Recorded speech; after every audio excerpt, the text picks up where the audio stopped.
The day shuts down. The games light up. This is BetMGM Tonight with Brad Evans and Pat Boyle on Westwood One Sports. Hey, welcome on in to OnlyFans. That's what I feel like I've been watching today. It's just nonstop sports porn today. Holy smokes, what a day it is to be alive. Welcome on in to BetMGM Tonight on Westwood One Sports. We don't do OnlyFans here, although maybe we should start. He's Brad Evans. I'm Pat Boyle. Ooh. And we are brought to you by BetMGM. Make it legendary. Download the app today. Please gamble responsibly. We're with you every Monday through Friday, 6 to 11 p.m. Eastern. You can watch the show live on YouTube. Just search BetMGM Tonight and hit that subscribe button. You can watch the show live on Twitter at BetMGM Tonight, and you can listen to the program on the Westwood One Sports app, the Odyssey app, SiriusXM Channel 375, and hundreds of local affiliates throughout North America. The talk and text line. That's right. You can call and you can text into the show on any of the topics that we dive into. Just text your thoughts or call us at 310-840-4910. That's 310-840-4910. And if you text in your question, let us know your name. Let us know where you're from to get featured on the show. Okay, Brad, like I said, sports porn today. We got Major League Baseball opening day for 22 clubs. We got 4 Sweet 16 games kicking off. We've also, something that I'm going nuts about right now, you got the World Cup playoff semifinals for Europe. Italy, I'm half Italian, half Irish. Italy already won. They're into the final next week to make it into the World Cup, which is something they have actually failed to do the last 2 times. And then my other side, the good side of me, the Irish, they led Czech Republic 2-1. It's now 2-2. It's in extra time, so that's what I'm going nuts about right now. But that doesn't matter to 99% of the folks listening and watching. Opening day has been a treat so far. You got a bunch of games going on right now. Your Cubbies got pounded today. We get there in a second. But I think more importantly is Paul Skeens, the reigning Cy Young Award winner, doesn't even make it out of the very first freaking inning. The Mets smack him around. And his, O'Neal Cruz with a couple of really, really bad plays in center field to help out the Metsies. But they knocked Paul Skeens out in the first inning, hang a 5 spot on him, and they beat up the Pirates 11-7. So that's definitely the biggest story of the day. Is it concerning at all? It's one of 162. It's one of 30 to 32 starts for Paul Skeens, but doesn't even make it out of the first inning. Paul Skeens not winning the Cy Young Award this year. Sorry, Pirates, and it'll make it that much easier for the Yankees to get him at a discount when they do get him in a year or 2 from now. But tough day for your Cubbies as well, Brad. Either way, what have you thought so far of opening day, and how are you? Oh, yeah, I love the passion, the pageantry, and hola, mi amigo. I loved your colorful language before the show. It got me all, hyped up and riled up. As you can tell, I am dressed head to toe right now in orange and blue. Casa de Evans. It was a wonderful 86 degrees outside. We're about to get rocked with some pretty hefty and severe thunderstorms here in a moment, but I thoroughly enjoyed the day. Got outside a little bit, enjoyed it. Preparing mentally, going to be preparing the liver physically after the show in preparation for my Fighting Illini in the Sweet 16, taking on somebody back and knocking the boots, H-Town, that being the Houston Cougars down there in Southeast Texas. But, I was hoping to have a clean sweep on the board of my favorite franchises today, as I'm a diehard Chicago Cubs fan as well. A lot of Hall of Famers on the field. Pre-game, I saw Andre Dawson, the Hawk, my all-time favorite Cub. Although it's a 1A, 1B between Andre Dawson and Ryan Sandberg, R.I.P. Rhino. Billy Williams in the house. You look behind me, all kinds of treasures. If you're watching here on the YouTube stream, I got a lot of Billy Williams autographed merchandise on the shelf. And Kerry Wood was looking mighty dapper as well. But Anthony Rizzo throughout the first pitch. It was wonderful. I had some relatives who went to the game, sending me pictures of Bloody Marys they were drinking at Murphy's pre-game, and then all went south in a hurry as Matthew Boyd in the 4th inning got absolutely smoked, absolutely rocked. I believe he gave up 5 consecutive hits.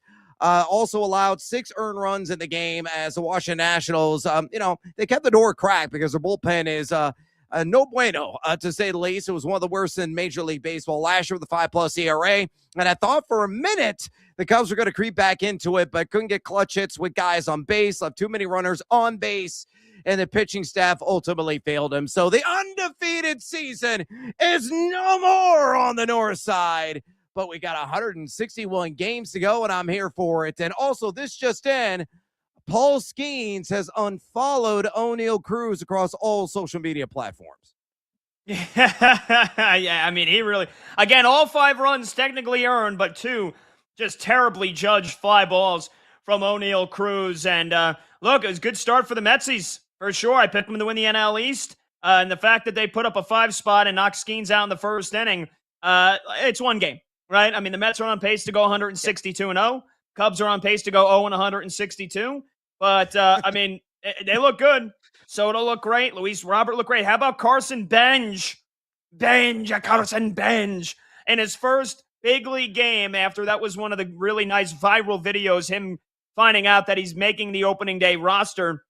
He goes deep, goes Yahtzee in his first big league game. Carson Benj doing a little bit of everything. Francisco Alvarez coming off just a terrible season last year. After 2 years ago, he was so damn good for the Mets.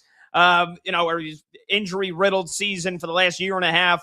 He goes deep as well. And the Mets, they pounded the Pirates, which is, once you get past Paul Skeens, it's not a surprise. The rest of the Pirates pitching staff ain't that good. But Freddie Peralta, he struggled, gave up 4 runs. He did strike out 7. Good start for the Mets. Yeah, I don't know what happened to your Cubbies. Hey, at least the PCA MVP campaign got off to a good start because he had a couple of knocks and a couple of ribbies. Michael Busch looked good as well. But, yeah, Matthew Boyd, it was a start to definitely forget. How about last night? It had just gone final right before we signed off on the show. My Yankees, the Yankees win. They don't hit a home run, right? Oh, the Yankees, they can't win games if they don't hit home runs. Aaron Judge goes 0 for 5 with a golden sombrero, 4 strikeouts. And yet they beat up on one of the best pitchers in the National League, Logan Webb, and beat the Gigantes 7-0. So, the Yankees can't win without Aaron Judge. Pretty damn good start. Max Fried holding down the fort until Garrett Cole and Carlos Rodon come back. He was masterful. So the New York ball clubs off to a great start, and the Chicago ball clubs not off to a good start. The Cubbies lose. The Brewers pound the White Sox 14-2. I don't know if you guys happen to see Jacob Mizorowski, but 5 innings, 11 strikeouts. Pretty darn good. Pretty darn good for the Miz. Yeah, to say the least. I mean, it's the White Sox. What are they, a double-A team at this point? They're going to be looking to win 60, 65 games. They're going to be in the running. I think where the Colorado Rockies have the worst record in all of Major League Baseball. It's a lot of swings, a lot of misses, a lot of just soft contact in general when they are lucky enough to make contact, and they can't do that against the Miz. I mean, his stuff is just downright filthy, utterly disgusting in the best way possible. Miss a lot of lumber. And send guys down repeatedly. I mean, that's going to be par for the course in Wisconsin for much of this season. The Brewers we were talking about last night, Pacoda's kind of projected for around 82 wins. The Cubs are the clear-cut front runner, I guess, by Pacoda stats, by BetMGM, our wonderful sponsor here on BetMGM tonight. You laid it out. The Cubs are like, what, minus 700 or something obscene to win the NL Central. So, eventually the Cubs are going to come around, and they should be the best team, but every year we kind of, count out Milwaukee, and they always overachieve. They got a great organization. They have tremendous scouts, just a well-oiled machine. They don't have the highest payroll, but they get butts in the seats there. They got loyal fans. I've been to a number of games there, and I still call it Miller Park, and I'm a big fan of the costume sausages. I love the sausage races. I love Bernie the Brewer going down the slide. Good people there in Wisconsin. And even though the Cubs and Brewers are arch rivals, that's always a fun series to attend, to say the least. But they're probably going to overachieve again, Pat. It would remotely shock me if it's, 1A, 1B situation with the Cubs and Brewers. I believe the Brewers will be a wild card team this year. I understand it's only one game. Sample size, Evans. I understand, too, it's a pathetic White Sox, or the White Sox is what I like to call them. But Milwaukee, my gut feeling is, probably going to win 87, 88 games. Cubs may win 90-91 games, and that could come down the last couple of weeks of the regular season, as it usually has here the last couple of years. So it's going to be Cubs, going to be Brewers. Fill up a cup, sit back, relax, take a sip, and enjoy, folks. Baseball is back, and some of these races are going to be running hot. Yeah, a couple of updates right now on some games going on. You know, for a lot of folks that were in my mentions a couple of months ago when I said Tarek Skubal was the best pitcher on the planet. No, it's Paul Skeens. It's Paul Skeens. Skeens doesn't make it out of the first inning. He's got an ERA of 67 on the season right now. Tarek Skubal, meanwhile, 6 innings, 0 earned runs allowed, 6 strikeouts. Tigers currently lead the Padres 8-2. It was a forgettable day from Nick Pivetta. He got rocked as well by the Tigers offense, who hung a 4 spot in the first inning. For the Phillies, you talk about a guy that could win the Cy Young Award this year after an amazing season last year. How about Christopher Sanchez? 6 shutout innings, 10 strikeouts. Phils are shutting out the Rangers right now, 5-0. They got a home run from the Schwarbino and from Alec Bohm. Ovaldi, he gave up 5 runs in 4 2/3. So some of the aces of baseball definitely delivering. Here's one more for you. Garrett Crochet, 6 shutout innings to go with, I believe, 8 strikeouts for the Red Sox. They currently lead the Reds 1-0 right now in the top of the 8th. So, again, it's opening day. They got 161 more games to go. But some of the studs, some of the Cy Young candidates dealing, some of them, the wheels came off in their first start of the season. Yeah, indeed. And we got a pitcher stool right now in the Astros and Angels game as Jose Soriano is gone 5 scoreless innings against H-Town. And then you look at Hunter Brown. He left early from the game. I'll have to look. Well, he had 102 pitches, only 4 2/3. That's why. He had the 4 free passes. So play with fire didn't quite get burned as he had 9 strikeouts. But yeah, the too many walks overall for him. 0-0 right now in the 7th inning. Between the Houston Astros and the L.A. Angels of Orange County, Anaheim, Southern California. So that one's a bit of a surprise, but, look, it's a long season. That's 162 damn games, and as I was talking, the Angels just scored, so they got the lead. They're up 1-0 on the Houston Astros. So, yeah, exciting day of baseball, to say the least, and I can't wait until later in the show, Pat, because I've invented a game that I can't wait as well for our listeners and viewers of BetMGM tonight to start getting involved in throughout the entire Major League Baseball season. It's called Round the Bases. We'll explain the game in the segment, but we want your picks every single night as we're breaking down some of the late night action on the diamond. And we got a couple of games tonight that we're going to be heavily invested in. Wink, wink, nod, nod, if you catch my drift. So make sure you stick around for that segment. Baseball is back, and we're going to have you fully covered on all the bases throughout the entire Major League Baseball season right here on BetMGM tonight. Hey, that's a radio professional kind of take, isn't it? Yes, very much so. The phone number to join the show, or it's to call in and to text in. Again, is 310-840-4910. Just 2 other quick pieces of NL Central news here. By the way, that Angels run that you mentioned, Mike Trout, solo shot. Mike Trout, home run number 1 of the season. So Trouty off to a good start. Don't think the Angels will win many games. They'll waste another, great season from Mike Trout. But hey, that's how you go. Dems the breaks. But the 2 pieces of NL Central news, I mentioned the Brewers. They clobbered the White Sox. Mizorowski looked phenomenal. That definitely helps offset the bad news they got today. Jackson Chourio, fractured hand. He's going on the IL. The good news in that is that he's only expected to miss about a month, which is crazy to me. I guess the fracture isn't that big. It's not like, typical broken hand where you're in a cast for like 2 to 3 months. So he might only miss a month, but right away, that's one of their young studs. I was so high on the Brewers. I said yesterday, I think they're going to win the division despite how good your Cubbies look on paper. So Jackson Chourio on the IL for a month, maybe more. And then the other thing is breaking news for your Chicago Cubs per Jesse Rogers. They locked up PCA the other day for a 6-year extension. Well, now they've locked up Nico Horner for a 6-year extension. Oh, yeah. So there you go. Pete Crow Armstrong locked up for the future. Your second baseman, Nico Horner, locked up for the future. And I had a cup of coffee in the Northwoods League on the same team as Nico Horner. He got there when he came over from Stanford. Great kid from the time that I spent some time with him, and he's flourished into one of the best defensive second baseman in all of baseball, and a guy that, tremendous table setter when he does bat the top of the order, but he might find himself in the middle of that Cubbies order for a lot of this season. So you got PCA and Horner, two of the young, great players on this team, under wraps for the foreseeable future. I got to imagine that's got to make the opening day loss, a little bit softened for you there, Brad.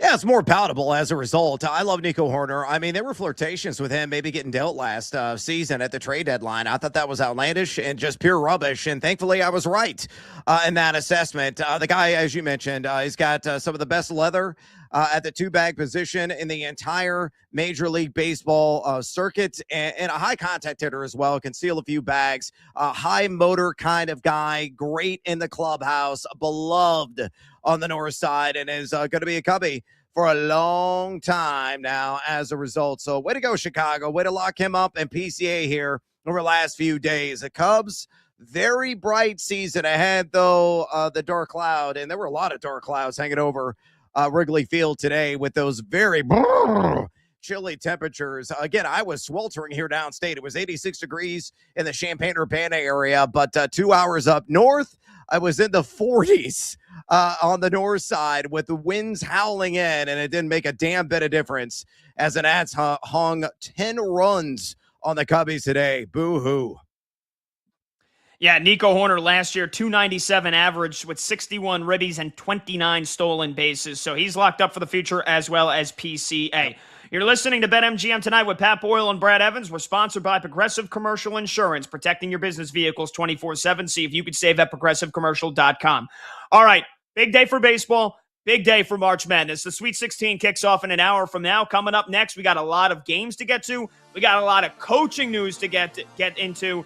And who better to talk to than Jeff Goodman, co-founder of the Field of 68. We're going to chat with Jeff next. Don't go anywhere. Big interview. He's got a lot of great insight that you need to hear regarding college hoops. He's Brad Evans. I'm Pat Boyle. We're just getting rolling here on a jam-packed Thursday. This is BetMGM Tonight on Westwood One Sports.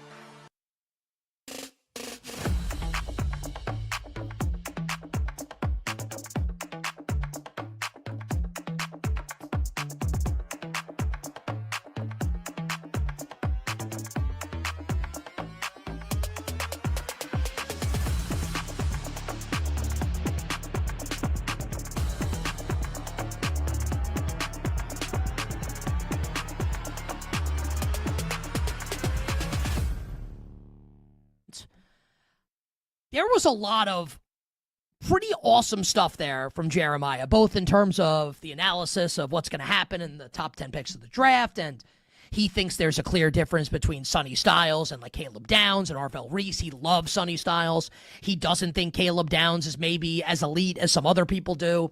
I loved his thoughts on the receivers and watch out for Omar Cooper. And Mendoza way better than Ty Simpson, and Carson Beck would be his choice of a quarterback once you get beyond those two. So lots of interesting nuggets there from Daniel Jeremiah on the NFL draft. But none more interesting than that, the soundbite we just played you coming back from break. Because you know, if you follow sports at all, that it's been a huge story thus far this week because ESPN's Dan Orlovsky has said that he thinks Simpson is better than Mendoza, which is, whether you agree or disagree, like he's welcome to his opinion. And Daniel Jeremiah did back him up and say, like they were texting about it last week. Like, I want to just go on the record here. Like, not that, like, my opinion is the be-all, end-all. I don't think there's anything sinister going on here. I absolutely do not think that that's the case. But Orlovsky kind of crossed, and I don't mean this as a criticism of him, and, like, neither did Jeremiah. I'm sure that he talked to people. But I found it interesting, right? Where Dan Orlovsky kind of traipses over the line of, here's my opinion, to I'm now reporting something. Because, like, I can say, you know, spinach tastes better than pizza. That's my opinion, right? But if I say, hey, I talked to 100 people and 85 of them agree, like, probably not true, right? Opinion versus a report. So Orlovsky says, I talked to people, there are teams that believe this also. I want to, again, be crystal clear because this is a sensitive point for people, right? I am not accusing him of lying. I am sure that he has spoken to people that believe that. I just don't think it's the majority.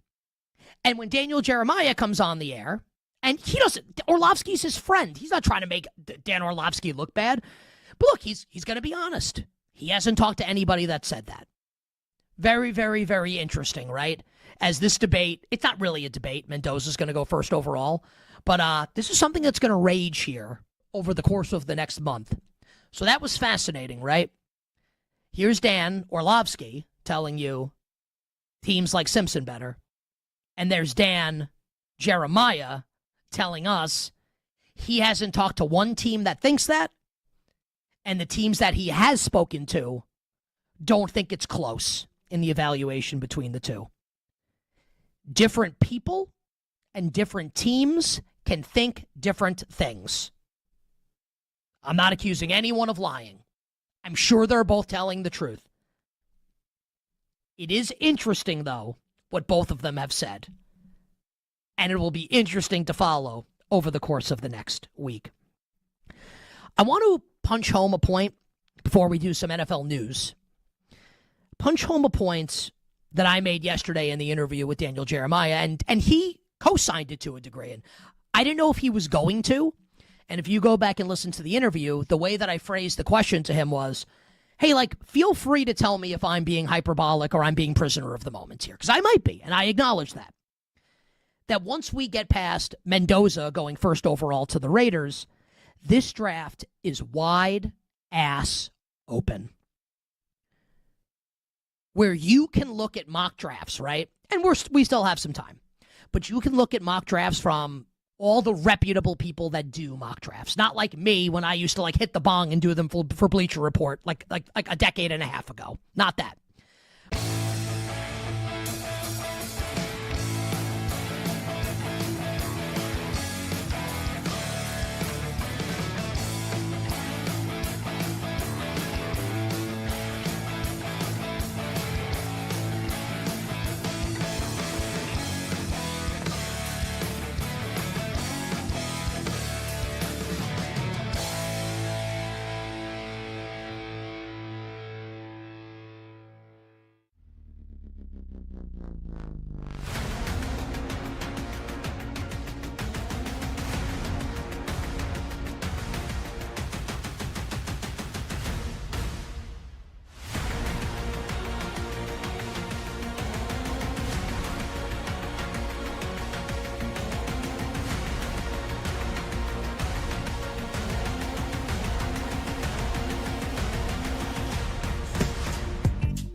From kickoff to the final whistle, you're locked into BetMGM tonight. Weeknights with Brad Evans and Pat Boyle.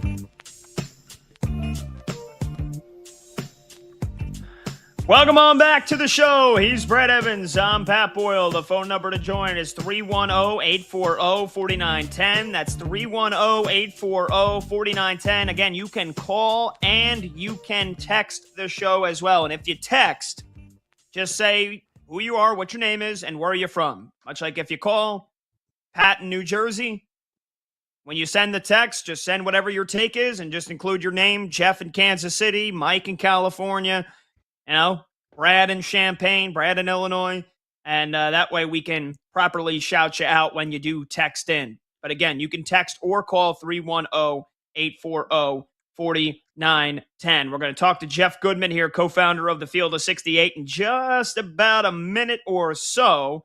So, Brad, before we do that, obviously, you are all fired up for the late one tonight. 4 games to start off the Sweet 16. We got Jeff ready to go. I just want to ask you. I asked you the other day, but I'll ask you now since we are less than 4 hours away from tip. Scale of 1 to 10, 10 being you've never been more confident in Illinois winning a game. Where are you at right now as they get ready to play Houston? Exactly 6.26 on that 1 to 10 scale, with 10 being the highest. Look, again, I feel like Illinois matches up extraordinarily well with this Houston Cougars team. The bottom line here, Pat, we're going to go in more detail later in the show about this match because I want to make sure we have enough time for Jeff Goodman. Just hit your damn threes, Illinois, and box out If they achieve both those feats, Illinois marching on the Elite Eight and one step away from reaching Indianapolis. And if they're there, oh, baby, again, I'm hitchhiking in the buff. Can't wait. Just hit your damn three. That's what I tell myself when I play golf, and I suck. And I just tell myself, just hit the ball clean. It's not that hard, right? I mean, you'd think it'd be easy.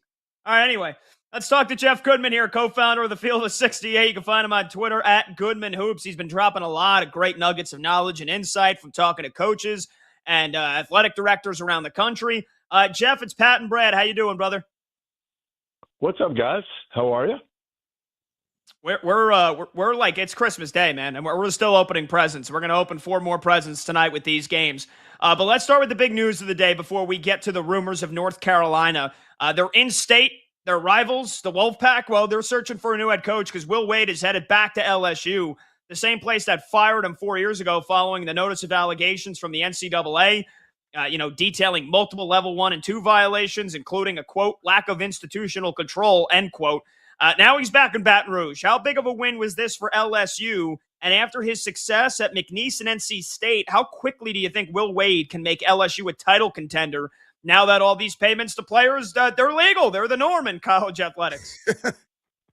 Yeah, he's going to do it quickly, guys, because he's already had a year at the high major level, right? Like last year he came in, McNeese, he's bringing a couple guys with him, but he's got to hit the portal with a bunch of dudes that really he hadn't played against. He may, not had to watch as much.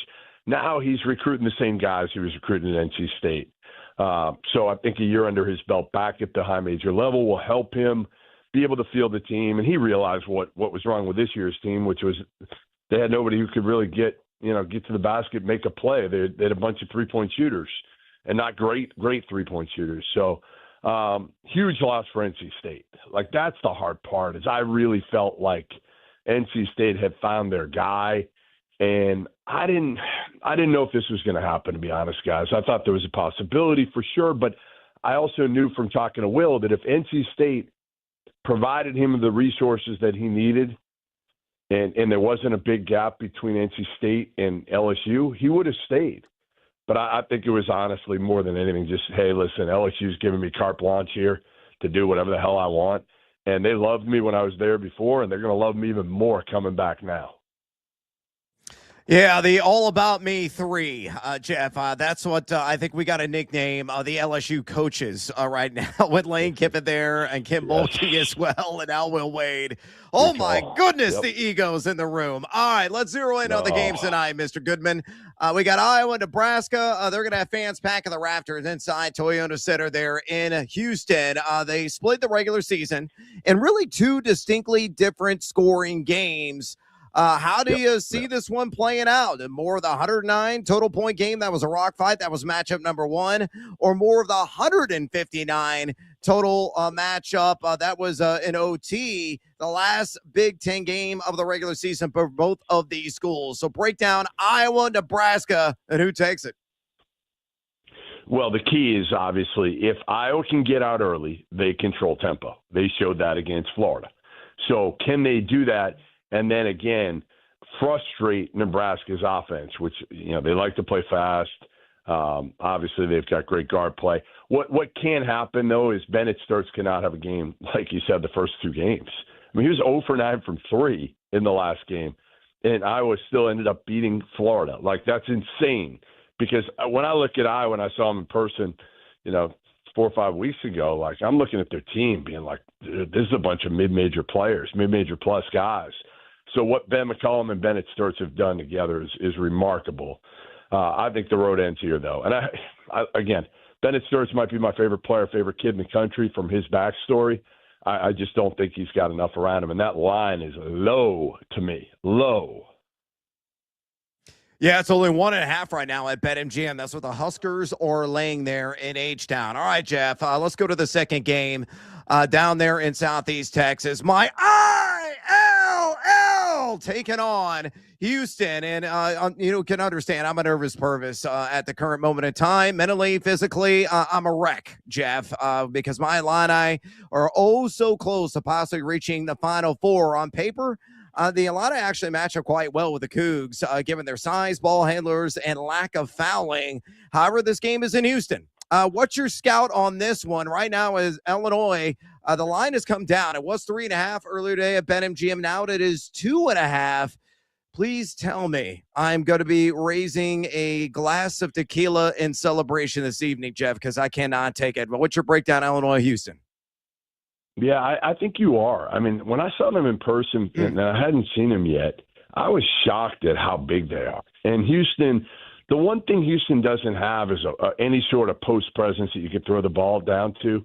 And I just think they're too reliant on a superstar in Kingston Flemings, a superstar. But if he doesn't play well, I think they're in trouble. And they're so ball dominant with him this year. So I actually do think Illini get the win here. I really do. Keaton Wagler didn't play great in the last game. I think he'll be much better. I just think Illinois' got so many damn weapons offensively. All they got to be is like, can they play their B game defensively? And that's the question, right? Like, if they can, they win this game. If they're a train wreck defensively, like they've been at times this season, then they're not going to be the Houston team if they can't guard them and keep Kingston Flemings out of the paint. Because, man, when he gets into the paint, he can do so much damage, not only for himself, but honestly, to open things up for Sharp, for Uzan, for some of the, even Senac. Like, they got a lot of guys too, but I think Illinois, man, their length is going to bother Houston. I love you, Jeffrey. Oh, baby. He's getting them all excited. He's getting them all set up for possible letdown. We're talking to Jeff Goodman here on BetMGM tonight, Westwood One Sports. He's Brad Evans. I'm Pat Boyle. Jeff is the co-founder of the Field of 68. You can follow him on Twitter at Goodman Hoops. All right, Jeff, what's the latest on UNC? Tommy Lloyd had some interesting answers when asked about it. He's getting ready for Arizona's battle with Arkansas tonight. TJ Otzelberger is getting Iowa State ready for Tennessee tomorrow. And I think you've mentioned he's out of the mix for the Tar Heels by his own doing. Yeah. You also mentioned Nate Oates is likely not in the equation as well. So give us an updated short list of who you think are the top candidates to take over in Chapel Hill after Hubert Davis's dismissal. I mean, I think they want Tommy Lloyd or Dusty May. I think those are the two guys they've kind of identified that they really want. Now, Billy Donovan's a wild card. I think a lot of people right now, I know a lot of people right now are trying to tell Billy, hey, get the hell out of Chicago now. Go get this job. It's the best college job that fits you, and you'll have a chance to win titles again and win some games where you haven't done that for so long in the NBA. And then, obviously, you got to wait on Dusty and Tommy and see what happens. But beyond that, it's also like Dusty, I don't know if he does it. Because he's got a great situation right now at Michigan. Now, he needs more resources.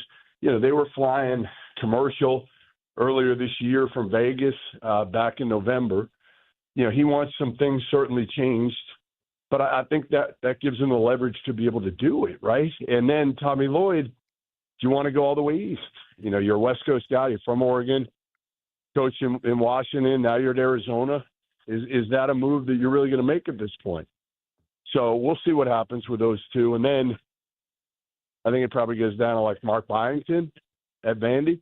And he might be the most likely right now. Like, honestly, they might end up going, you know, and he's really good, don't get me wrong, but I don't think Carolina fans are going to be rejoicing if they end up hiring Mark Byington. Yeah, I totally agree with that. I think he would have to be like option D or maybe E on that list for North Carolina. I think the fan base would be unsatisfied if he were the guy that were eventually picked there in Chapel Hill. Jeff, let's go tomorrow's Sweet 16 matchups. If there was one upset special, who would that be? St. John's, Alabama, Michigan State, or Tennessee? Out of that group, who could maybe pull off a stunner?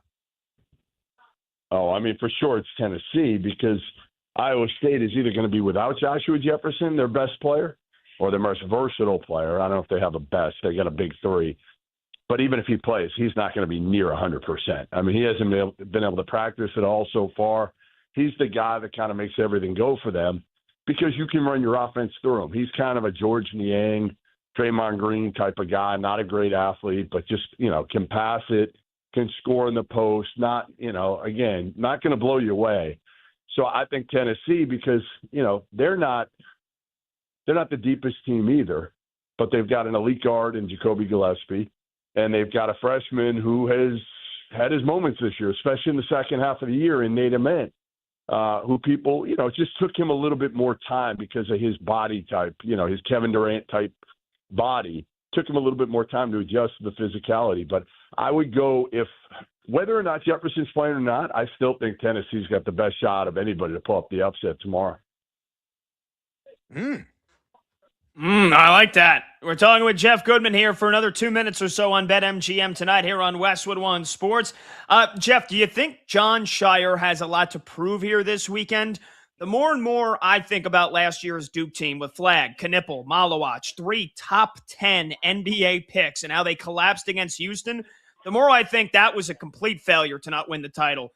If they fail to reach the Final Four, do you see it as a failure for Duke? And what's the latest on their starting point guard, Caleb Foster, as he tries to race back from his foot injury and make himself available for this game against the Johnnies tomorrow? So I was talking to one of the coaches here, and it was actually Tom Izzo, and he said to me, listen, I don't think this Duke team is nearly as talented as last year's. And I think Shirer's done an incredible job with this group. They've had their injuries. Obviously, Big Pat Gambas came back last game, but he didn't look quite like himself. He was still kind of a step slow and a little bit out of shape after missing a few weeks. Foster, Scheyer told me today, he's hopeful. I mean, I don't know how they play him, but they rolled Gamba off a scooter last week onto the court. He played like 20 minutes. So anything's possible. I just don't know how you put him out there. I think honestly, it isn't worth the reward the way Duke's playing right now. I would try to get to the Final Four if I were Duke, and then try to bring Foster back in limited minutes. Caden Boozer's been fine. This Duke team, though, isn't nearly as talented as last year's. Not even close. Yeah, I agree. So that's I just keep thinking. Last year, I watched the final 8 minutes of like real time of that game against Houston last year. That just brutal. They couldn't escape a full court press. Couldn't do it to save their life. Yeah. All right, Jeff, we'll get you out of here, brother. Enjoy the games tonight, man, and can't wait to catch up with you again soon. All right, thanks, guys. Appreciate it. See you, Goodman. There you go, Jeff Goodman, co-founder of the Field of 68. Make sure you follow him on Twitter at Goodman Hoops. He posted he's talking with Jon Scheyer. Yeah, maybe let him know I said that. Talking with Rick Pitino. Yeah, no doubt. Talking to some other coaches. So absolutely worth a follow if you don't already at Goodman Hoops on Twitter. All right, Brett, just really quickly. Again, I mentioned it at the top. Nobody cares. But the World Cup, obviously happening here in the States, in North America this summer. And this week, it is the final playoff games to qualify for the World Cup. You have the group standings where you qualify. They basically played over like a year and a half. And then, you basically throw like 12 to 16 teams into a playoff, little like 2-round bracket for Europe. And you have to win 2 games. I'm half Irish, half Italian. Italy beat Northern Ireland today, as they should. Ireland led the Czech Republic, or Czechia, 2-1 in the final 5 minutes. They blew it. They went to overtime. They went to penalties. They were up 3-2 in penalties, where they basically, they had the lead. They missed their final 2. Czechia made their final 2. Ireland's done. Ireland's not going to the World Cup. Dude, that is absolutely brutal. I would say I feel sorry for you, but do I know jack nor squat about soccer? No, I'm an American. Yeah. Man. Well, that's what hope does to you. It's the hope that'll kill you. All right. Yeah, that's all we need to say about that. Phone number to join the show is 310-840-4910. That's 310-840-4910. When we come back, we'll break down Texas-Purdue. We'll break down Arkansas-Arizona, give you some picks for the big Sweet 16 games tonight. We'll get to the other games later on, including Brad's ILL taking on Houston. That's coming up next. He's Brad Evans. I'm Pat Boyle. This is BetMGM tonight on Westwood One Sports.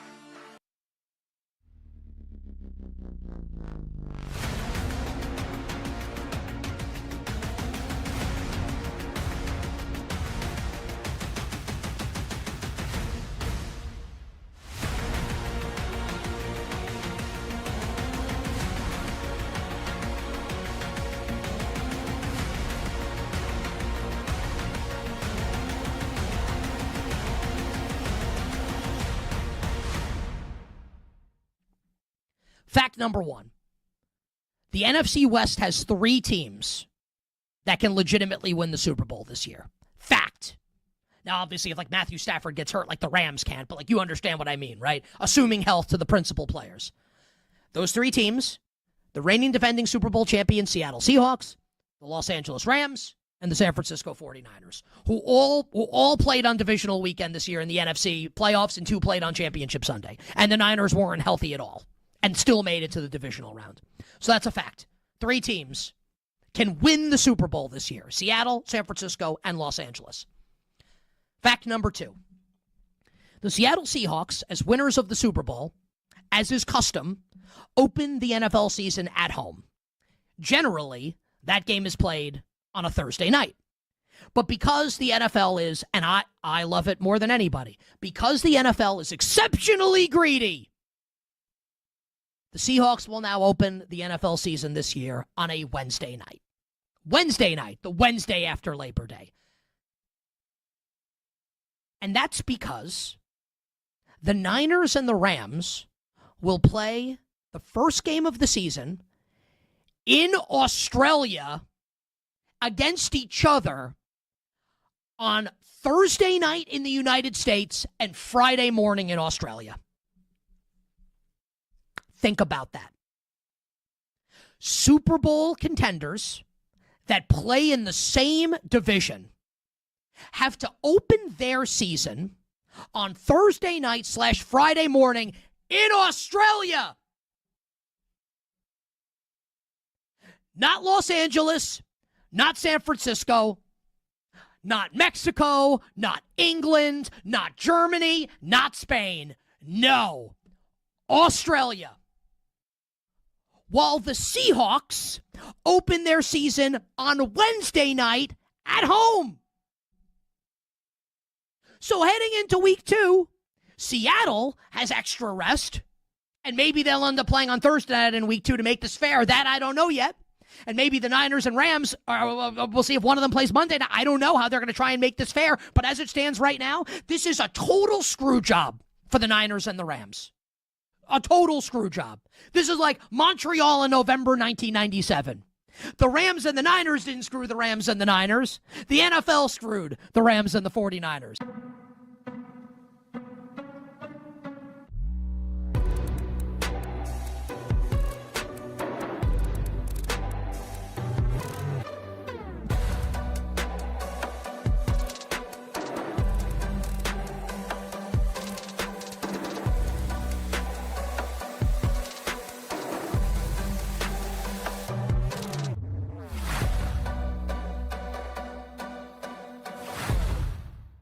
Terrible job.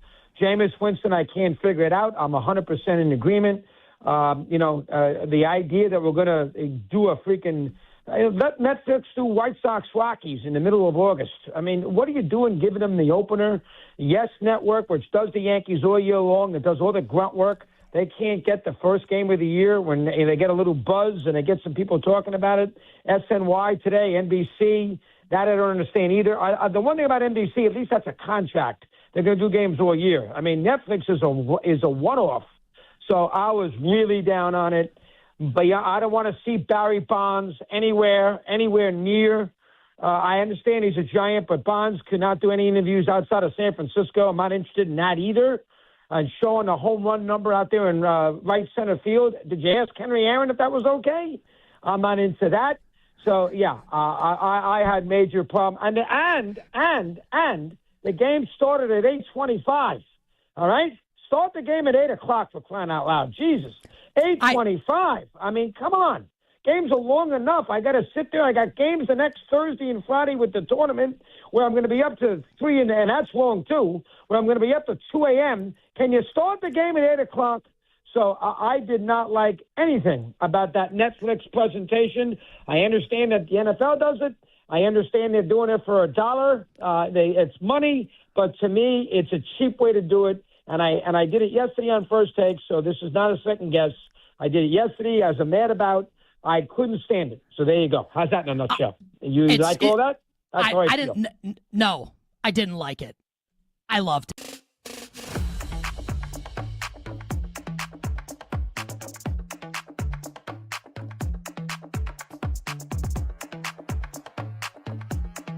Every swing, every sharp take. BetMGM Tonight continues with Brad Evans and Pat Boyle.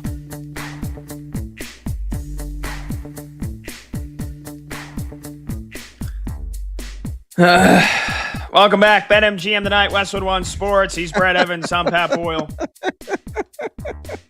I don't know why I got my hopes up. Ireland's never been good at soccer. You're bitter, man. Yeah. Oh my Never been good God, at soccer. who the hell cares?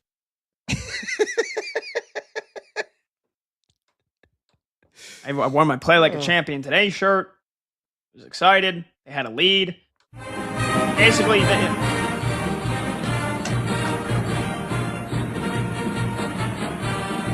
Take your hat up, partner. Have a Guinness. yeah, no luck of the Irish today. No luck of the Irish. But half of my blood is Italian, and so I'll be rooting for Italy next week. I do remember 4 years ago, they were in the same spot, World Cup playoff final to get into the World Cup because they basically half-assed the group stage, and they played North Macedonia, Brad. That is a country that has no business being in the World Cup. And I remember I was in Vegas and watched them lose on a goal in like the final minute of the game. And yeah, let's just say the things I wanted to do to myself were not good. Anyway, enough soccer. We got a lot of March Madness talk to get to. We got a lot of baseball to get to as well. Number to join the show is 310-840-4910. All right, let's get to the Sweet 16. Let's start breaking down a couple of the games here, give out some picks, give out some predictions. The first game tonight is in literally 25 minutes from now in San Jose. 11 seed Texas, Sean Miller and the Longhorns. He's got them back in the Sweet 16 in year one, going up against 2 seed Purdue, the Boilermakers, Matt Painter, led by their three-headed monster, Braden Smith, Fletcher Lawyer, Trey Kaufman-Wren. The Boilermakers are now an 8.5-point favorite. And they're looking to get back to the Elite Eight for the third time in the last 7 years. And Brad, before this tournament started, which we updated earlier in the week, our BetMGM Tonight Show Bracket Challenge, which hopefully if you're listening, you're a part of. We've got over 40 entries. I had Texas going to the Elite Eight. I had them beating Miami. I thought Miami was going to beat Purdue. I did not believe in Purdue. I thought this would be another classic Matt Painter disaster class, if you will. I mean, he's a hell of a head coach, but they've had a knack for falling short of expectations in the big dance. And so I had Texas in the Elite Eight. I still love Texas. I think the Longhorns win this game. I think Purdue is going to have a big problem with Tremont Mark, Dalen Swain, and Matas Voki Titus, the big man for Texas. And I think the Longhorns' athleticism is really going to give Purdue a lot of problems. These are two teams that struggled defensively going into the tournament, Brad, but now it's been their calling card. It's been their strong suits. Texas, they basically went from having an effective field goal percentage on defense in the mid-100s, and now all of a sudden here during this tournament, they've been one of the best defenses in the tournament. They're holding their opponents to 46% effective field goal percentage and 26% from deep. Can they do it against Purdue? Can they shut down Braden Smith? That's the key. Cut off the head of the snake. I think Sean Miller is going to outcoach Matt Painter in this game. I think Texas pulls the upset. I think we get the Sweet 16 rolling with a big upset here. I think the Longhorns hook them. Double-digit seed into the Elite Eight. I'm calling the upset here. I think Texas is going to win this game. What do you think?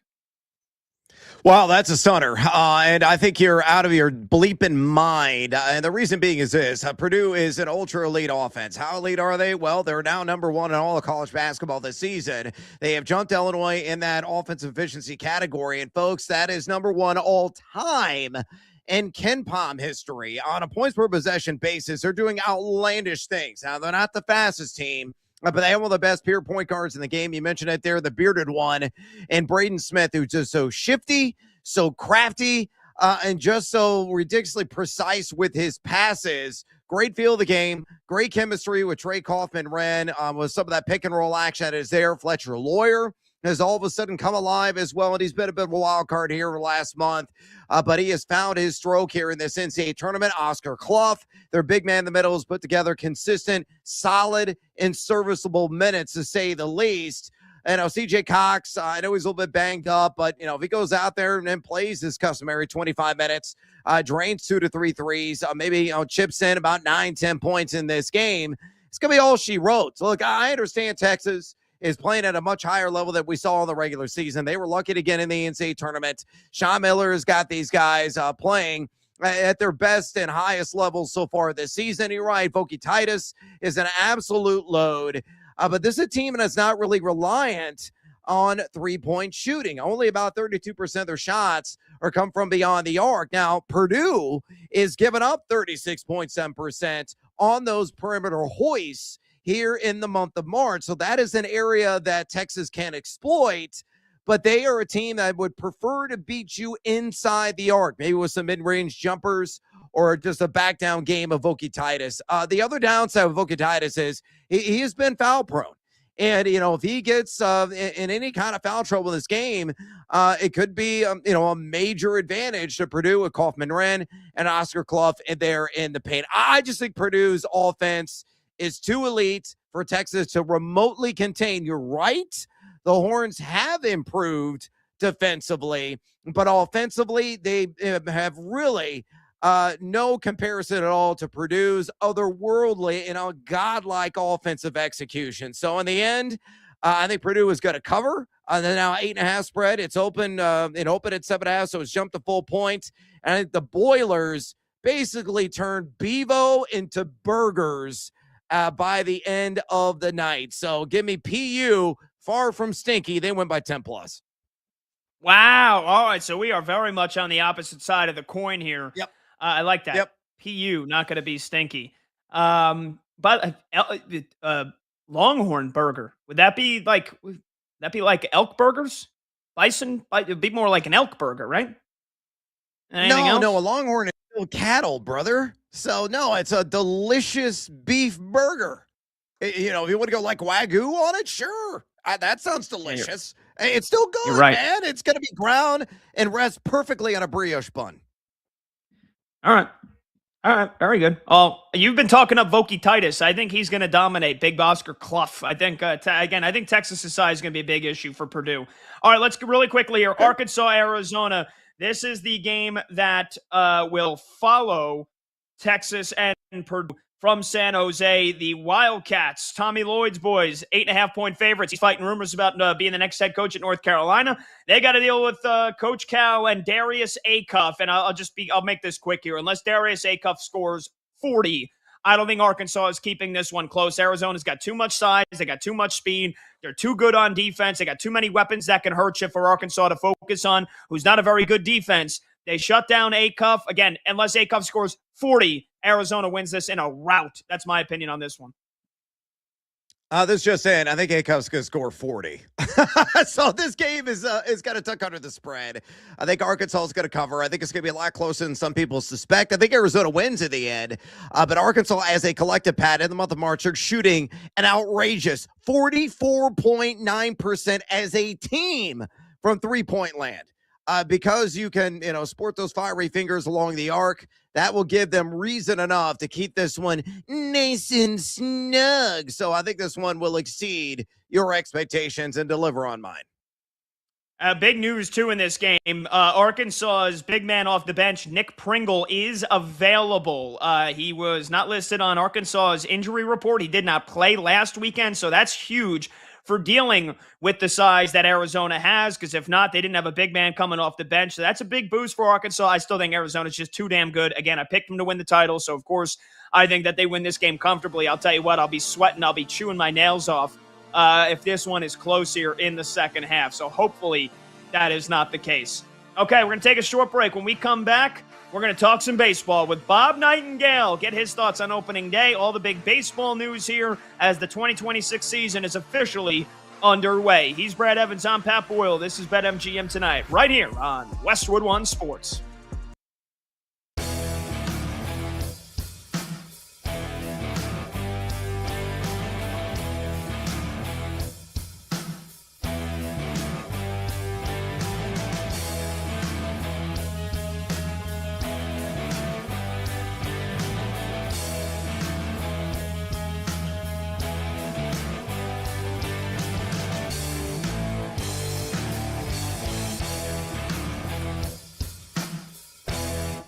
he's the best competitor I've ever had as a 6-foot guard that just never backed down to anybody. If he was hurt, he played.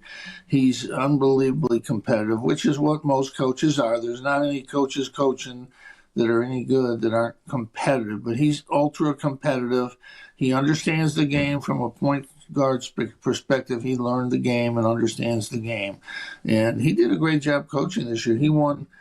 It's not unusual to win a small those conferences. It's unusual when you don't have the best players. I mean, he had 2 guys out for the year and another guy out right before the tournament, so he can adjust and make decisions. The biggest thing that we haven't done here, and this is, I'll take some of the responsibility, we haven't done the NIL that we need to do. That's the game today, and we didn't get that done for Adrian, and we need to get that done for Jerry.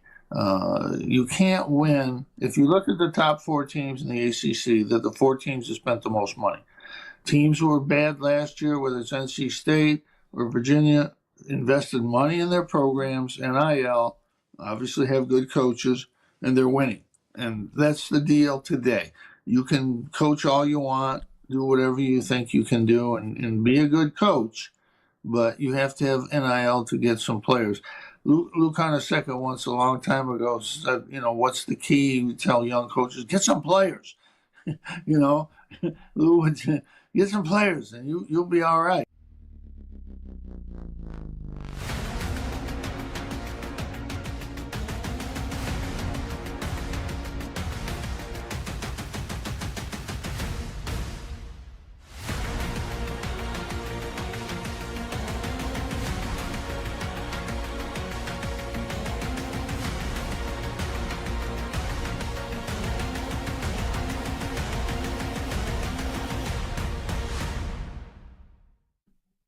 So if it's Boston OKC, if that's the NBA Finals, I think the big thing that we've learned from the 2 meetings that these teams have had recently, including last night, one by Boston, and then a couple weeks ago, one by Oklahoma City, both home teams winning, it'd be a hell of a Finals. Like, entertainment-wise, I'm a Knicks fan, right? I'm a lifelong Knicks fan. I have to acknowledge, right? Because this is a national sports show. It's not a New York show. Boston, Oklahoma City is a more, at least on paper, more entertaining NBA Finals than Knicks Thunder would be. And Boston, I think, even if I think the Knicks could beat the Celtics, I think the Celtics could give Oklahoma City a tougher series. And maybe it would go 7. It would be great. But last night's result will not shake me off of my belief that the Thunder are still the best team in the league. Jalen Williams, J-Dub, did not play great last night for OKC. It's also his 2nd game back from another hamstring injury. For Oklahoma City, it ain't about last night. It's about the health of this team, going into the postseason healthy, because when they're healthy, they are as deep as it gets, and they're the best team in the league. So if it's Celtics Thunder, will I be excited? I mean, I'll be crushed as a Knicks fan, but yes, as a sports fan, I will love it. It'll be great, but I don't think the Celtics will win the NBA Finals. I'll still take the Oklahoma City Thunder.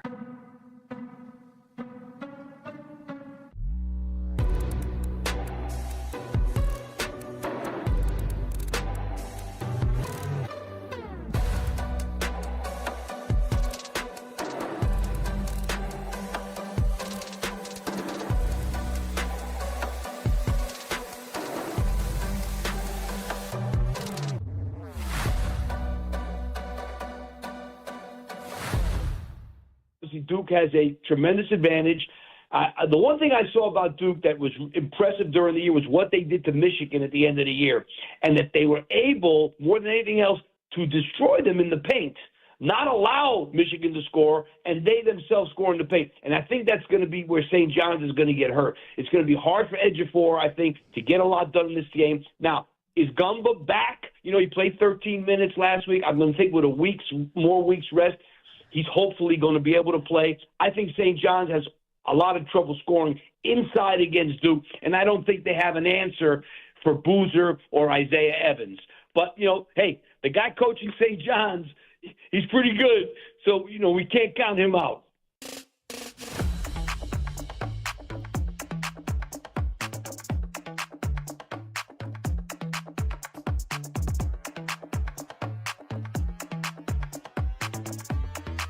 A shuts down. The games light up. This is BetMGM Tonight with Brad Evans and Pat Boyle on Westwood One Sports.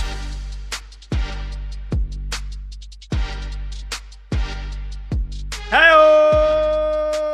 welcome on back to BetMGM Tonight here on Westwood One Sports. He's Brad Evans. I'm Pat Boyle, and we are brought to you by BetMGM. Make it legendary. Download the app today. Please gamble responsibly. Hour number 2 starts right now, and you can watch the show live on YouTube. Just search BetMGM Tonight and hit that subscribe button. You can watch the show live on Twitter at BetMGM Tonight, and you can listen to the show on the Westwood One Sports app. Channel 375, and hundreds of local affiliates throughout North America. The phone number to join the show is 310-840-4910. That's 310-840-4910. We're going to be chatting with Bob Nightingale here in any minute. But for now, Brad, we've been talking in the first hour all about Major League Baseball opening day. Opening night was last night for the Yankees and the Giants, with the Yanks winning that one 7-0. A lot of eye-opening results today. Paul Skeens got rocked. The Cubbies got crushed. Christopher Sanchez was brilliant for the Phillies. Jacob Mizorowski was brilliant for the Brewers. Garrett Crochet was brilliant. So a lot of the aces in baseball delivered. Some of the aces did not. But it's been a fun day so far. And then we are 10 minutes away from Texas and Purdue kicking off the Sweet 16. We are 30 minutes away from our very own Michael Montgomery, Monty's Iowa Hawkeyes, our video producer, the Hawkeye alum, taking on Nebraska, an all Big Ten battle in Houston, in H-Town, a game that is essentially a pick'em. You and I on opposite sides of Texas and Purdue. You think the Boilermakers crush. I think the Texas Longhorns pull the upset elf outright. Later on tonight, you got Arizona, Arkansas. You think Arkansas keeps it close. I think Arizona dominates. So we are on opposite sides of the coin, brother. Yesterday, we talked about Iowa and Nebraska. So just to keep the folks up to date here, do you like anything in this game? Who do you think wins? It's a coin flip. Nebraska or Iowa? I couldn't tell you what the hell is going to happen. I think first half under. I like some good defense in that one. That's what I'll be rooting for, with two teams whose defense is their calling card and know each other very well. But do you have a pick for Iowa, Nebraska? Yeah, I'll keep this brief. Again, I think the almighty 3 is going to be a difference in this game. Both teams jack a ton of triples. Iowa, about 47% of their shots here in the month of March have come from beyond the arc. Meanwhile, over 50% of Nebraska's shots have. In Nebraska's turnover percentage rate on defense is extraordinary. So Iowa's going to have to play clean basketball in order to win this sucker. It's a true coin flip. It really is. Is it going to be more of the rock fight, which is 109 total points in the first game, or more of the latter, which is a little bit more up tempo at 159 total points? I think the truth is somewhere in the middle.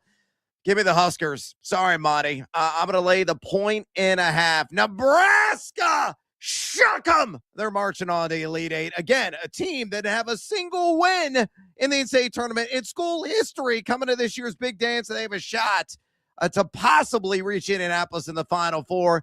And yours truly might have a ticket on them at 50-1 to win the national title. Oh, very good. Very, very good. All right, we are now joined by Odyssey MLB insider Bob Nightingale. Insider calls are presented by Grainger. For the ones who get it done, Grainger offers the professional-grade products you need, delivered when and where you need them. Call, click Grainger.com, or just stop by. Bob, it's Pat and Brad. Happy opening day, brother. How are you? Yeah, doing great. How about you guys? We're doing awesome, man. Bob, great. Let's start with the big change in Major League Baseball this year. ABS, teams getting 2 challenges for balls and strikes, which can be initiated by the pitcher, catcher, or the hitter. Do you think this will be good for baseball like the pitch clock has been? And how far away do you think we are before completely automated strike zones? I saw some former umpires are not too happy that they could be humiliated for getting calls wrong. Your thoughts on ABS? I think we will have a full strike zone at one point, maybe 5 years from now. I don't think this will be as successful as the pitch clock. I don't think the fans are going to be standing with their bated breath, like, oh, let's see what the call is here. And I think teams would be careful, like, hey, you better save something for the ninth inning. But, I was at the game last night in San Francisco. Which is, one challenge system and proved that, Bill Miller was right.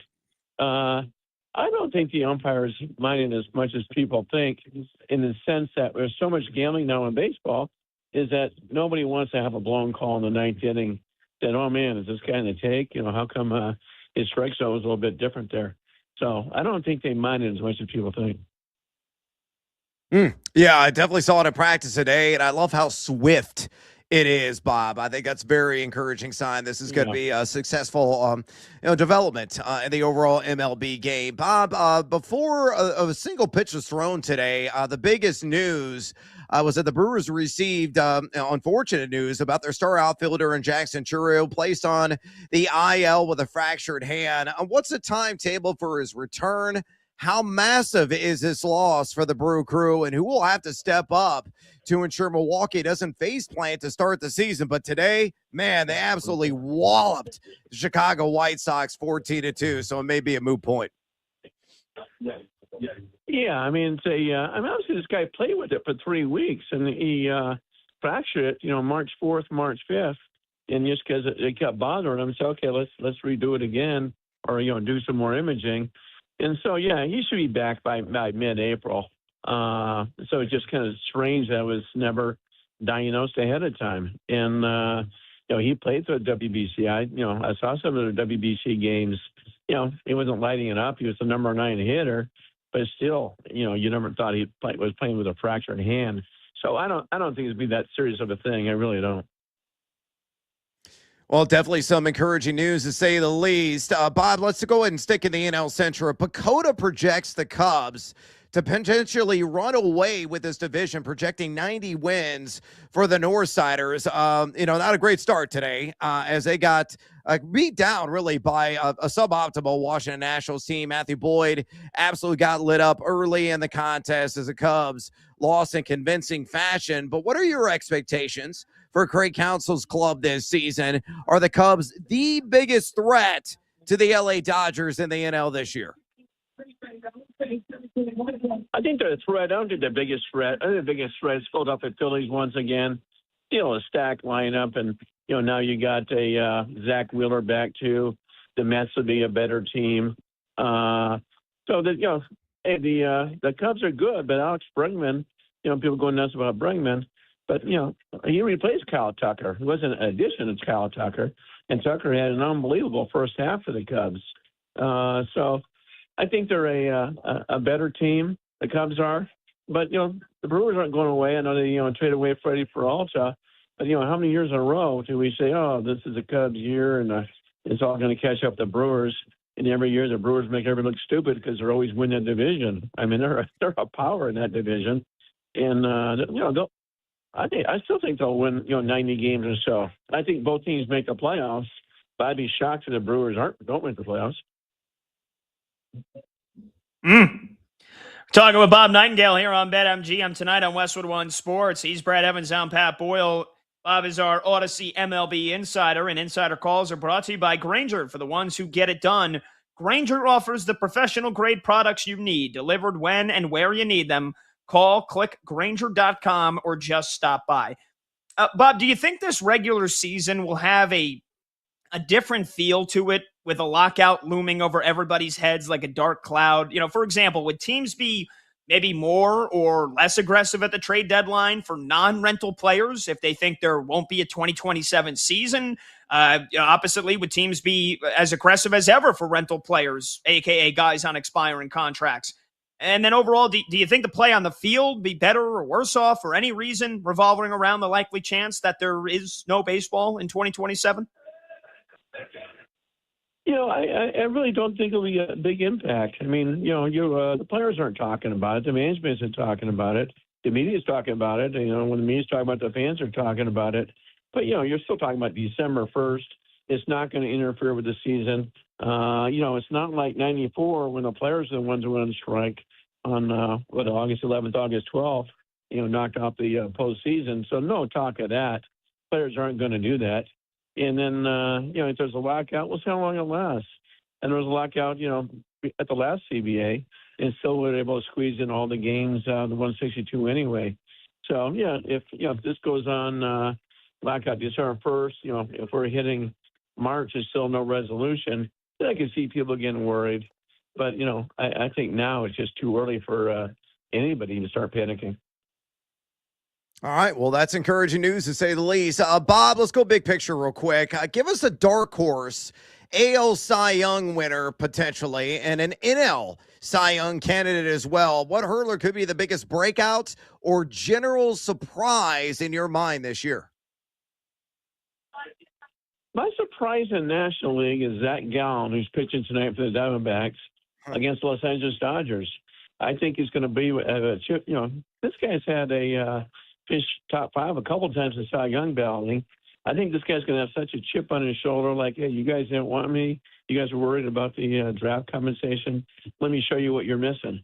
And, you guys made a mistake. So he's my dark horse candidate in the National League.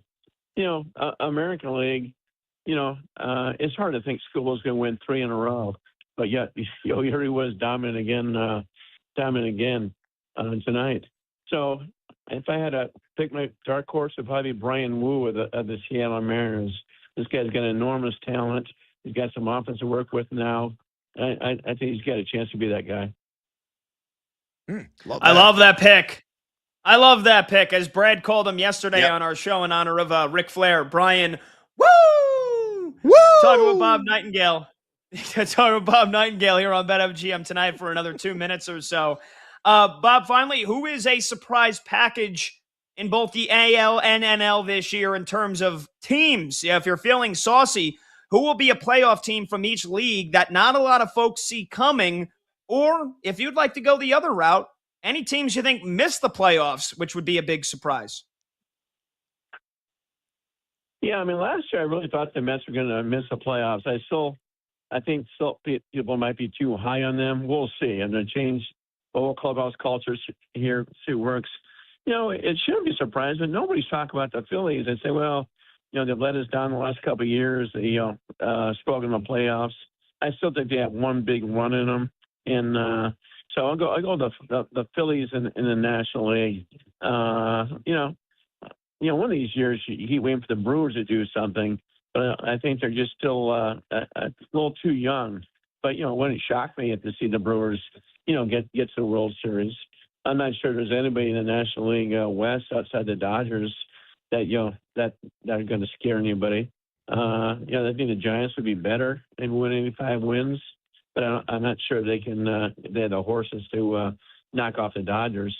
In the American League, I love the Tigers. I thought it was a stroke of genius to get Framber Valdez, get their ace in waiting early, and so when Scuba leaves, they can slide him in.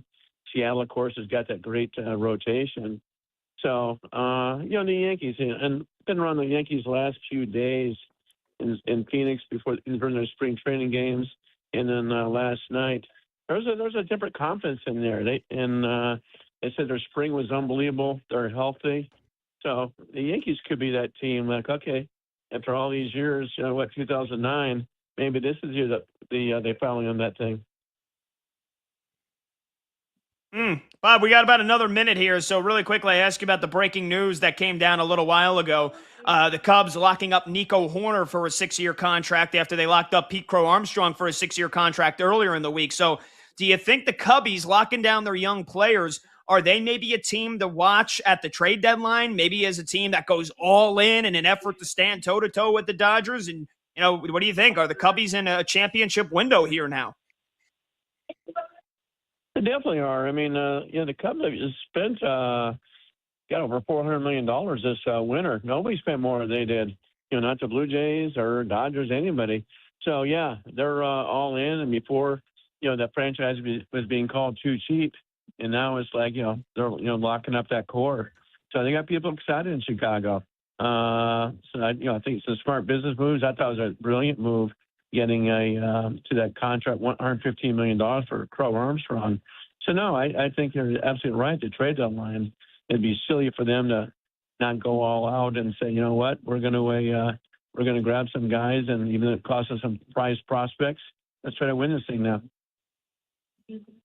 Heck yeah. The rest of the crew around me are all big Cubs fans. So I did like what you Indeed. said about the Yankees. I did about 10 post-game shows from last year on the Fan. So you're speaking all the right words to us here, Bob. We appreciate the time, man. Enjoy the rest of opening day, and we can't wait to chat with you soon. All right, my pleasure. Thank you, guys. Take care now. See you, Bob. There you go. That was Odyssey MLB insider Bob Nightingale. Insider calls are presented by Grainger. For the ones who get it done, Grainger offers the professional grade products you need delivered when and where you need them. Call, click Grainger.com, or just stop by. All righty, really quickly here, Brad. We got about a minute before we got to go to break. So Purdue and Texas underway, and I'm locked into this one. I'll get the double box working here in just a bit. Once Nebraska-Iowa tips off. But really quickly here, first couple of minutes in, we got a couple of threes that have rained down here, but not much else other than that. Yeah, and the biggest key, the first bucket made in the game was Fletcher Lawyer. As I just looked up, and Voki Titus with a slam dunk, 6'5" Purdue right now, but Fletcher Lawyer hoisted the first shot of the game, and it was Bottoms, and from way downtown, and he's the biggest X factor, as I've said, for this Boilermakers club. When he is on, and he has been on this NCAA tournament, they're bar none, a well-oiled offensive machine and very difficult to beat, as the Boilers just hit another mid-range shot, 8-5 in the early going. And I also got some news I'm going to share with you right now, Pat, as well. My buddy Jeremy Warner covers the University of Illinois basketball program. He's in Houston, and I texted him earlier today, and I said, hey, man, give me a scouting report of how many fans you see from the various Big Ten schools and University of Houston, school as well. And he goes, overwhelmingly on his walk over and walk into the stadium, Nebraska. And I said, do you have an approximate estimation, like 70-75%? He goes, I would say more than half of the fans inside the Toyota Center and just the fans that he saw on the streets walking over from the hotel were Nebraska Cornhusker fans. Based on what we saw in Oklahoma City, which is basically a home game for Nebraska, and that was a 6.5-hour drive away from Lincoln. This doesn't shock me at all. So the Huskers representing right now in H-Town. Sorry, Monty. Uh-oh. Hopefully the Hawkeyes fans come out of the cornfields like it's Field of Dreams Field here. of Dreams? Yeah, I almost forgot. If I would have forgotten Field of Dreams, you should just shoot me. All right. We're going to take a short break. 310-840-4910 is the phone number to join. That's 310-840-4910. We'll keep you posted all throughout the next 2 hours on Purdue and Texas. But right before they tip it off in Iowa, Nebraska, we'll give you some picks. We'll preview the game, tell you what the biggest keys are to this all Big Ten battle in the Sweet 16. The madness is here, baby. We got you locked in on that, and on opening day, this is your best place for all your sports fixes on a jam-packed day like today. He's Brad Evans. I'm Pat Boyle. This is BetMGM Tonight, right here on Westwood One Sports.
Do you all know the team that is currently the team with the worst record in the NBA?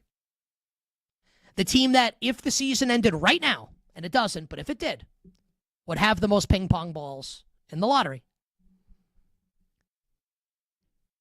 It's the Indiana Pacers, who lost last night to the Lakers. You know, the team that took the Thunder to 7 in the NBA Finals last year. It is very much within the realm of possibility that we will be talking about an NBA season next year and a Pacers team that has a returning Tyrese Halliburton flanked by AJ DeBonsa, Darren Peterson, Cam Boozer, Caleb Wilson, or one of these other draft studs. Many people will bring up the 97 San Antonio Spurs as a corollary. David Robinson gets hurt. They tank. They win the lottery and get Tim Duncan. They are champions in 1999. I don't want to go that far yet. Just keep that in mind. The team with the worst record right now is the team that played Game 7 last year in the NBA Finals.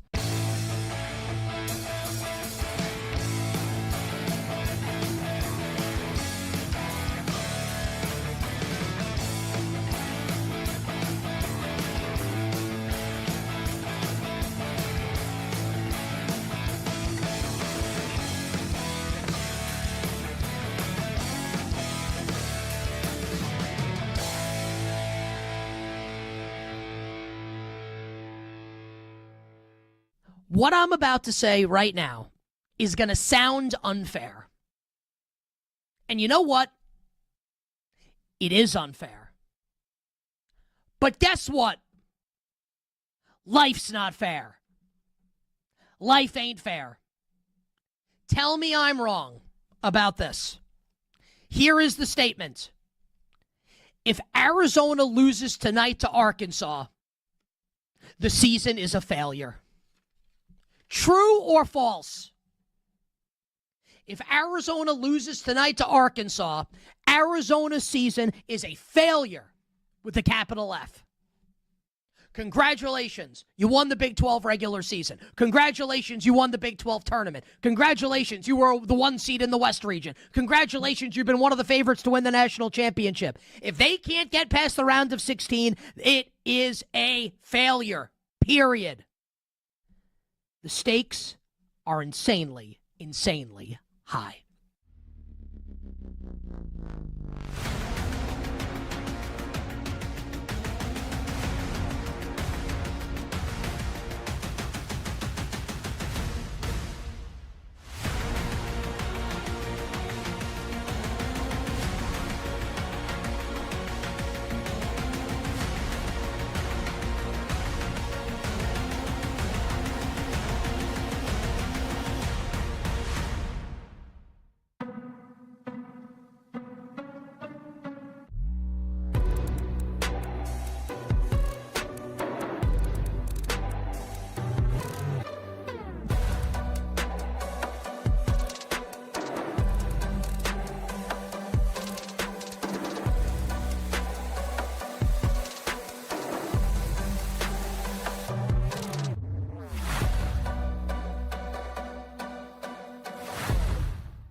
Red Zone Energy, real-time reaction. BetMGM tonight with Brad Evans and Pat Boyle rolls on.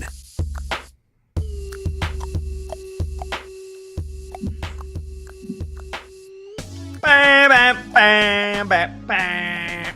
Welcome on back. BetMGM tonight, Westwood One Sports. He is Brad Evans. I'm Pat Boyle. This segment is sponsored by Progressive Insurance. Save on commercial auto insurance from Progressive. Get a fast quote at progressivecommercial.com. The phone number to join the show is 310-840-4910. That's 310-840-4910. Thanks again to Bob Nightingale, our Odyssey MLB insider, for joining us. Appreciate his thoughts and his time. Before we get to Iowa and Nebraska, they're tipping it off in a couple of minutes. Quick update here. This game is flying by in San Jose between Texas and Purdue. We barely had any whistles, Brad, And we got a high-scoring affair with the Longhorns. Hook 'em out in front by a deuce. What have you seen so far? Yeah, just a brisk pace in this game. And I think that kind of plays to your advantage with Hook'em Horns. Again, you're on Texas. I think Purdue will establish themselves eventually, but so far, so damn good for you, mi amigo, with this high-scoring affair at this current moment in time. Let me go and give you the box score update as Vookie Titus is towing the line. Is going to be shooting 2 freebies, and he's been an adventure. Oh, my God, he hit the front end. That's a rare occurrence, to say the least. Vookie Titus, 4 points so far in this game. Texas shooting a blistering 57% for the floor, 4 of 9 from way downtown as well. As we know, and we've said this time and time again here on BetMGM tonight throughout the entire college basketball season, how forgiving this Purdue defense can be, and the ugly side is showing up right now. Meanwhile, for PU, Trey Kaufman-Renz got 4 points. CJ Cox with 6. Fletcher Lawyer with 6. Again, the key is Lawyer's already nailed not 1, but 2 triples, and he's been a bit of an X factor for much of the season. Braden Smith does have 1 assist, only 2 points so far. 47% shooting for Purdue, nothing to scoff at there. 2 of 6 from downtown, just 33%. And these teams nearly even Steven on the glass so far. So again, 21-18 and a commercial break. Vookie Titus going to shoot the second freebie when we rejoin the broadcast. 21-18 Texas over Purdue in a tizite first 10 minutes in this Sweet 16 matchup. It's going to be a good one. Yeah, and then again, we are about 5 minutes away from tip-off inside the Toyota Center in Houston, where you said one of your buddies is there, Jeremy Warner, and he said it is overwhelmingly shuck 'em. Nebraska. In red. Yep. I mean, they both shuck a lot of corn. It's corn porn, as you said, but there's a lot of big red in attendance. Nebraska fans showing up and showing out in H-Town, getting ready to play Monty's Iowa Hawkeyes. And these teams know each other well. Big Ten battle. They've played each other twice already. Both teams protected home floor. Iowa won a rock fight earlier in the year, 57-52. Nebraska returned serve in Lincoln just a couple of weeks ago, winning 84-75 in OT. So really quickly here, Brad, what are the 3 keys to winning this game if you are the Iowa Hawkeyes with Bennett Sturts and the great Ben McCullum at the helm? Yeah, look, I think the biggest key for Iowa in this game, they got to win the arc. Both these teams are going to shoot nothing but threes. That is the strength of their respective offenses. Iowa jacking 47% of their shots from distance here in the month of March, and Nebraska shooting over 50% of their shots along the perimeter. So for Iowa, they got to win the arc. Number 1 in my mind. Number 2, they got to protect the rock. Bennett Sturts is a guy that has clean handles, doesn't really turn the ball over very much, doesn't shoot himself in the foot a whole lot. He's got the primary ball handler and a damn good one. I saw his assist prop is, I think, sitting at like 4.5 right now. Monty and I were talking about it during the break. I kind of like the over on that. I think he's going to be above average facilitator, to say the least. Because you have to clamp down and squeeze the orange and be cautious with it as Nebraska really cranks up the pressure. They're one of the best on-ball pressure defensive teams in the country. They're forcing a turnover nearly 19% of opponent possessions in their last 7 games. And number 3 for the Hawkeyes, again, they got to minimize those turnover mistakes. So, just go out there, play your game, slow this thing down. It's going to be a grind. You're a live in the meat grinder, essentially. In this matchup. These teams are very familiar with one another. Iowa loves to play low possessions. They bleed every second of the shot clock. High percentage offense on a per possession basis. They're an outstanding in terms of overall efficiency offense. Sturts can't do it alone. So, some of these other guys like Combs and Banks, Garris are really going to have to step up in this game to support him. This game is going to be, coming down, I believe, in the last couple of possessions. But biggest keys for Iowa, just protect the rock, win the arc, and he might win the night. All right, really quickly, and then, so Nebraska, you obviously mentioned the Huskers. They're going to shoot a ton of threes as well. But for 2 teams who is their identities are defense, what's the keys for Fred Hoiberg's squad, specifically Big Red? What does Nebraska have to do well in addition to shooting the 3? Yeah, and again, just focusing on the triples real quick. 50.7% of their shots are coming from the arc, and here in the month of March, they're shooting a respectable 34.3% on those 3-point jacks. And number two, they got to create chaos with that pressure. So they really, got to extend the trap. Try to get Iowa in uncomfortable situations in which the offensive possessions are a bit discombobulated. Nebraska is really good with the rotations. They're clamping down. They're double teams.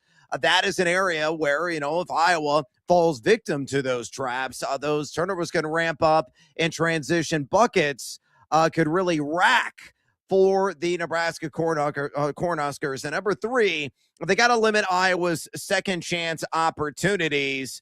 Iowa's not the best defensive rebounding team, but they've been really good on the offensive glass here in the month of March. So if they can limit those second and third chances on a per possession basis, seal off the glass, box out with a ranked mass, and the other bigs of this Huskers club, they should prevail. Again, bottom line, it's a coin flip game. And a lot of these, times when you have these ultra tight matches, Pat, it comes down to like 50-50 balls. Comes down to errant whistles. And, are you going to spoil or take advantage of opportunities at charity stripe? It's those subtleties that will decide the game ultimately in the end. And I believe that will apply to this game as it applied in both matchups in the regular season. All right, so let's make some picks here. Who do you think wins this game? Nebraska, Iowa, it's a coin flip, so just pick the winner of the game. Who wins it, or do you like anything else in this game here that is tipping off in a matter of moments?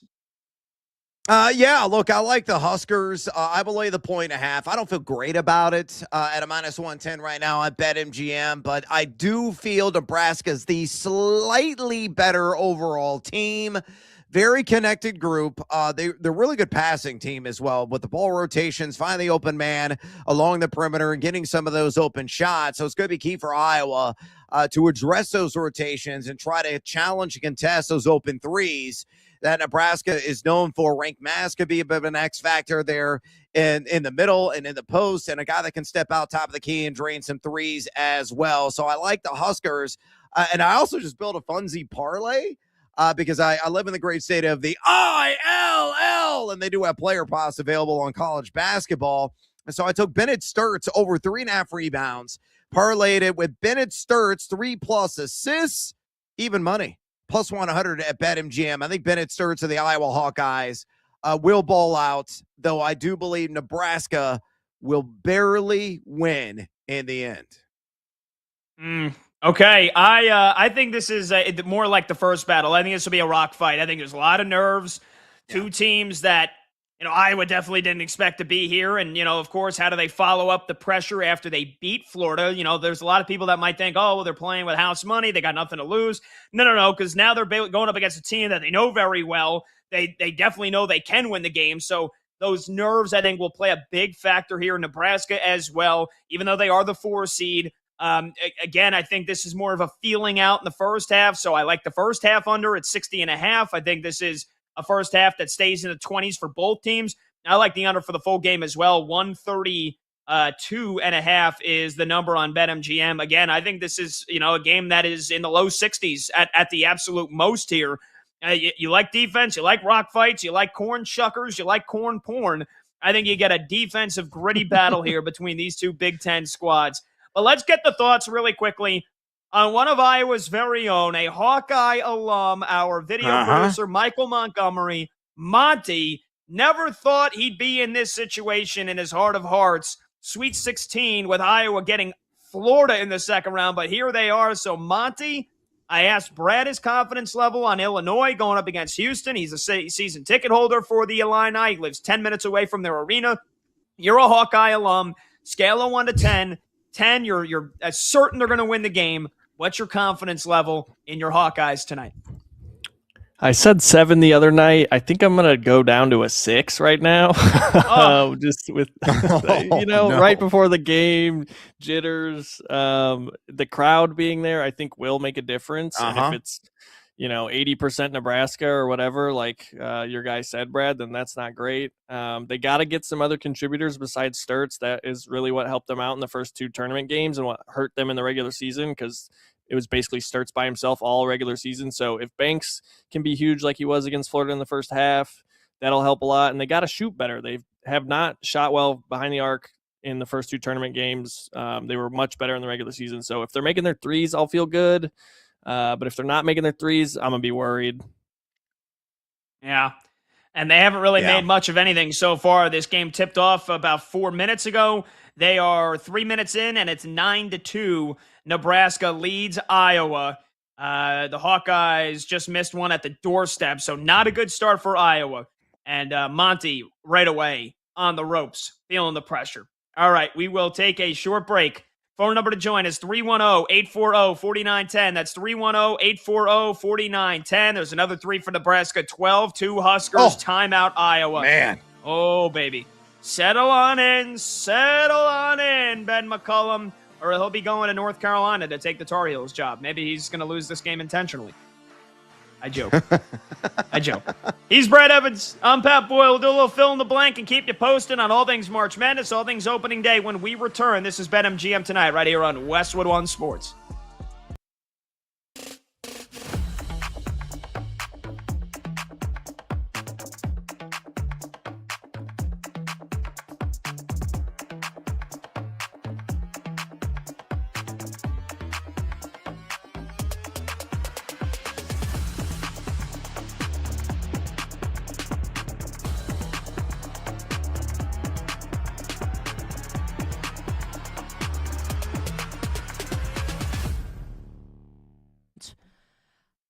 There was a lot of pretty awesome stuff there from Jeremiah, both in terms of the analysis of what's going to happen in the top 10 picks of the draft, and he thinks there's a clear difference between Sonny Styles and like Caleb Downs and Arvell Reese. He loves Sonny Styles.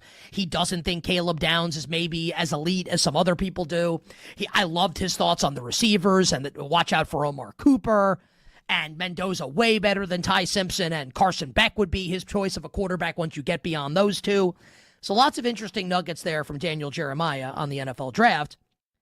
But none more interesting than that, the soundbite we just played you coming back from break.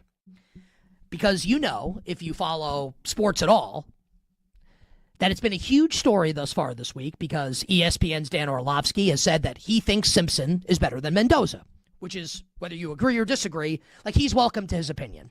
And Daniel Jeremiah did back him up and say, like they were texting about it last week. Like, I want to just go on the record here. Like, not that, like, my opinion is the be-all, end-all. I don't think there's anything sinister going on here. I absolutely do not think that that's the case. But Orlovsky kind of crossed, and I don't mean this as a criticism of him, and, like, neither did Jeremiah. I'm sure that he talked to people. But I found it interesting, right? Where Dan Orlovsky kind of traipses over the line of, here's my opinion, to I'm now reporting something. Because, like, I can say, you know, spinach tastes better than pizza. That's my opinion, right? But if I say, hey, I talked to 100 people and 85 of them agree, like, probably not true, right?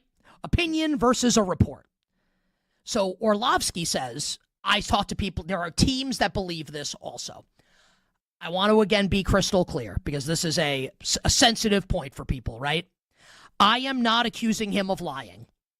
I am sure that he has spoken to people that believe that. I just don't think it's the majority. And when Daniel Jeremiah comes on the air, and he doesn't, Orlovsky's his friend. He's not trying to make Dan Orlovsky look bad. But look, he's going to be honest. He hasn't talked to anybody that said that. Very, very, very interesting, right? As this debate, it's not really a debate. Mendoza's going to go first overall. But this is something that's going to rage here over the course of the next month. So that was fascinating, right? Here's Dan Orlovsky telling you teams like Simpson better. And there's Dan Jeremiah telling us he hasn't talked to one team that thinks that. And the teams that he has spoken to don't think it's close in the evaluation between the two. Different people and different teams can think different things. I'm not accusing anyone of lying. I'm sure they're both telling the truth. It is interesting, though, what both of them have said. And it will be interesting to follow over the course of the next week. I want to punch home a point before we do some NFL news.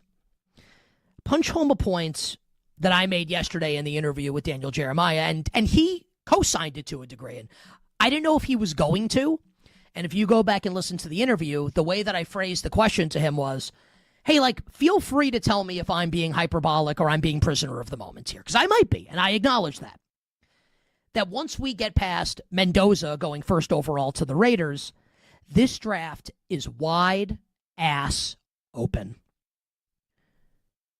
Where you can look at mock drafts, right? And we still have some time. But you can look at mock drafts from all the reputable people that do mock drafts. Not like me when I used to hit the bong and do them for Bleacher Report like a decade and a half ago. Not that.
Late games, loud opinions, and money time moments. BetMGM Tonight rolls on.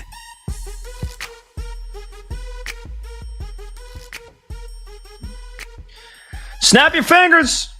Do your step. You can do it all by yourself. All right, welcome on back. BetMGM Tonight, Westwood One Sports. He's Brad Evans. I'm Pat Boyle. Phone number to join is 310-840-4910. That's 310-840-4910. You can call into the show. You can text into the show. If you text us, just tell us what your name is and where are you from. Just like if you were going to call. So we'll take your calls. We'll take your texts. And our friends at BetMGM want you to know this. The Cavender twins are facing off in the Court of Legends game, and you can enter our Pick a Twin to Win free-to-play game for a chance to win a share of $2 million in bonus bets. How to get this offer in 3 easy steps. Number 1, opt into the Pick a Twin to Win free-to-play game.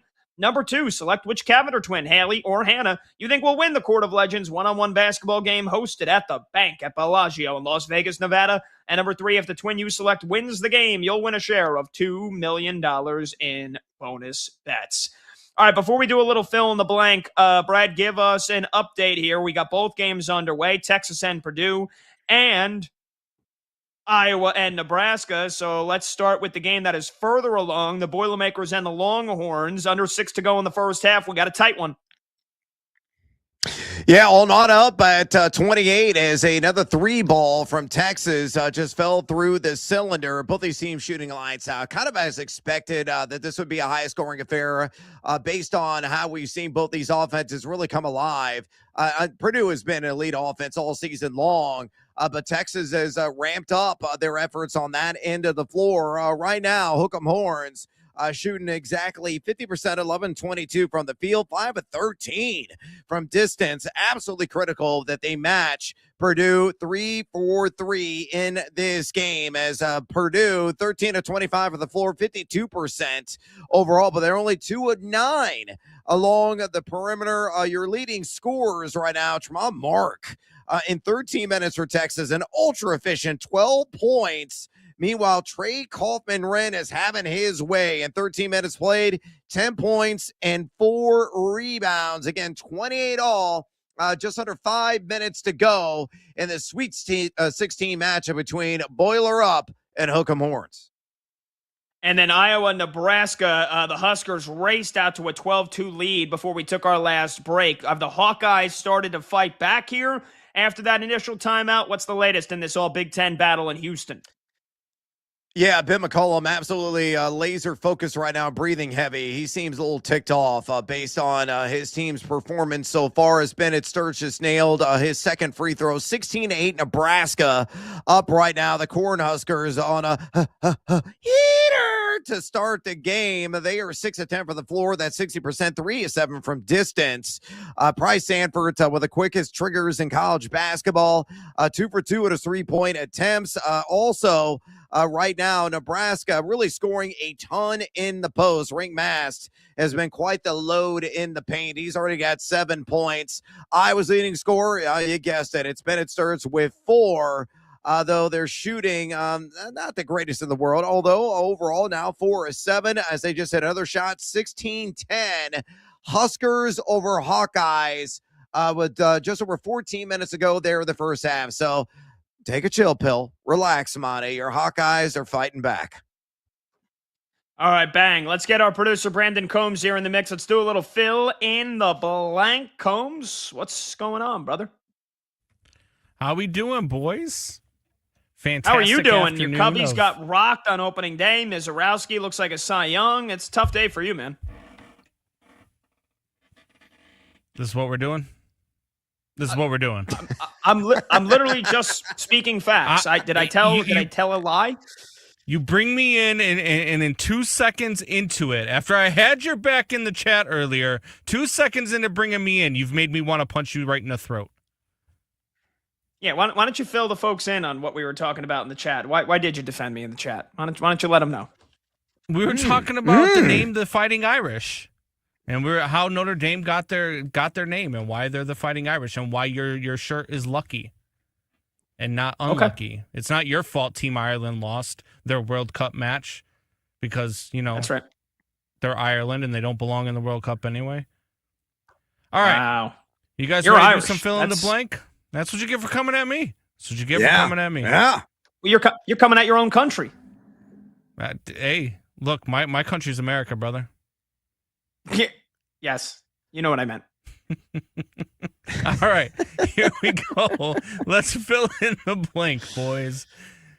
The 2026 Major League Baseball home run leader will be blank.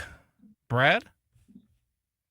Schwarbs! We already hit a bomb today. I think I'm already on record here right on BetMGM tonight that Kyle Schwarber will lead Major League Baseball in long balls. A guy, if you look at the Zips projections right now at Fangraphs, got him forecasted for 41 home runs, which would be third in Major League Baseball behind Shohei Ohtani and Aaron Judge. And, of course, everybody's going to be on those two guys in this category. But the ISO... the exit velo marks of Kyle Schwarber are outlandish. He plays in a bandbox there at Citizens Bank. So I think he's got to hit at least 50, and I think he's got to set the pace in home runs. Give me Kyle Schwarber, a current Phillies great and forever a Chicago Cub great. That's right. Look, speaking of bandboxes, I'll go long shot here. I'll go outlandish on paper, but if he played a full season last year, he might have hit 50. How about Nick Kurtz from the A's, playing in that minor league stadium in Sacramento where literally, it's double-digit runs are the norm. He had 36 bombs last year in 117 games. If he plays 150 games, Nick Kurtz is easily going to hit 50. Maybe he hits 55. So how about Nick Kurtz from the A's to lead baseball in home runs this year? That's my pick. Oh, that's spicy. I'm gonna go Vladdy Daddy. I think Vladdy is going to just absolutely go off this year, and I think he's poised for a 55, 60 home run season. I'm gonna go with Vladimir Guerrero to be the home run leader. All right, let's hit the next one. Of last year's playoff teams, which were the Dodgers, the Blue Jays, the Guardians, the Reds, the Cubs, the Phillies, the Brewers, the Padres, the Yankees, the Red Sox, the Tigers, and the Mariners. Of those teams, which is the most likely to miss the playoffs this year? Brad? Oh, it's the Reds in a walk, in my opinion. They got a bottom 5, I would argue, bullpen. And they got a bottom 10 overall lineup. And I love Ellie De La Cruz, but they don't have any studs up and down that hitting lineup on a regular basis. The rotation's got some upside, some young arms, got to go out and prove it. But Pacota's got projected for 77.8 wins. I think I said this the other night. We're previewing the NL Central. They're going to be lucky to win 75. So the big red machine is going to get shut down. It's got to be the Reds. Yeah, from the American League, I think it'll be Cleveland. It'll be the Guardians. Again, they were basically thinking about selling off last year. They didn't trade Stephen Kwan. They end up pulling off the miracle and catching the Detroit Tigers. Then they get bounced by them in the wild card round. Outside of Stephen Kwan and Jose Ramirez, like there ain't a whole lot of pop to go around in that lineup. Manzardo and Bo Naylor, they're nice pay. I like that they added Rhys Hoskins. But man, this rotation for me, it lacks the back half of it. Tanner Bybee is decent. Gavin Williams is decent. Outside of that, I don't trust the rotation. I don't trust the bullpen outside of their closer, Cade Smith. So for me, Cleveland, I think the Tigers are winning the AL Central. I think the Royals could be the wild card team there from that division. I do not think the Guardians are making the playoffs. Yeah, I think that the other day when we were doing our picks, I mean, that I didn't pick the Yankees to go to the playoffs. I think that the Yankees are going to miss the playoffs this year. But I think most likely, I think you're right. I think it's the Guardians. You look at this pitching staff, you look at how much they lost in their lineup, their bullpen is god-awful. So, yeah, I think it's the Cleveland Guardians as well. All right. The biggest surprise of the 2026 season will be blank, Pat. The biggest surprise. That's a good one. I'll stick with a team-related result here. And it's something that Brad and I both, I think, officially agreed on in terms of winning the AL West. The biggest surprise would be the Rangers winning the American League West. Now, I know that day one, let's see, they ended up losing today, if I'm not mistaken. Yeah, 5-3. Yeah, so they lost 5-3. Evaldi didn't pitch well, but they ran into Christopher Sanchez. They did put up 3 runs in the ninth. That Phillies bullpen going to be suspect again. But I think the Rangers win the AL West, whereas most people think it'll be the Mariners with Big Dumper and that most of that whole team with that great pitching staff come back from last year. But again, if the Rangers stay healthy, I think they're one of the best teams in baseball. So that'll be the biggest surprise to me. The Rangers win the American League West. Yeah, that's a good call there. I would certainly have debated that one, to say the least. Let's stay in the West. Let's go to the National League. Obviously, the Dodgers going to win the NL West, but who's going to be the second best team? I think it's going to be the Arizona Diamondbacks. The slithering snakes are going to, show their fangs, and they're going to sink their teeth in to the Giants and the Padres. A lot of people on the Pods, a lot of people on the Giants, they think they're the second best team in that division. But Arizona, they got some bats. I think they have a borderline top 10 starting lineup. The pitching staff may be a little bit suspect, but, Zach Gallen, Bob Nightingale, we had him on earlier in the show, feels he's a dark horse candidate to win the National League Cy Young. If that is the case and the bullpen overachieves, it might be subpar, but if they do overachieve, the Diamondbacks will be the second best team, which I think would shock some people in the NL West. Biggest surprise of the 2026 season? Monty, you know it. Tarek Skubal is going to be a Cub by the deadline. All right. This year's that's World Series winner will be blank. Brad? I hate to take chalk, but I have to. It's the Dodgers. If they stay healthy with that rotation, with that pen, with that starting lineup, but nothing but stars, and more stars, who the hell is going to beat them? It's got to be the Dodgers. I'm going with the Yankees.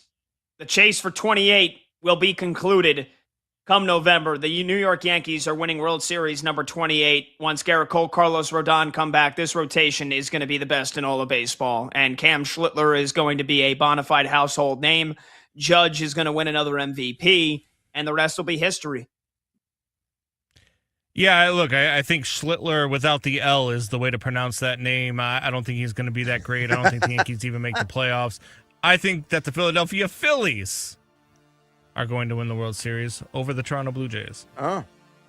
Oh, All right, when we come back, see. more updates on March Madness and some more opening day takeaways as well. With the fun rolls on, get aboard 310-840-4910. He's Brad Evans. I'm Pat Boyle. This is BetMGM Tonight.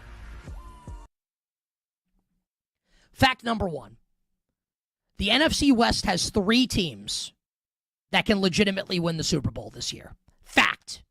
Now, obviously, if Matthew Stafford gets hurt, the Rams can't, but you understand what I mean, right? Assuming health to the principal players. Those 3 teams, the reigning defending Super Bowl champion Seattle Seahawks, the Los Angeles Rams, and the San Francisco 49ers, who all played on divisional weekend this year in the NFC playoffs and 2 played on Championship Sunday. And the Niners weren't healthy at all and still made it to the divisional round. So that's a fact.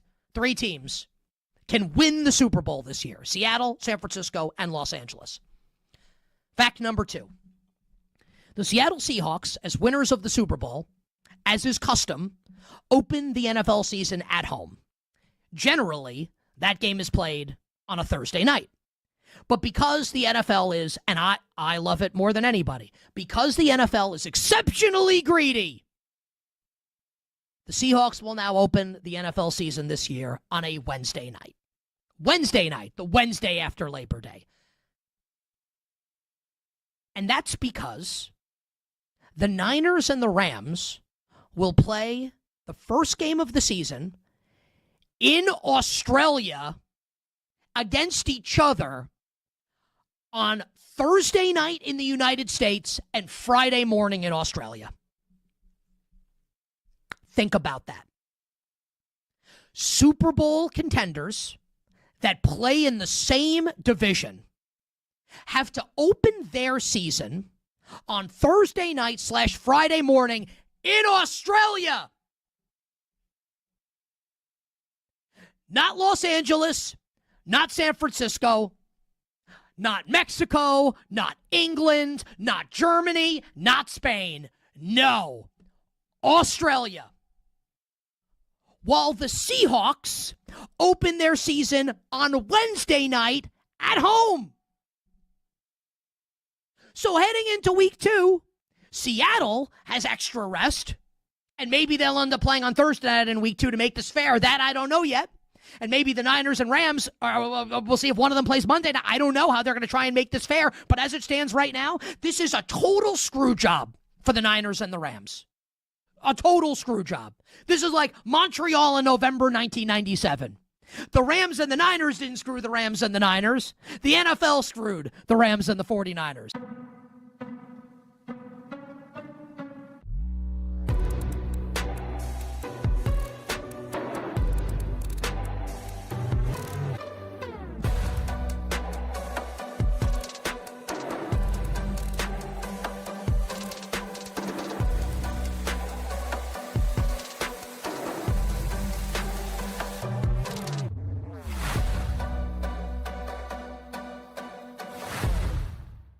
Terrible job. Jameis Winston, I can't figure it out. I'm 100% in agreement. The idea that we're going to do a freaking let Netflix do White Sox Rockies in the middle of August. I mean, what are you doing giving them the opener? Yes Network, which does the Yankees all year long, that does all the grunt work. They can't get the first game of the year when they get a little buzz and they get some people talking about it. SNY today, NBC, that I don't understand either. The one thing about NBC, at least that's a contract. They're going to do games all year. I mean, Netflix is a one-off. So I was really down on it. But yeah, I don't want to see Barry Bonds anywhere near. I understand he's a giant, but Bonds could not do any interviews outside of San Francisco. I'm not interested in that either. And showing a home run number out there in right center field. Did you ask Henry Aaron if that was okay? I'm not into that. So yeah, I had major problem. And the game started at 8:25. All right, start the game at 8:00 for crying out loud. Jesus, 8:25. I mean, come on. Games are long enough. I got to sit there. I got games the next Thursday and Friday with the tournament where I'm going to be up to 3, and that's long too, where I'm going to be up to 2 a.m. Can you start the game at 8:00? So I did not like anything about that Netflix presentation. I understand that the NFL does it. I understand they're doing it for $1. It's money, but to me, it's a cheap way to do it. and I did it yesterday on First Take, so this is not a second guess. I did it yesterday. I was mad about. I couldn't stand it. So there you go. How's that in a nutshell? You like all that? That's how I feel. No, I didn't like it. I loved it.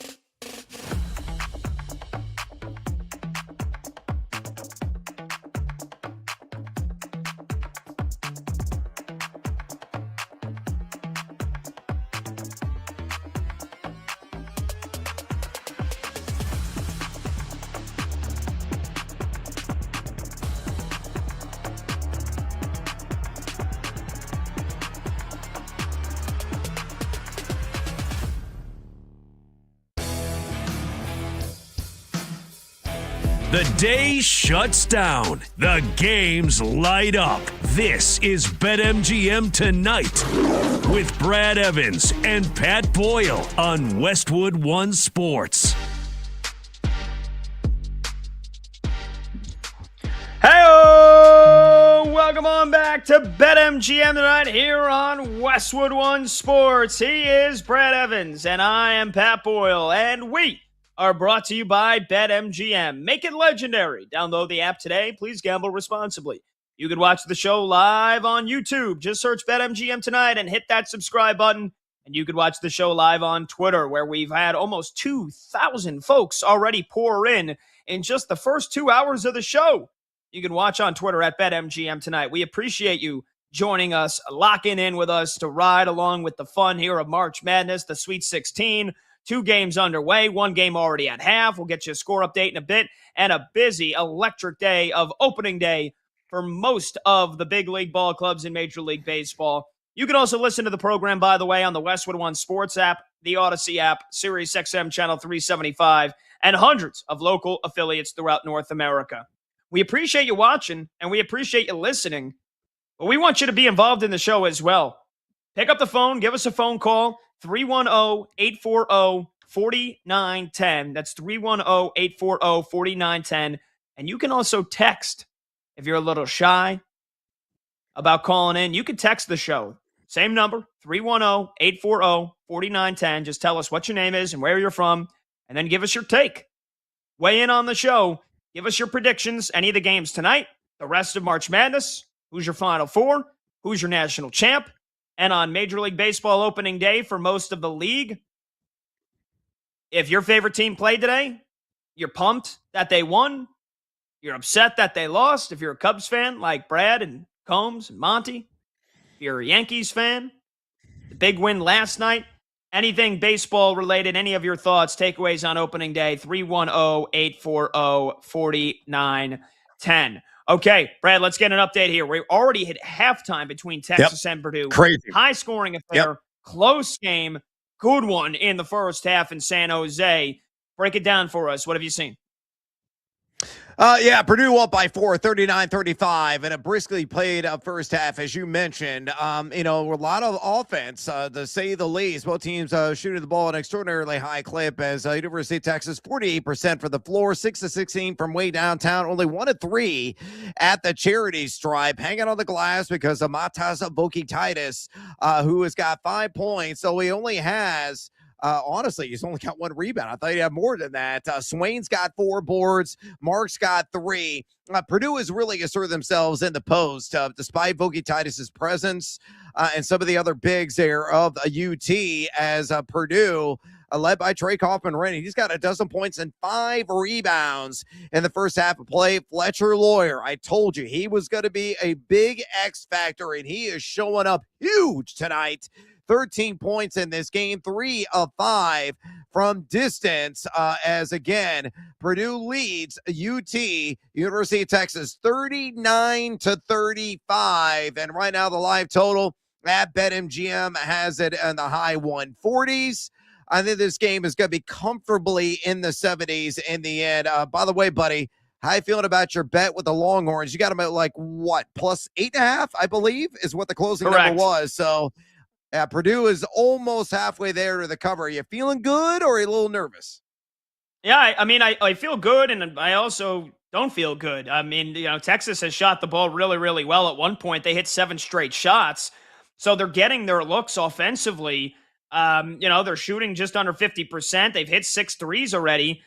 Jordan Pope looks really good. He's had a bunch of catch and shoot threes for Texas so far. Tremont Mark has taken over in the first half.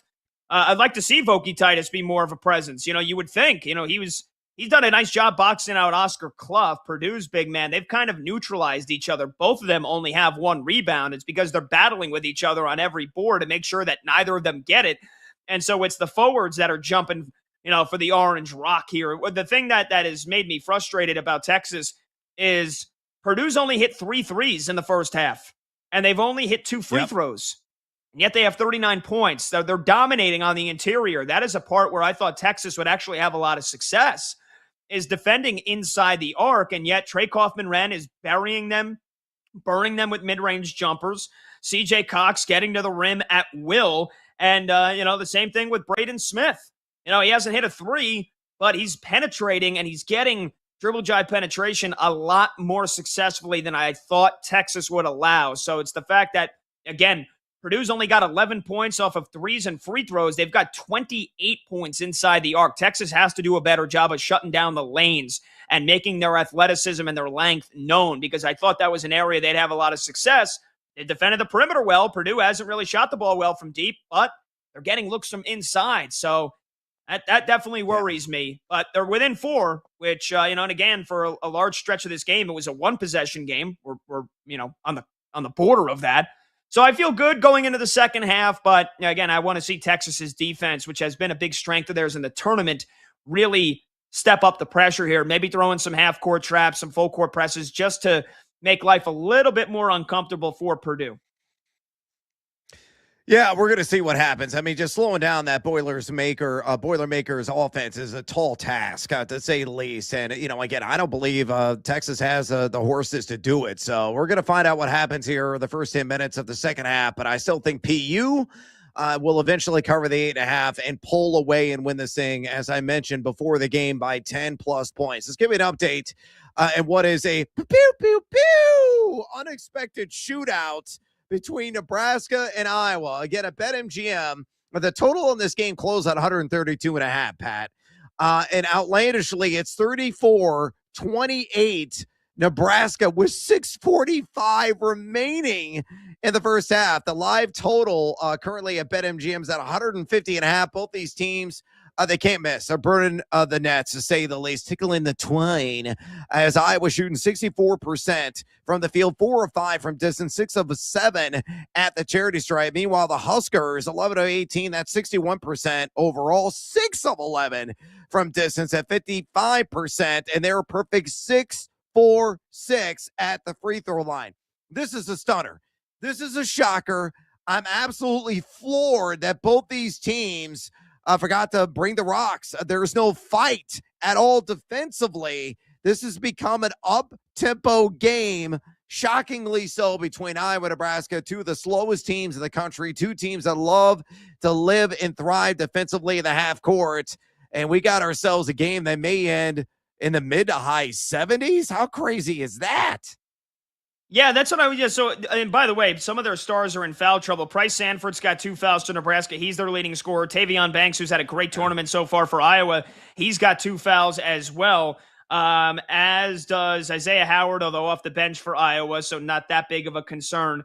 Same thing with Nebraska. Kel Jacobson's got 2 fouls as well, but it's Sanford and it's Banks getting into foul trouble early on. That would definitely concern you if you're either fan base. But that's what I ask you. Do you think, like you said, both these teams play slow, and yet they're cranking up the tempo. They're shooting a bunch of threes.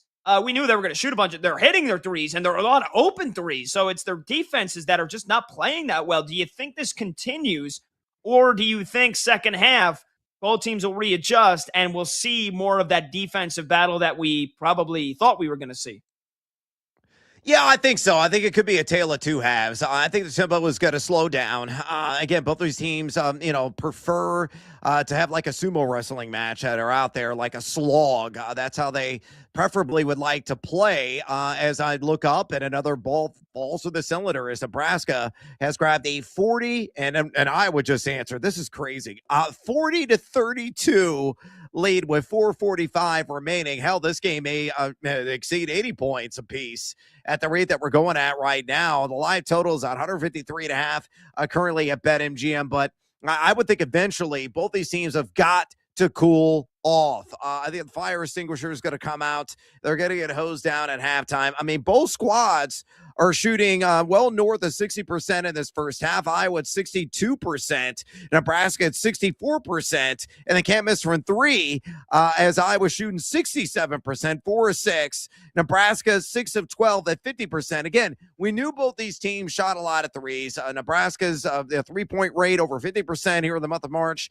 Iowa's over 47%, and they're both shooting exceptionally well at the free throw line. Only one missed free throw combined on the 13 attempts for both squads combined. So, again, it's just one of those fluky things that is happening right now, and both these teams filling up the cup. But I think the second half will be the antithesis of the first. All right, very good. So there you go. Nebraska leads Iowa 40-32, under 4 minutes to go in the first half. And then again at halftime, Texas trailing Purdue. The Boilermakers lead 39-35. Let's get a check-in here on Major League Baseball opening day. We got D-backs Dodgers around the corner, Guardians Mariners later tonight. We're going to play a game actually coming up next segment regarding both of those games. But we gave you a couple of final scores earlier. Just touching on a couple of games that have gone final now. If you like shutouts, today was your day. Red Sox shut out the Reds 3-0. Garrett Crochet, as good as advertised, 6 shutout innings with 8 strikeouts. Trevor Story, Jarren Duran, and Ceddanne Rafaela all had a couple of ribbies for the Bo Sox. So, look, Brad, you and I both think that the Reds are not going to make the playoffs this year after they made it last year. Game 1, going up against one of the best pitchers in baseball, not a big surprise. And I guess really, the Red Sox, a very interesting team. I believe it was our guy Monty who actually has them in the ALCS when we did our playoff predictions last night. How high are you on the Red Sox this year? How do you think they end up doing? Do they make the playoffs? Do they miss the playoffs? What chances do you give Boston? Because I don't think they make it, but I think they're going to be pretty damn close. It's going to come down to that lineup that lost Alex Bregman and has got a lot of young names. Again, I know Jarren Duran's a good player, but if he's their 3-hitter all year, like you're relying on 3-hitter production from Jarren Duran, I'm not that high on the Red Sox. So their pitching staff's great. They loaded up on it in the offseason. I don't trust the lineup. Yeah, and I understand that. That's a downside, but can they be a slightly above average hitting unit? I mean, that's the absolute key and the $64,000 question for this Red Sox franchise. And I say, yeah, I think it's entirely on the table. I mean, that's baked into Pacoda as well, as this is arguably the tightest projection for an entire division in all of Major League Baseball. I mean, Pacoda's got Toronto and the New York Yankees both at 88.5 wins with that forecast, followed by Baltimore at 83.3, Boston at 82.9, and Tampa, the division worst, at 81.9. So, yeah, it's anyone's best guess how this thing's going to shake out. It's going to be just ultra competitive, to say the least. But with that starting rotation and what I feel is, definitely probably B-plus bullpen, in my opinion, I think Boston is going to be in the running to be the third best team in this division. If they lock in that third position, they will be a wild card team when push comes to shove, because I think Toronto and the New York Yankees are going to be bludgeoning each other and laying haymakers left and right in competition for taking top honors in the AL East. So, yeah, it's going to be an exciting race. One that's going to come down, I feel, to the bitter end. Speaking of shutouts, the Halos went into Houston, shut out the Astros. I guess they were too busy watching March Madness, and they forgot to bring their bats to the ballpark today. I mean, the game finished before March Madness kicked off today, but you get my point there. Jose Soriano, 6 shutout innings with 7 strikeouts. Trout, we mentioned it earlier in the show. He went deep in the 7th, 403-foot bomb to left field. Oswald Peraza, former Yankee, with an RBI single. And then Nolan Schanuel, who, look, if the Angels are going to surprise anybody this year, I think Nolan Schanuel is going to have a big season. Last year, in his second full season in baseball, had a 264 average, only hit 12 home runs and 53 ribbies. I think his power is going to have to go up. I mean, he's a big first baseman, 6'2", left-handed stick. He's going to have to go deep 25, 30 times this year. I think if the Angels want to actually be able to do anything offensively. but he went deep today. And how about Houston? Altuve, Ofer. Yordan Alvarez, Ofer. Isak Paredes, Ofer. Carlos Correa, Ofer. Yikes. I think the Astros missed the playoffs again this year, and it bears repeating. It's one game out of 162, but man, that offense, invisible today. They didn't have the trash cans to bang on in the dugout, so they didn't score a run. Yeah, and they're probably going to be a starting lineup that's not going to draw a whole lot of free passes. The on-base percentage as a collective for the Houston Astros, I think, is going to be a shortcoming for this team. You know, the starting rotation we talked about the other night, I think it's a decent one. I like Hunter Brown. You're not a guy that usually gets down with Hunter Brown. He didn't perform all that well today. He didn't even survive a full 4 innings pitched 5 innings, excuse me, because he had the 4 free passes, though the K's racked up, though he didn't really get touched anywhere else. And I like Burrows. I like Javier. The bullpen's a little bit questionable.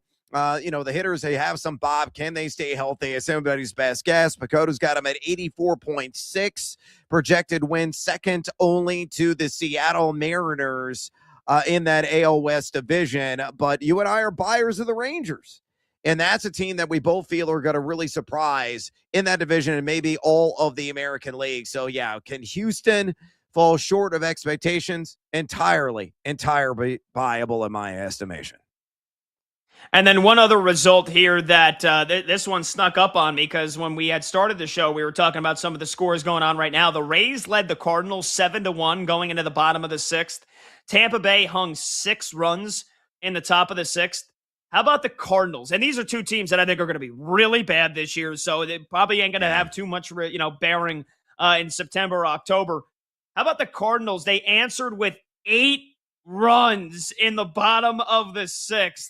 And they win the game 9-7. You had a Gorman 2-ribby single, a Church 2-ribby single, a Weatherholt sac fly, a Herrera sac fly, and then Alec Burleson with the dagger, a 2-run bomb. 8 runs in the bottom of the 6th as the Cardinals storm all the way back to beat the Tampa Bay Rays 9-7. Good for the folks at Busch Stadium, because I don't know how full those crowds are going to be in July and August when they're dead out of it. But, man, they were probably rocking and rolling today. That's an impressive comeback on opening day. It is. It depressed me greatly that the St. Louis Cardinals won on opening day and my Chicago Cubs did not. But I agree. It's all about sample size, Evans. It's one stinking game. We'll see when, push comes to shove by the All-Star break where everybody's standing. I believe St. Louis is going to be the worst team in the NL Central. I would be shocked if they exceeded that expectation. Pacota's only got them forecasted to win 67.2 games. Maybe they win 70. They're in full rebuild mode. There's nothing particularly special about this team unless they collectively overachieve overall and Stan Musial returns and starts slapping, for like a 350 batting average in his prime. I'm not buying it. So unless they have, some of those legends of yesteryear all of a sudden return in Field of Dreams fashion, the Cardinals should be rock bottom basement in the NL Central this year. All right, there you go. So we got 2 games left to start on opening day. When we come back, we're going to play a little crew game for the Guardians. Their game against let's see, I blanked off the top of my head here. The Guardians taking on the Mariners, and then the D-backs taking on the Dodgers. We're going to go around the room, give you a couple of picks for each of those games when we come back. Opening day, still got a couple of games left to fire off, so baseball kicking. We'll get you an update on Nebraska and Iowa. This is a shootout for the ages here in the first half, and Purdue and Texas second half will be underway, so don't go anywhere. Your one-stop Central Sports Hub is right here when we return. He's Brad Evans. I'm Pat Boyle. This is BetMGM tonight on Westwood One Sports.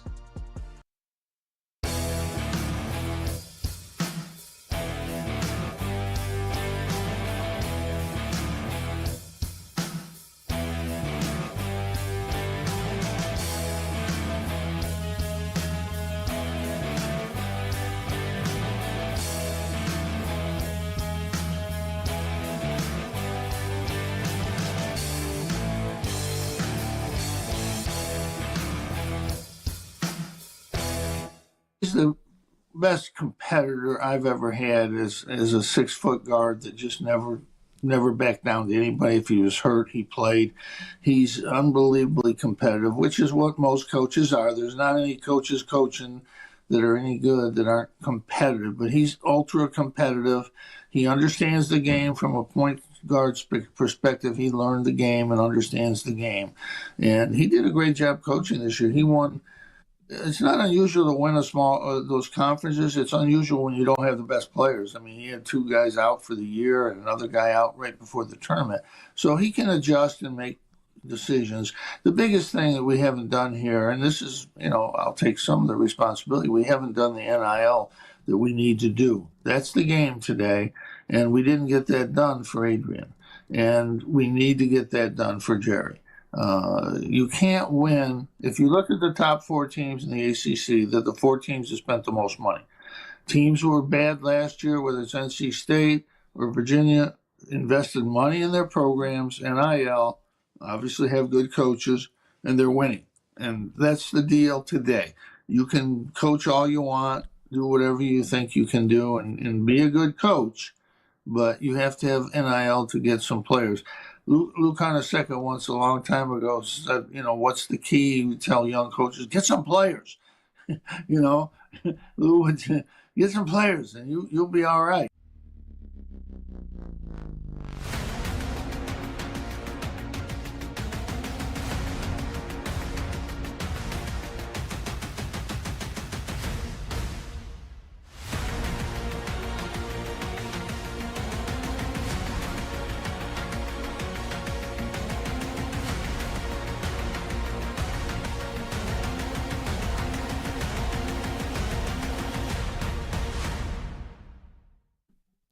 So if it's Boston OKC, if that's the NBA Finals, I think the big thing that we've learned from the two meetings that these teams have had recently, including last night, one by Boston, and then a couple weeks ago, one by Oklahoma City, both home teams winning, it'd be a hell of a Finals.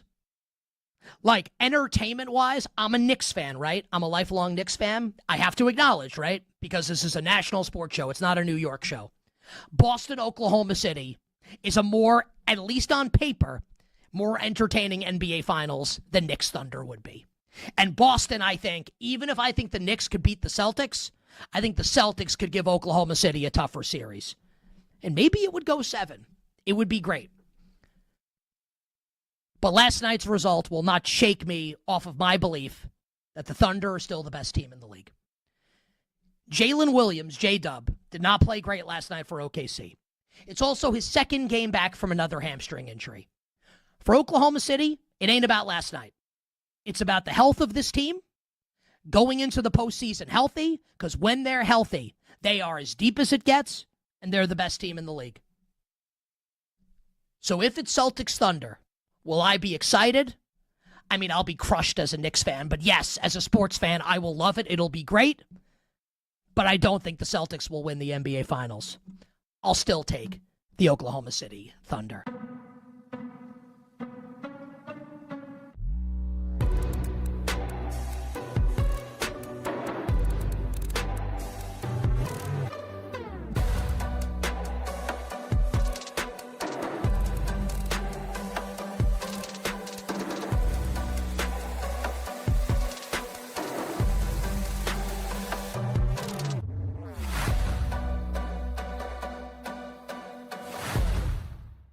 Duke has a tremendous advantage.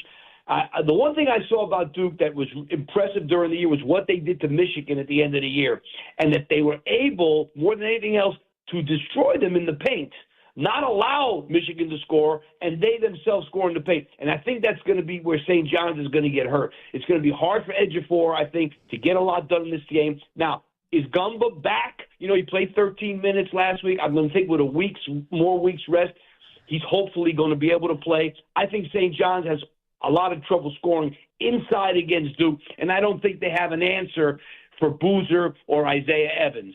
But, hey, the guy coaching St. John's, he's pretty good, so, we can't count him out.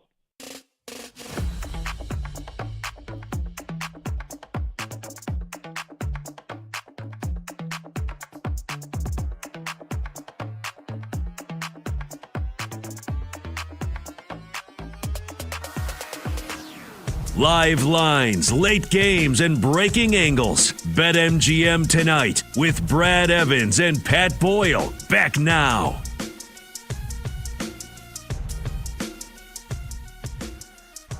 Welcome on back. BetMGM tonight, Westwood One Sports. He is Brad Evans, and I am Pat Boyle. The phone number to join the show is 310-840-4910. That's 310-840-4910. Get in on the fun of a new MLB season with a no sweat token. If you don't win your bet with the token attached, you'll get your stake back in bonus bets. Here's how it works. Number 1, log in to receive your MLB no sweat token. Number 2, make a qualifying $5 to $1,000 MLB bet and attach the token. Number 3, you'll get your stake back in bonus bets if you don't win.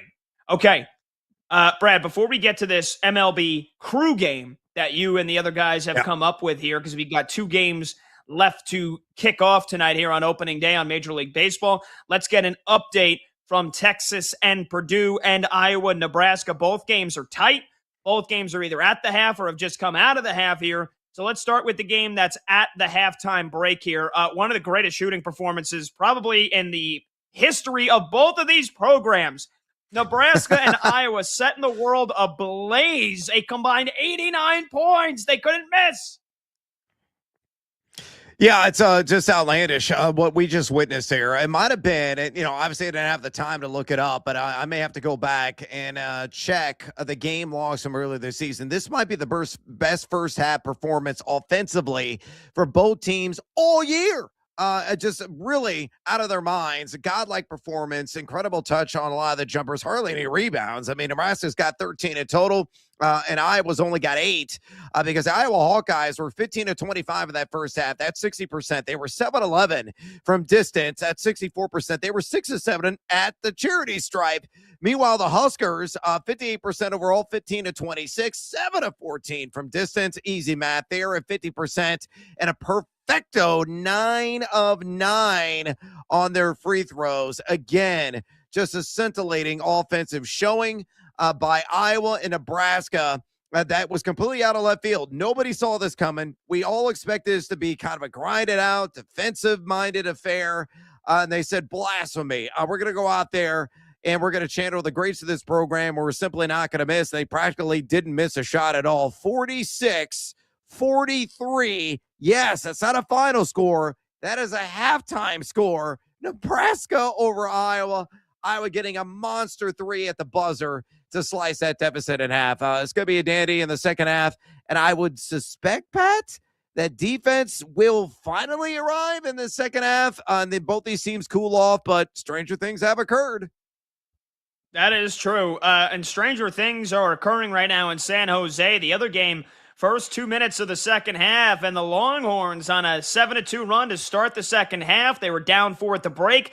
Texas leads Purdue 42-41. The Longhorns getting kind of whatever they want offensively. It's continued, and now Purdue fighting from the back foot here, Brett.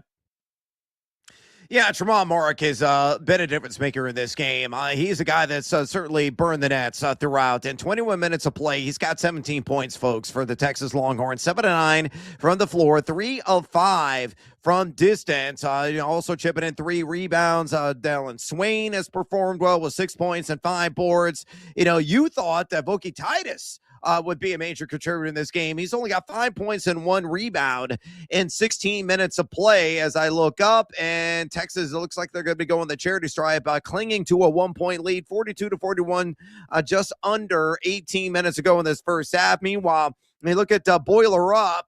They're shooting a downright respectable 49% for the game. But the difference so far, Texas 7-17 from distance. Purdue only 3 of 14 on equalizers, just a miserable 21%. Fletcher Lawyer is doing his best from outside, but Braid Smith 0 for 2. CJ Cox 0 for 3. Mayer off the bench 0 for 2. Banter off the bench 0 for 1.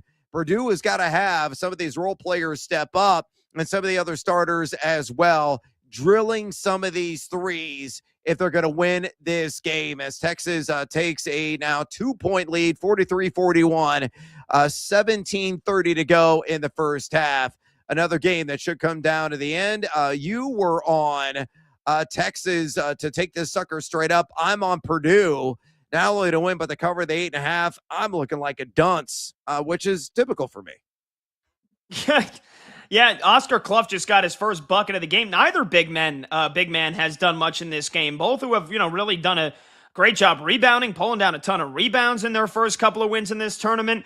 And, Voki Titus has also been scoring a ton. You mentioned he's only got 5 points and he's only got 1 rebound. And Oscar Clough for Purdue has only got 2 points and 1 rebound. So this is a game between the guards and the forwards, the little guys taking over, as Bill Raff would say, having a big game here so far. So there you go. You got Nebraska, Iowa, a 1-possession game at the half.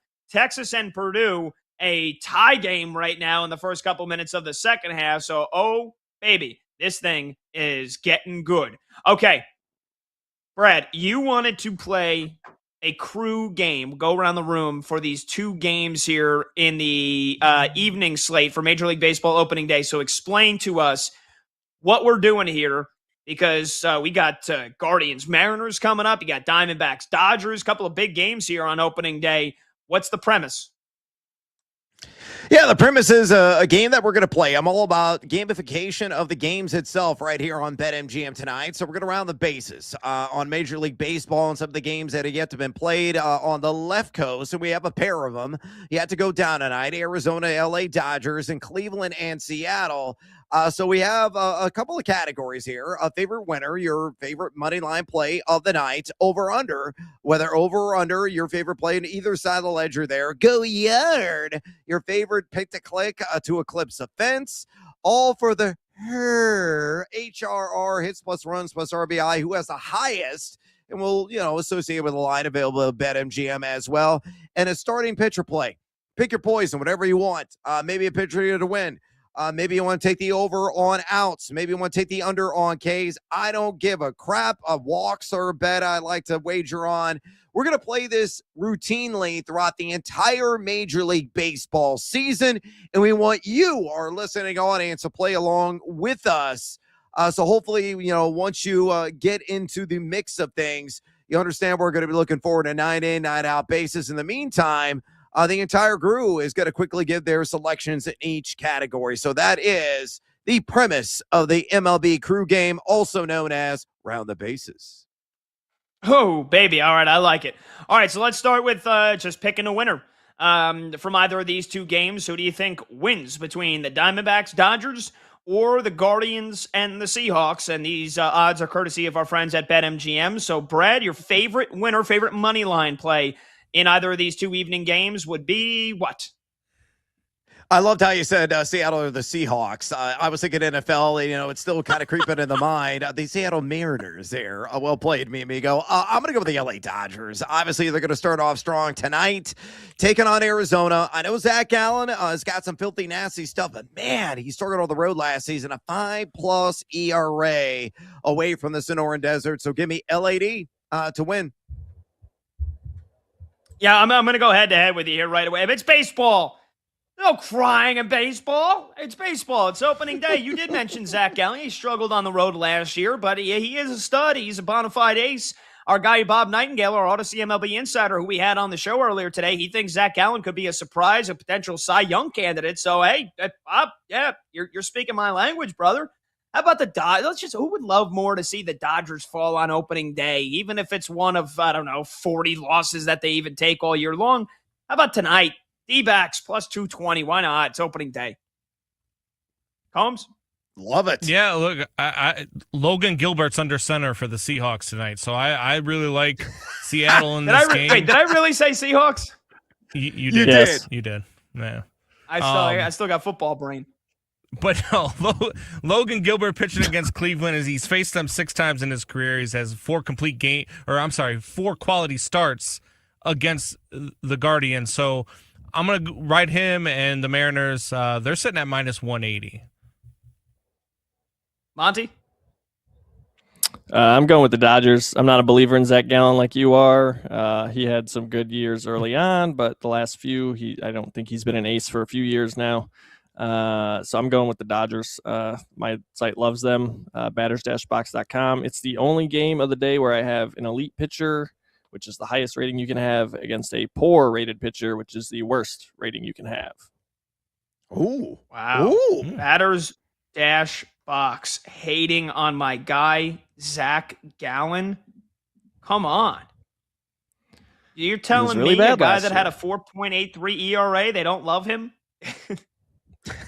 Nope.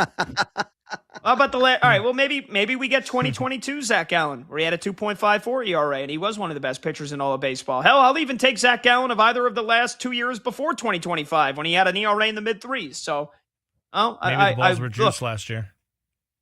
Yeah, maybe so. Probably. Maybe so. I know what it's like to have juice balls, to be throwing them. Yeah, so, you do. Pause. All right. Hey, Let's move on. Favorite total out of these two games, whether it's game total or team total.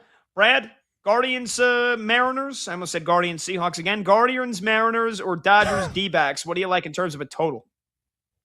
In Browns and Seahawks, I like the under on 6.5 at even Steven plus 100 juice, Pat. Look, I know it's Tanner Bybee, 4.76 ERA and 11 1/3 innings pitched in a pair of starts last season against the M's, but Logan Gilbert just shuts people down, especially at home. 2.74 ERA last season at home and 68 1/3 innings pitched. So give me the under, especially at the plus money available right now at BetMGM on 6.5 runs. I think Seattle's going to win that game like 5-1. Okay. I'll take the under on Diamondbacks Dodgers. Again, this is me believing in Zach Gallen, and I could be, proven to be an idiot on that.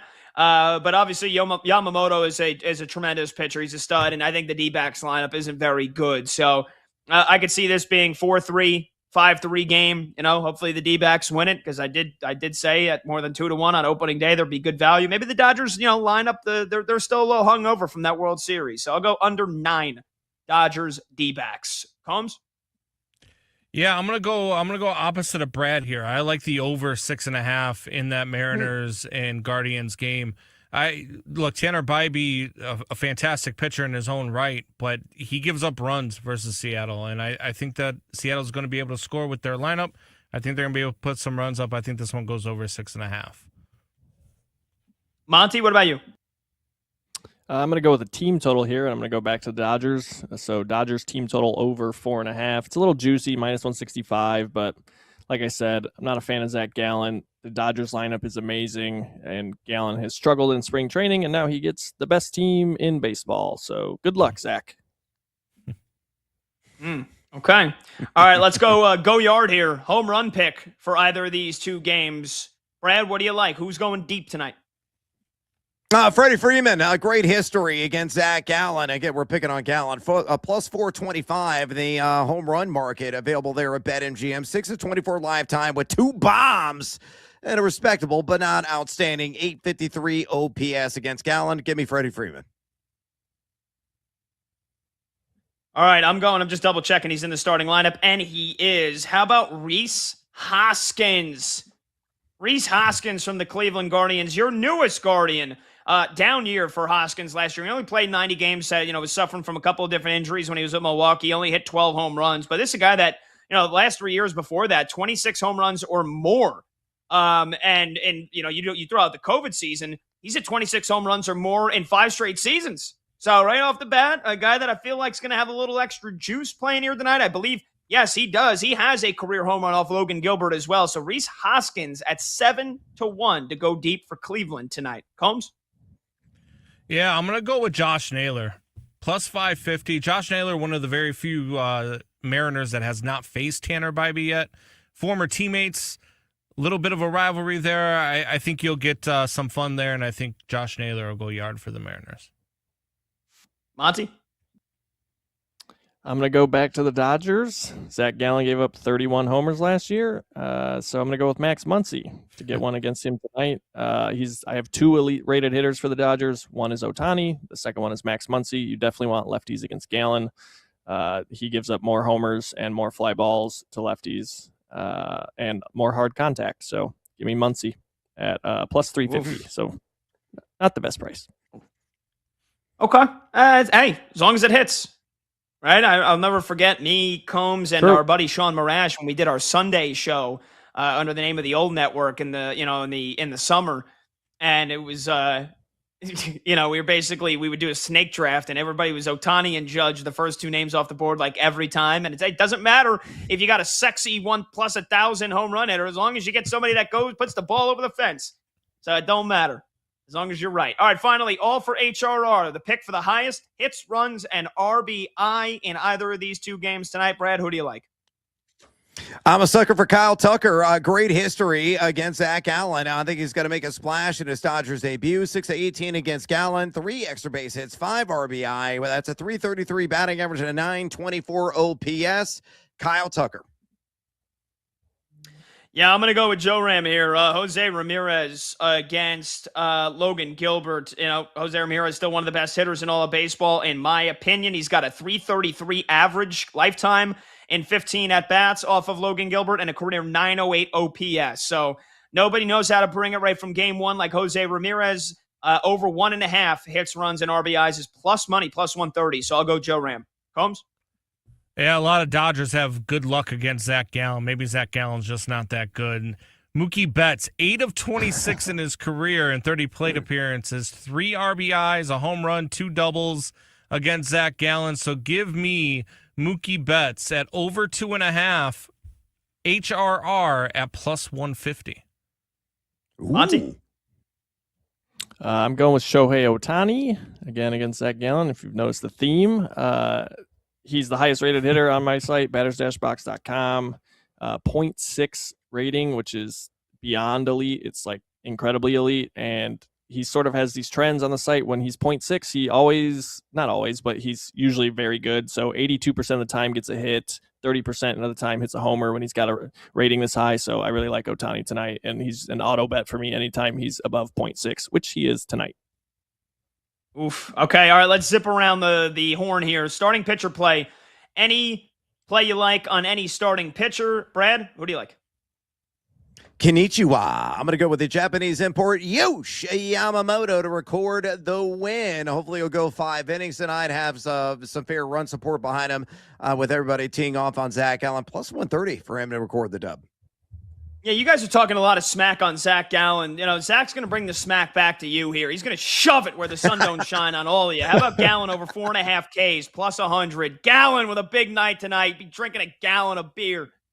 That didn't make sense. Give me Logan Gilbert over 6.5 strikeouts at plus 115. He averages this number against Cleveland. So give me Logan Gilbert plus 115.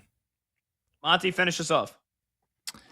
Zach Gallen under 14.5 outs at even money. I don't think he makes it 5 innings. He's not stretched out that much. He's struggled a lot in spring training, like I said before. And this Dodgers lineup, I have 7 of the 9 hitters with either an elite or strong rating, which is the 2 best tiers you could be in. So, I mean, how do you fade the Dodgers? Okay. All right, Monty, there you go. He's going after my boy Zach Gallen. He's going to have to make him eat his words. All right, when we return, it's Brad's time to lock in and shine. Houston, Illinois, just over an hour away from tip-off. We'll get his full thoughts on the Illini and the Cougars and a preview when we return. And we'll get you updated on the 2 games going on right now. They are both very tight. He's Brad Evans. I'm Pat Boyle. This is BetMGM tonight on Westwood One Sports.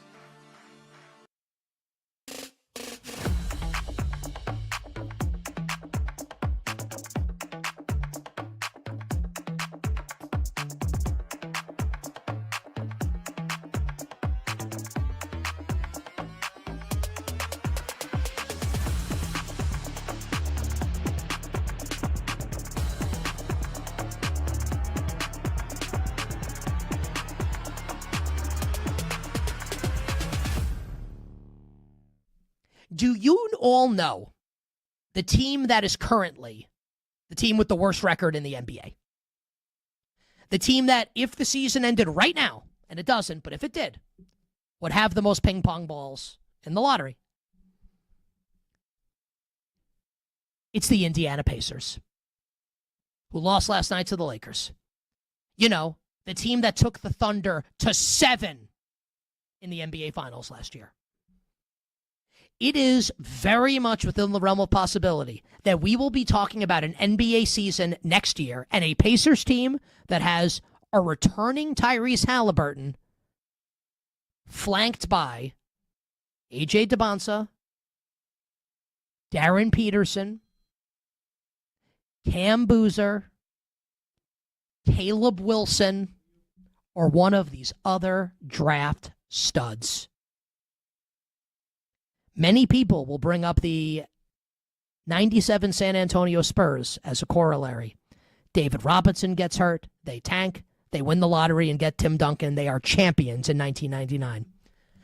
I don't want to go that far yet. Just keep that in mind. The team with the worst record right now is the team that played Game 7 last year in the NBA Finals.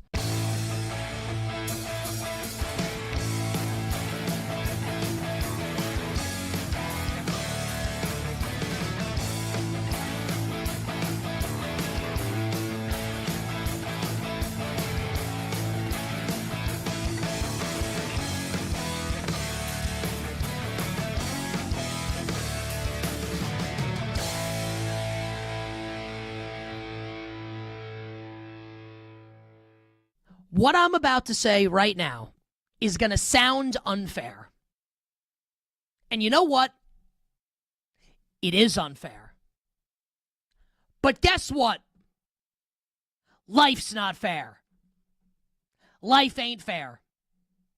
Tell me I'm wrong about this. Here is the statement. If Arizona loses tonight to Arkansas, the season is a failure. True or false? If Arizona loses tonight to Arkansas, Arizona's season is a failure with a capital F. Congratulations, you won the Big 12 regular season. Congratulations, you won the Big 12 tournament. Congratulations, you were the 1 seed in the West region. Congratulations, you've been one of the favorites to win the national championship. If they can't get past the round of 16, it is a failure, period. The stakes are insanely, insanely high.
The game goes live. The conversation turns up. BetMGM Tonight continues now.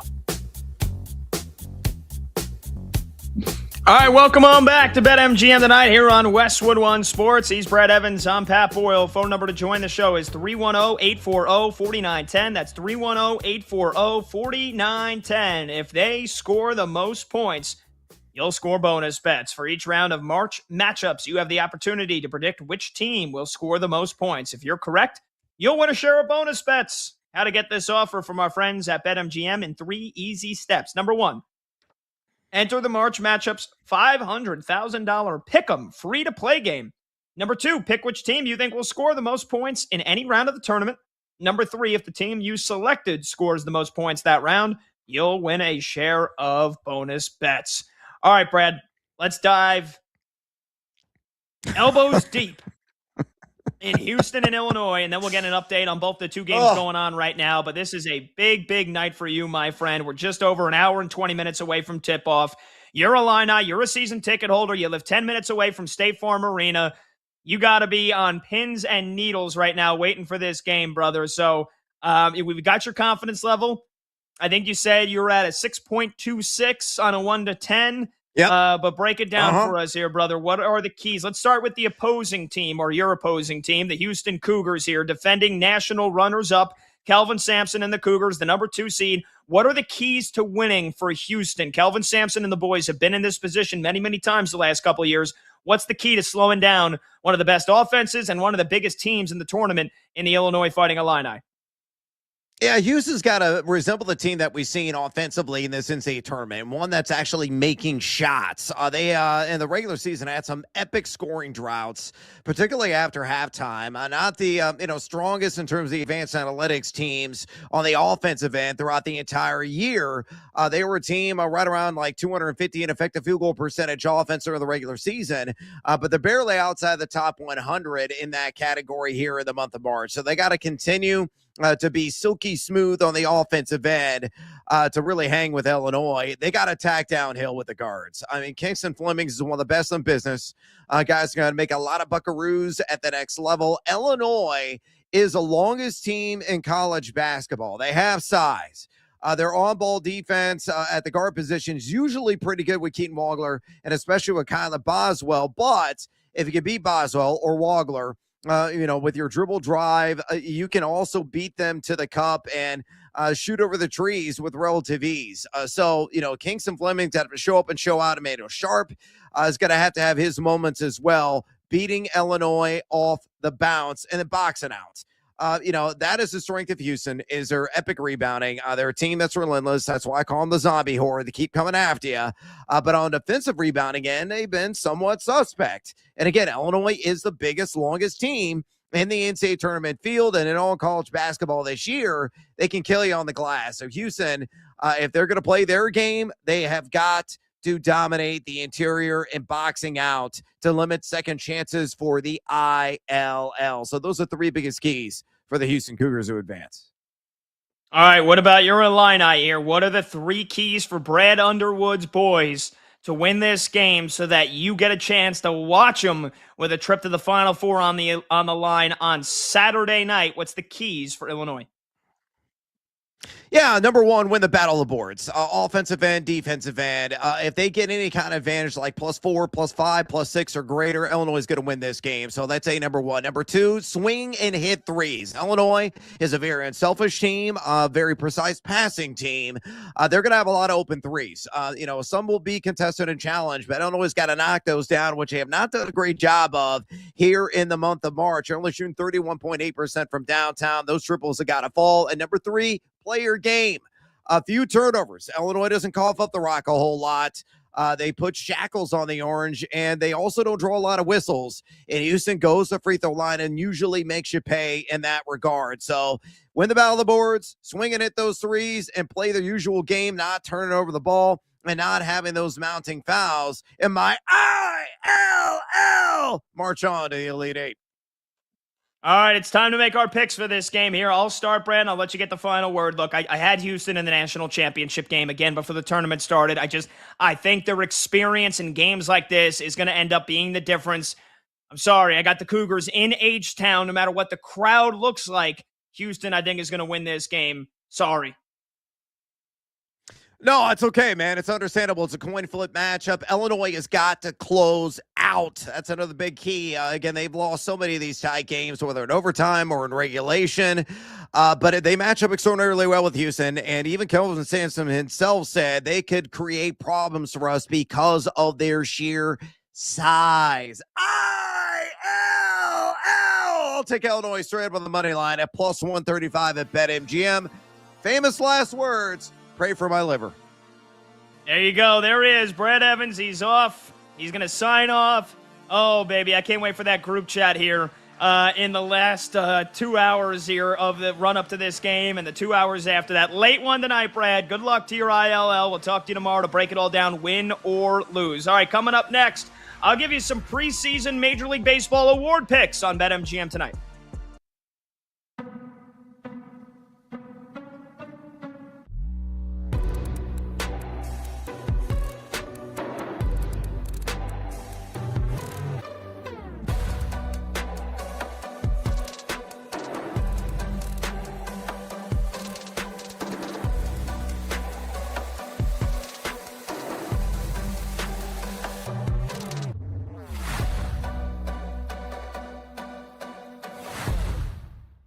Terrible job. Jameis Winston, I can't figure it out. I'm 100% in agreement. The idea that we're going to do a freaking let Netflix do White Sox Rockies in the middle of August. I mean, what are you doing giving them the opener? Yes Network, which does the Yankees all year long, that does all the grunt work. They can't get the first game of the year when they get a little buzz and they get some people talking about it. SNY today, NBC, that I don't understand either. The one thing about NBC, at least that's a contract. They're going to do games all year. I mean, Netflix is a one-off. So I was really down on it. But yeah, I don't want to see Barry Bonds anywhere near.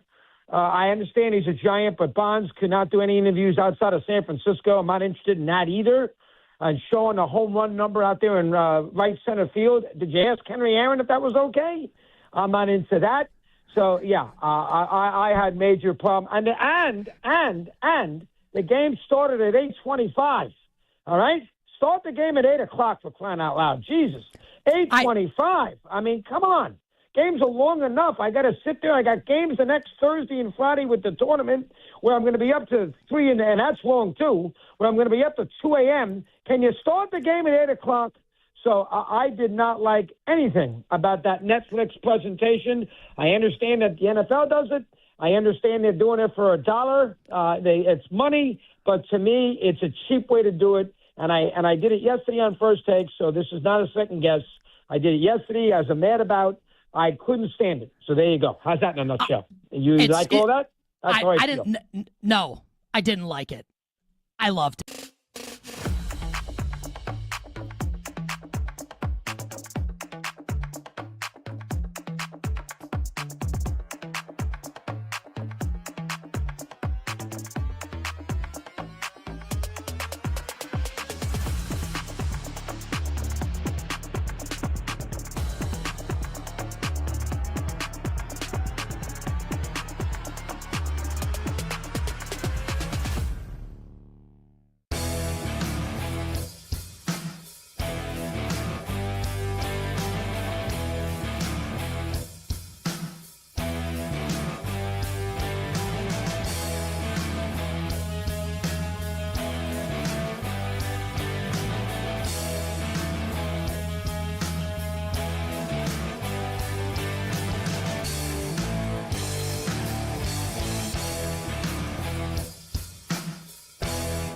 He's the best competitor I've ever had as a 6-foot guard that just never backed down to anybody. If he was hurt, he played. He's unbelievably competitive, which is what most coaches are. There's not any coaches coaching that are any good that aren't competitive, but he's ultra competitive. He understands the game from a point guard's perspective. He learned the game and understands the game, and he did a great job coaching this year. He won. It's not unusual to win a small those conferences. It's unusual when you don't have the best players. I mean, he had 2 guys out for the year and another guy out right before the tournament. So he can adjust and make decisions. The biggest thing that we haven't done here, and this is, I'll take some of the responsibility, we haven't done the NIL that we need to do. That's the game today, and we didn't get that done for Adrian, and we need to get that done for Jerry.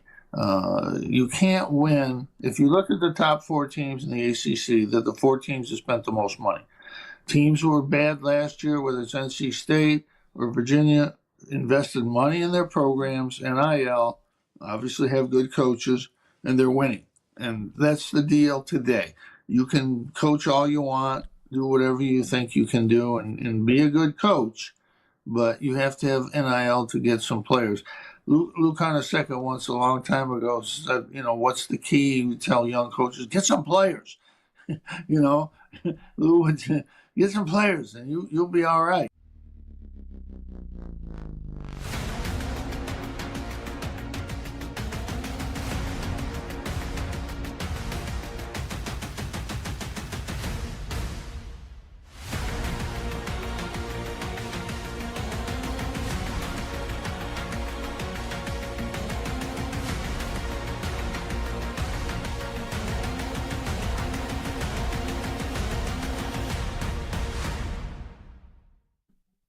So if it's Boston OKC, if that's the NBA Finals, I think the big thing that day shuts down. The games light up. This is BetMGM Tonight on Westwood One Sports.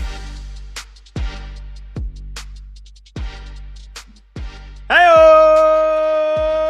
Welcome back to BetMGM Tonight here on Westwood One Sports. We bid adieu to Brad Evans, and that means we've got 2, count them, 2 solo hours here as we take you to 11 p.m. Eastern, which we do every Monday through Friday. I'm Pat Boyle. This is BetMGM Tonight on Westwood One Sports, and we are brought to you by BetMGM. Make it legendary. Download the app today.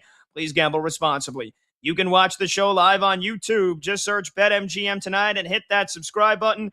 You can watch the show live on Twitter at BetMGM Tonight, and you can listen to the program on the Westwood One Sports app, the Odyssey app, SiriusXM Channel 375, and hundreds of local affiliates throughout North America. Our talk and text line is open for you. You can call, or you can also just simply text your thoughts on the show on any of the topics we dive into, any of your thoughts on the 2 March Madness games, which are as tight as you could possibly make them right now. We'll get you caught up in just a second. Any thoughts on opening day? Did your team win? Did your team lose? How do they look through one of 162 games? Give us a call or shoot us a text at 310-840-4910. Again, that's 310-840-4910. And if you text in your question, let us know what your name is and where you're from to get featured on the show. Okay, before I give you a couple of Major League Baseball preseason award picks, some of these, the odds have probably already changed because they look pretty darn good after one game for some of these guys. Let's get you caught up here on what's going on. So Texas leads Purdue right now, 67-66 in the first Sweet 16 game of the night. This is in the West region in San Jose. So the winner would play the winner of Arizona and Arkansas. And right now the Longhorns, they have been in front for most of the second half, although it's gone back and forth. Already numerous lead changes and ties in this one. The largest lead has been 7 so far tonight. That was for Purdue late in the first half. But Texas right now led by an incredible performance from Tremont Mark. He's got 26 points on 10 of 12 shooting. Dalen Swain's got a dozen. Jordan Pope's got a dozen. Matas Voki-Titus, their big man, he has been a non-factor because he's been in foul trouble. He's got 4 fouls. He's been on the bench for most of the second half. He's only played 17 minutes, and he's got 7 points and just 2 rebounds. And yet it's been Tremont Mark and Dalen Swain that have picked up the slack for Sean Miller and the Longhorns. They lead it by 1 with 5:32 left to go in regulation. Meanwhile, for Purdue, it's been a balanced attack. Fletcher Lawyer, their 3-point shooter, leading the way for the Boilermakers with 18 points. He's hit 4 threes. He is the only Purdue player to hit a 3-pointer in this game. He's 4 for 8. The rest of the team is 0 for 10. Purdue, though, they've done a bunch of their scoring inside the perimeter, mostly from Trey Kaufman-Renn. 16 points on 7 of 8 shooting. And again, all of it has come from inside the arc. Braden Smith, he's got 5 assists. He's got 11 points. This is a back-and-forth game right now that is looking like it's going to come down to the wire. And Texas just hit a triple. So the Longhorns now tie with their largest lead of the night. It's 70-66. Under 5 minutes to go in this game. Meanwhile, in Houston, all Big Ten battle in the Sweet 16 with a winner facing the winner of Illinois and Houston.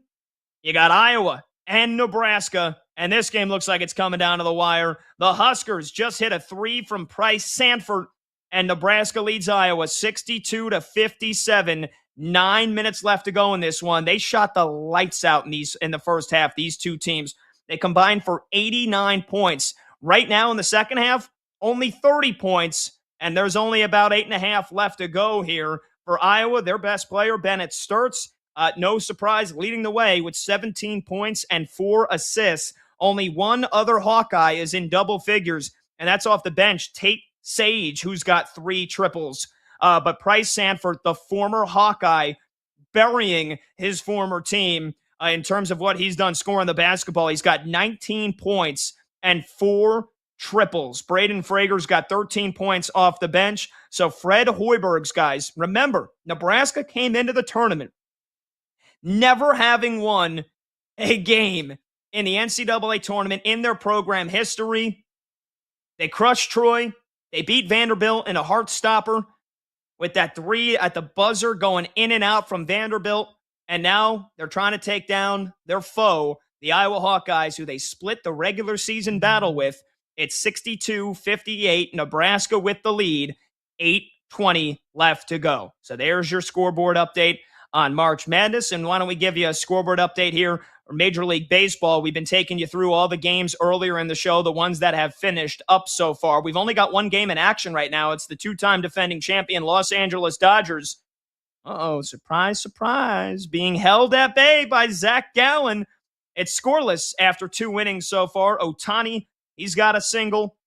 He's got the only hit so far for the LAD. For Arizona, it is Geraldo Perdomo who's got their only hit. So a pitcher's duel through 2 innings. Yamamoto and Zach Gallen exchanging a couple of zeros here early on in this one. All right, let's give you some preseason award picks here. And I figured I'm not going to give you any chalk picks. I'm not telling you Judge is going to win the MVP or Ohtani's going to win the MVP or Skubal or Skeens are going to win the Cy Young. I'm going to give you some decent long shots. I mean, a lot of these are star players, but these odds are courtesy of our friends at BetMGM. So let's start with the Cy Young. And I'm going to go with a guy that's he got forgotten about going into this year after what he did last season. How about Cole Reagans to win the Cy Young Award for the Kansas City Royals? 2 years ago, Cole Reagans put everybody on notice. He introduced himself to the baseball world. This guy that came up with Texas, then went over to Kansas City in the middle of the 2023 season. And in 2024, Cole Reagans had a 3.14 ERA. And he had 223 strikeouts in 186 in the third innings. Last year, you look at his numbers, they weren't good. He dealt with a rotator cuff strain, missed most of the middle of the summer, ended up only starting 13 games, and he had a 4.67 ERA. I think Cole Reagans this year is going to look like the Cole Reagans from 2024. And MLB.com did a tremendous job on why Cole Reagans is a player to watch this year. For the numbers to look as bad as they were last season, you wouldn't think that his strikeout rate last year was actually 38%. And in the year where he had 223 strikeouts, his strikeout rate that season was only 29%. So the ERA went up like more than a full point, and yet his strikeout rate went up 9%. His command also got better. His walk percentage was down to 8% from 9% the season before. And if you think striking out 38% of batters is good, how about Mason Miller was the only one that was better? And he's a 1-inning closer that has a 104-mile-an-hour fastball for the San Diego Padres. So among starters, this is a courtesy of MLB.com article. Among starters over the last 5 years, 60 innings as a minimum.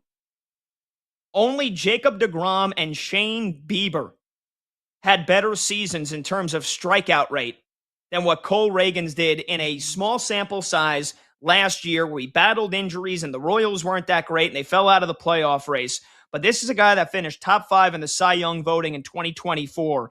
And I think if he stays healthy, which you got to put the sticker on before you talk about any of these guys and projecting how good or, bad you think they're going to be. As long as Cole Reagan stays healthy, he's a dominant lefty. He's a dominant lefty pitching in the AL Central, where I don't think there's a lot of offensive firepower across the division. No offense to Cleveland. No offense to the Detroit Tigers, who are everybody's pick to win that division. We know how bad the White Sox normally are, and the Twinkies offense ain't that great either. I think Cole Reagans is going to dominate this year. And I think, the odds are 11-1. I think Cole Reagans wins the Cy Young Award this year. In the National League, I'll go with an even longer shot, and this is a guy that, again, those odds probably not nearly, or at least not close to what they were before the season started. How about the Miz? How about Jacob Mizorowski, the big 6'7" flamethrower for the Milwaukee Brewers? He was 30-1 to win the National League Cy Young Award going into this season, and that's, of course, because Paul Skeens is taking up most of people's picks, most of people's votes, most of people's bets. If you put a couple bucks down on who do you think is going to win the National League Cy Young going into the season. How about Jacob Mizorowski today against the White Sox? He broke a Brewers franchise record for opening day strikeouts. He had 11 of them in a 14-2 pounding against the Chicago White Sox. And again, pitch counts, normally a thing for the first 2-3 weeks of the season. Jacob Mizorowski with 11 strikeouts. And again, last year, he made the All-Star game. Some people had a problem with it. And I don't understand, when we went through that last year, people were like, how could this guy be an All-Star? At the time, he had only pitched in like 3-4 games. This is a sport, by the way, Major League Baseball. This is a product that really struggles to market their young stars. And so why would people get upset if you really love baseball? What was the outcry, the fake outrage, in my opinion, of giving Jacob Mizorowski an all-star nod and giving him a chance to pitch in the game? He's awesome. He is phenomenal. He has got so much damn movement on all of his pitches. Honestly, when I look at the Pitching Ninja, which is an awesome page, I've been following it since I was in college, and you see just how hard it is to hit his pitches, where it's the same release point, and then the ball goes in 4 different directions, and it looks the same coming out of his hand. That is why he had 87 strikeouts in just 66 innings last year. And it's why through one start, and granted, came against the White Sox, he's got a 1.8 ERA, and he had 11 strikeouts in 5 innings today. Mizorowski stays healthy. He's going to be in the factor for the Cy Young. He's going to be a Cy Young finalist. And at 30-1, hell, if Paul Skeens looks the way he did today, he ain't winning the Cy Young Award. Jacob Mizorowski from the Brewers, who's got great defense behind him. And again, an NL Central where the Cardinals, I think, are going to be terrible. I think the Pirates offense is terrible. I think Jacob Mizorowski can absolutely win the Cy Young. So 30-1 for me is my pick. All right, American League MVP. It pains me to do it, but after the year he had last year, I think he's destined for greatness. I think he could be destined for an all-time season. I got to go with Vlad Guerrero Jr. at 16-1 to win the AL MVP. I'm obviously rooting for Aaron Judge, somebody that worked several Yankee postgame shows last year. I would love to see Judge win it again. Is there going to be such a thing as voter fatigue here this season if Judge puts up comparable numbers to what he's put up here the last couple of years? Maybe. They'll be dying to give it to somebody else. And I do think that for baseball, years ago when Trout was winning the MVP like every single year, the Angels were at least decent. They, if Trout was putting up the numbers he was putting up on a 70-win team, I don't think he wins those MVPs. The Angels were at least actually somewhat good. The Blue Jays are the reigning AL East champions. And so I think across all sports, whether you like to admit it or not, team success should play a factor, right? I mean, you can make the case that anybody is the most valuable because without them, their team, with WAR being a statistic that is very popular in baseball, you can kind of measure it. How many wins is this guy worth? Yeah, but how many wins is somebody worth if a team wins 65, 70, 75, 80 games? Right? If the Blue Jays make the playoffs, if the Blue Jays win the AL East, and Vlad Guerrero Jr. is the best player on that team, he's going to be an MVP finalist. And you just look at how he has evolved as a hitter. The power, it was there in 2021. He had 48 home runs. He had an OPS over 1,000. Then, for whatever reason, Vladdy's offense kind of changed. He became more of a contact hitter. And even last year, he only hit 23 home runs. But, that raw power is still there. So, even, that's the fewest home runs Vladdy has hit in a full season since coming up to the big leagues, was last year at 23. But he's capable of 30. And if he's hit 48 before, he can hit 40 again this season. Again, last year, fewest RBIs as well. He only had 84. The last 4 years before that, he averaged just under 100. But for me, it's just how great of a sheer, pure hitter Vladdy is. Batting average last year, 292. The year before that, 323. So I think Vladdy is capable of hitting 290 with an OPS of nearly 1,000 and putting up 40 home runs. And so, you talk about his defense at first base. Yeah, it's gotten better. He's still not a great defensive first baseman. But for somebody that plays first base, it's what you do at the plate. And I think Vladdy is in for a monster season at the dish, especially coming off of what he did last year in the postseason, where he had a 1,300 OPS with 8 home runs in 18 games. I think there's something to be said about his confidence being at an all-time high. And I think the slumps are going to be fewer and far between for Vladdy. I think he's going to have a monster year. So Vlad Guerrero Jr., 16-1, they win the MVP in the American League. I hope it's Judge, but if it's not, I think Vladdy can absolutely win it. All right, National League MVP. I could be wrong. And I kind of took some pleasure, I'm not going to lie, in watching the Mets collapse down the stretch last year. But considering that he's got Juan Soto hitting after him, and I think the bottom of this Mets lineup is going to be pretty decent this year. Last year, it was terrible. I mean, you couldn't count on guys 6 through 9 to hit their way out of a paper bag. But Carson Benj, the newest Met, got called up for opening day, hit a home run today. Francisco Alvarez had a home run. He had a terrible year last year.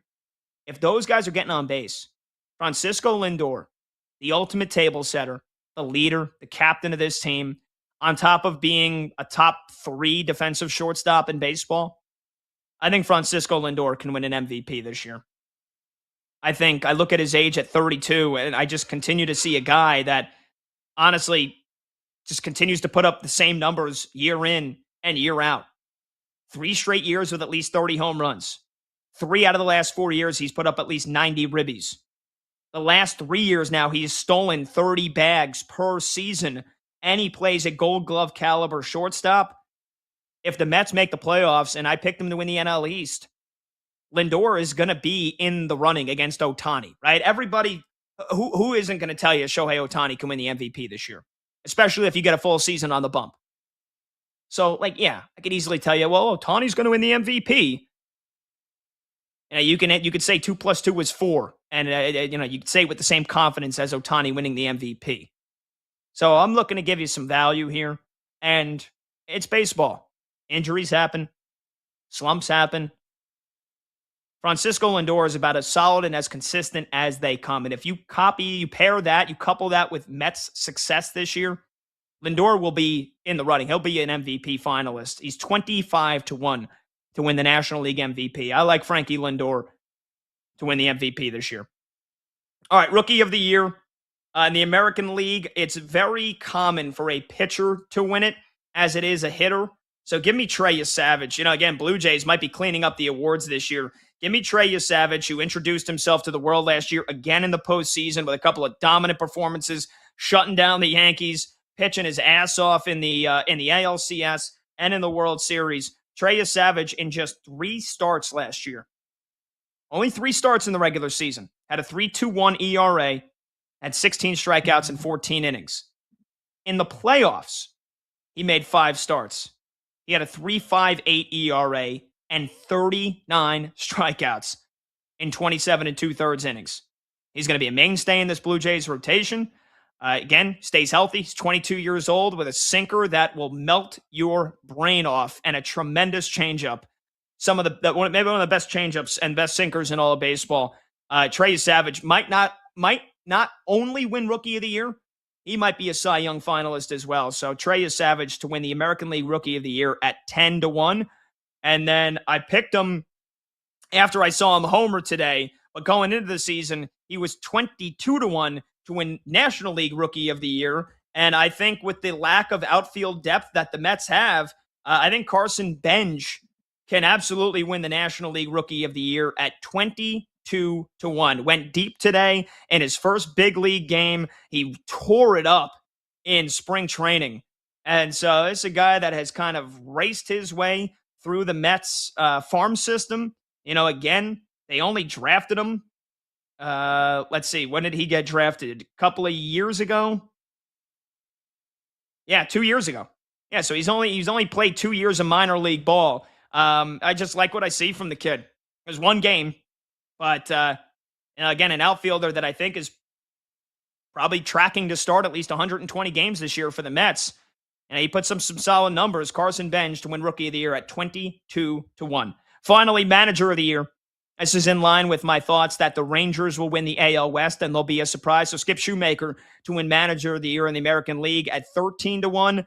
And then I think he's the best manager in all of baseball right now. So if the Brew Crew, they don't even have to win the division. I think if the Brewers just straight up make the playoffs, I think Pat Murphy is going to win again National League Manager of the Year at 9-1. If the Brewers win the NL Central, it's a guarantee he's winning it. If they make the playoffs, I think Pat Murphy once again can win Manager of the Year. So 9-1 for the Brew Crew manager. There you go. There's my preseason award picks for Major League Baseball. All right, we'll take a short break. Number to join is 310-840-4910. That's 310-840-4910. When we come back, we're inside the final minute of Iowa and Nebraska, and we're inside the final minute of Texas and Purdue. These games are coming down to the wire. Get you an update on those scores when we come back, and we'll look ahead to some of the very juicy Major League Baseball matchups coming up tomorrow with 6 teams.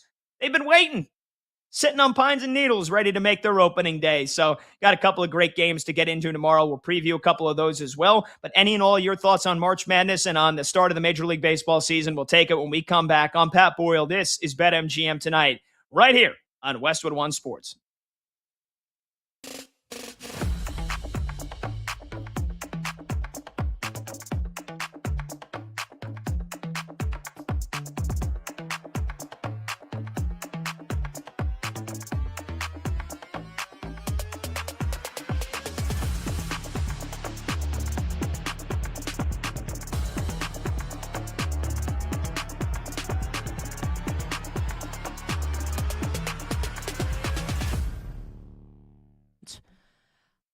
There was a lot of pretty awesome stuff there from Jeremiah, both in terms of the analysis of what's going to happen in the top 10 picks of the draft, and he thinks there's a clear difference between Sonny Styles and like Caleb Downs and Arvell Reese. He loves Sonny Styles. He doesn't think Caleb Downs is maybe as elite as some other people do. I loved his thoughts on the receivers and watch out for Omar Cooper. And Mendoza way better than Ty Simpson, and Carson Beck would be his choice of a quarterback once you get beyond those two. So lots of interesting nuggets there from Daniel Jeremiah on the NFL draft. But none more interesting than that, the soundbite we just played you coming back from break. Because if you follow sports at all, that it's been a huge story thus far this week because ESPN's Dan Orlovsky has said that he thinks Simpson is better than Mendoza, which is, whether you agree or disagree, he's welcome to his opinion. And Daniel Jeremiah did back him up and say, like they were texting about it last week. I want to just go on the record here. Not that, my opinion is the be-all, end-all. I don't think there's anything sinister going on here. I absolutely do not think that that's the case. But Orlovsky kind of crossed, and I don't mean this as a criticism of him, and like neither did Jeremiah. I'm sure that he talked to people, but I found it interesting, right? Where Dan Orlovsky kind of traipses over the line of, here's my opinion, to I'm now reporting something. Because, like, I can say, you know, spinach tastes better than pizza. That's my opinion, right? But if I say, hey, I talked to 100 people and 85 of them agree, like, probably not true, right? Opinion versus a report. So Orlovsky says, I talked to people, there are teams that believe this also. I want to, again, be crystal clear, because this is a sensitive point for people, right? I am not accusing him of lying. I am sure that he has spoken to people that believe that. I just don't think it's the majority. And when Daniel Jeremiah comes on the air, and he doesn't, Orlovsky's his friend. He's not trying to make Dan Orlovsky look bad. But look, he's going to be honest. He hasn't talked to anybody that said that. Very, very, very interesting, right? As this debate, it's not really a debate. Mendoza's going to go first overall. But this is something that's going to rage here over the course of the next month. So that was fascinating, right? Here's Dan Orlovsky telling you teams like Simpson better. And there's Dan Jeremiah telling us he hasn't talked to one team that thinks that, and the teams that he has spoken to don't think it's close in the evaluation between the two. Different people and different teams can think different things. I'm not accusing anyone of lying. I'm sure they're both telling the truth. It is interesting, though, what both of them have said. And it will be interesting to follow over the course of the next week. I want to punch home a point before we do some NFL news. Punch home a point that I made yesterday in the interview with Daniel Jeremiah, and he co-signed it to a degree. And I didn't know if he was going to. And if you go back and listen to the interview, the way that I phrased the question to him was, hey, like, feel free to tell me if I'm being hyperbolic or I'm being prisoner of the moment here, because I might be, and I acknowledge that. That once we get past Mendoza going first overall to the Raiders, this draft is wide ass open. Where you can look at mock drafts, right? And we still have some time. But you can look at mock drafts from all the reputable people that do mock drafts. Not like me when I used to like hit the bong and do them for Bleacher Report like a decade and a half ago. Not that.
Fact number one. Live scores, sharp options, no waiting till tomorrow. BetMGM tonight is back. Welcome on back to BetMGM tonight here on Westwood One Sports. I'm Pat Boyle. The phone number to join the show is 310-840-4910. That's 310-840-4910. Let's get you caught up here on March Madness. We've got one ticket punch to the Elite Eight. We'll get there in just a second because I want to get you an update on the game that's still going on here. It was the game that started first. It's coming out of the wire. There's 20 seconds to go. Purdue trying to hang on. They lead Texas 75-74. Texas just hit free throws. Purdue's got to get the ball in, and they do just barely, and Texas fouls them. So 19 seconds left. Purdue going to the free throw line with a 1-point lead. I'll keep you posted by the second as it happens. But first, it's gone final in Houston. after stunning the Florida Gators, the Iowa Hawkeyes are moving on to the Elite Eight. They knock off Nebraska 77-71. The Ben McCullums, they fight again, and they are into the Elite Eight. What a performance down the stretch. They played tremendous defense. Alvaro Folgueras, the kid that was the hero in the win against Florida, with a breakaway dunk and one on an inbound play with under a minute to go. That sealed it. Nebraska, they were hot from three in the first half. They couldn't hit many down the stretch. They scored just 25 points in the second half, and the Iowa Hawkeyes singing a yellow and black dream. I don't know if that's the official school colors. I don't know if they go by any other weird names of the colors, but they look yellow and black to me. The Iowa Hawkeyes are on to the Elite Eight. Ben McCullum is a freaking genius. Ben McCullum wins. The guy just flat out wins. When he was in Division II, when he won like 4 national championships, he goes to Drake and takes the Bulldogs to the second round last year. And now Ben McCullum in year 1 has the Iowa Hawkeyes in the Elite Eight. Holy smokes. Bennett Sturts with 20 points. Tate Sage at 19 off the bench. Alvaro Folgueras with 16 off the bench to go with 3 steals. Bryce Sanford did all he could for Nebraska, but the former Hawkeye is going home after he scored 25 in a losing effort for Nebraska. So let's get our video producer, Michael Montgomery, in the mix here. Monty, who is riding a magic carpet ride. He's a Hawkeye alum. Let's go!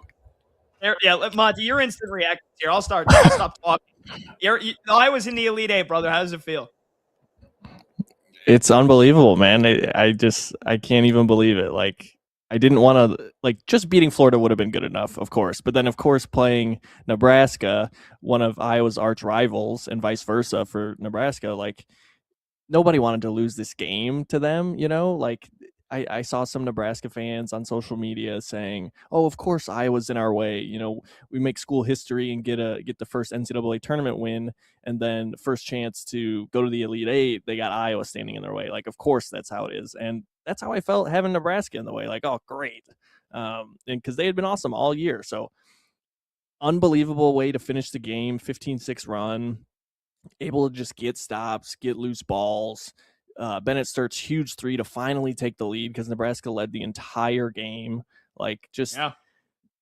I was sitting on pins and needle the whole second half, just waiting for something to break through. You know, it just felt like Iowa kept chipping away, and then they just were finally able to get over the hump there in the last, I don't know, what was it, 3 minutes? So just, I mean, incredible game. How about your guy Alvaro Folgueras coming off the bench with the and one dunk and some monster plays down the stretch? This kid is awesome. This kid is a hero. He's a legend. He's an Iowa legend now. Dude, 100%. He was awesome. When I was back in November and December, when I was first watching the team and kind of reading about him, I saw that he was, I think, Horizon League Player of the Year last year. And I was like, okay, this guy's like a stretch 4. Like, he's going to be huge for us this year. And then he only averaged 8.5 points a game. And so I was kind of disappointed in the regular season. Like, he didn't step up to be the clear number 2, but he's been the clear number 2 or number 3 during the tournament and has been absolutely huge in every single game. So if he's going to be that good moving forward, maybe they have a chance to go to the Final Four. I don't know, dude. That's just insane. Yeah, sorry, I'm just looking here because Texas hit an and one with 10 seconds left, and then out of the timeout, Purdue gets a tip-in with less than a second to go, and the full court heave goes begging. Purdue hangs on to beat Texas 79-77. More on that game in just a minute, but Monty is living a fever dream right now. It's the first appearance in the Elite Eight for Iowa since 1987. They haven't gone to the Final Four since 1980. So first Elite Eight appearance in 39 years. They're one more win away from the first Final Four trip in 46 years. I'm assuming you were not born yet in 87, right, Monty? I mean, you look like you're my Correct. age. So 91. So yeah, I was not even a thought. You were not. You were an afterthought or a pre-thought, but you weren't a thought just yet.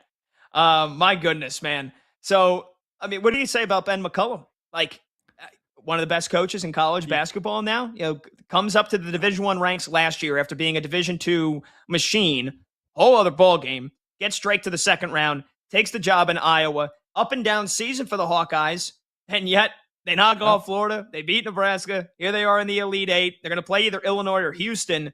Before we get to that, I've joked around about Ben McCullum leaving to take the North Carolina job, or if Bill Self retires, leaving to take the Kansas job. He better be walking into the athletic director's office whenever the hell this run ends and say, yeah, hey, here's my salary. How about you triple it? Because you guys got yourself a rock star in Ben McCullum. Yeah, he needs to sign an extension tonight. He cannot go anywhere. I don't think there's anything that I would be more upset about than him leaving after only one season. And I'm sure Drake felt very similar. But that's more normal for those mid-major programs. And sure, Iowa's not the best job. Like you said, they haven't been to the Final Four in 45 years. But they're still not a mid-major program. They're in the Big Ten. So we got to figure out a way to keep him around. He cannot go anywhere. I mean, this is just his first year. Who knows what kind of transfers are going to be able to get in the future with in NIL money. I'm sure resources are going to be pouring in after a season like this. So you got to figure out a way to keep him. Okay. Finally, you get the winner of Illinois and Houston. I cannot. Oh, man. I wish just for this one time, I wish we did a show on Saturday so that we can get you versus Brad. If Illinois wins, it'll be half of the show going toe-to-toe with a trip to the Final Four on the line. Who would you rather play? Would you rather play Brad's Illini, or would you rather play the Houston Cougars? Off the top of my head, I think I would rather play Houston because I think their style of play more fits with Iowa. Both teams will slow it down. And I think Iowa only played Illinois once in the regular season, and it did not go well. I don't think it looks like it ended up only being a 6-point game, but I remember it not being very close. I mean, it was in Iowa City, so that helped, but I don't know. I have a bad feeling about matching up with Illinois. I would rather play Houston, as crazy as that sounds, but I just think that would make more sense and they'd have a better chance. I mean, if they can beat Florida, they should be able to beat anybody. So yeah, give me Houston. Sorry, Brad. I want Brad to be happy, but I'd rather have Iowa with a better chance to go to the Final freaking Four, dude. Like that. The Final Four? Like what? Go to the Final freaking Four, dude. That game in Iowa City, Illinois led 58-43 before the Hawkeyes ended up getting it down to a 6-point game, and they ended up losing by 6. So I don't know. Illinois had their penchant for blowing games this year. Maybe you know that you can beat them now, even if you're down double digits.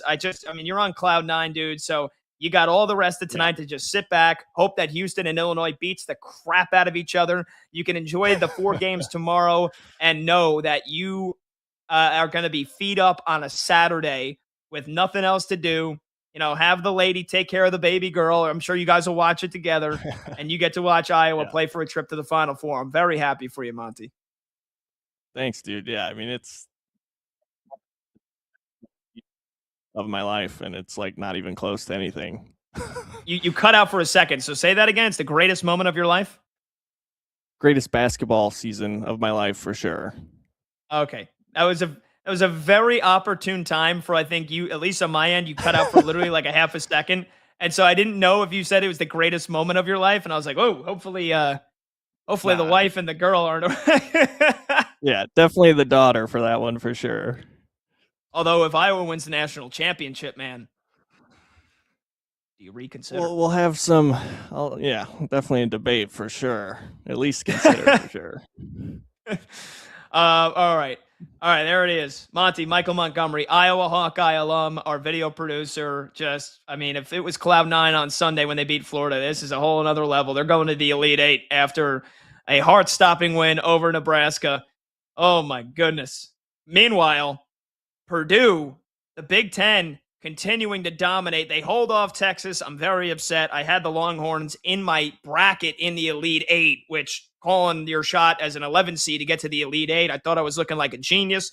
Texas led for most of that second half, but Purdue, man, they chipped away. And on the final, the penultimate possession, Purdue is up by 3. Because I'm watching this as I'm talking to Monty, and I'm, obviously trying to do the show. I gave out my preseason Major League Baseball awards picks last segment. And so doing the show, I'm trying to keep an eye on it, but it was back and forth. Texas led the game 65, 67, 64. They actually had a 70-66 lead. So they were up by 4 with just over 5 minutes to go. And then it looks like Texas just, they couldn't hit a shot for like a solid 3 minutes. Purdue went on a 7-0 run before Texas answered back. But it was 75-72.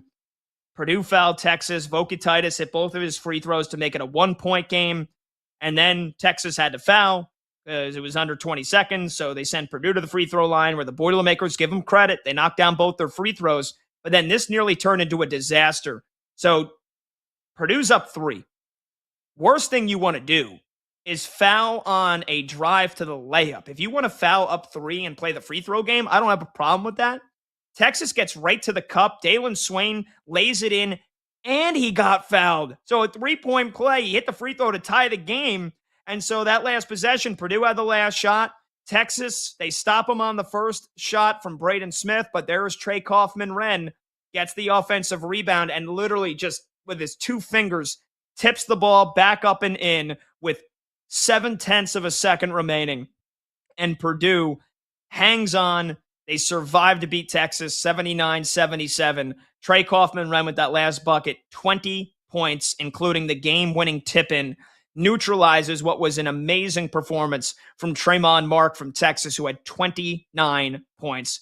But Purdue is on to the Elite Eight for the 4th time in 8 years now. I guess Matt Painter made me eat my words. I was not a big believer in this Purdue team. I thought they would have gotten bounced in Miami in the second round.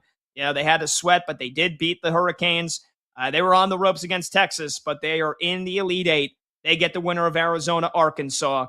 That game coming up in just a bit. And again, Monty's Iowa Hawkeyes await the winner of Illinois and Houston. All right, we'll take a short break after. Holy, my goodness. This is March, baby. This is March. Iowa wins it in the final minute.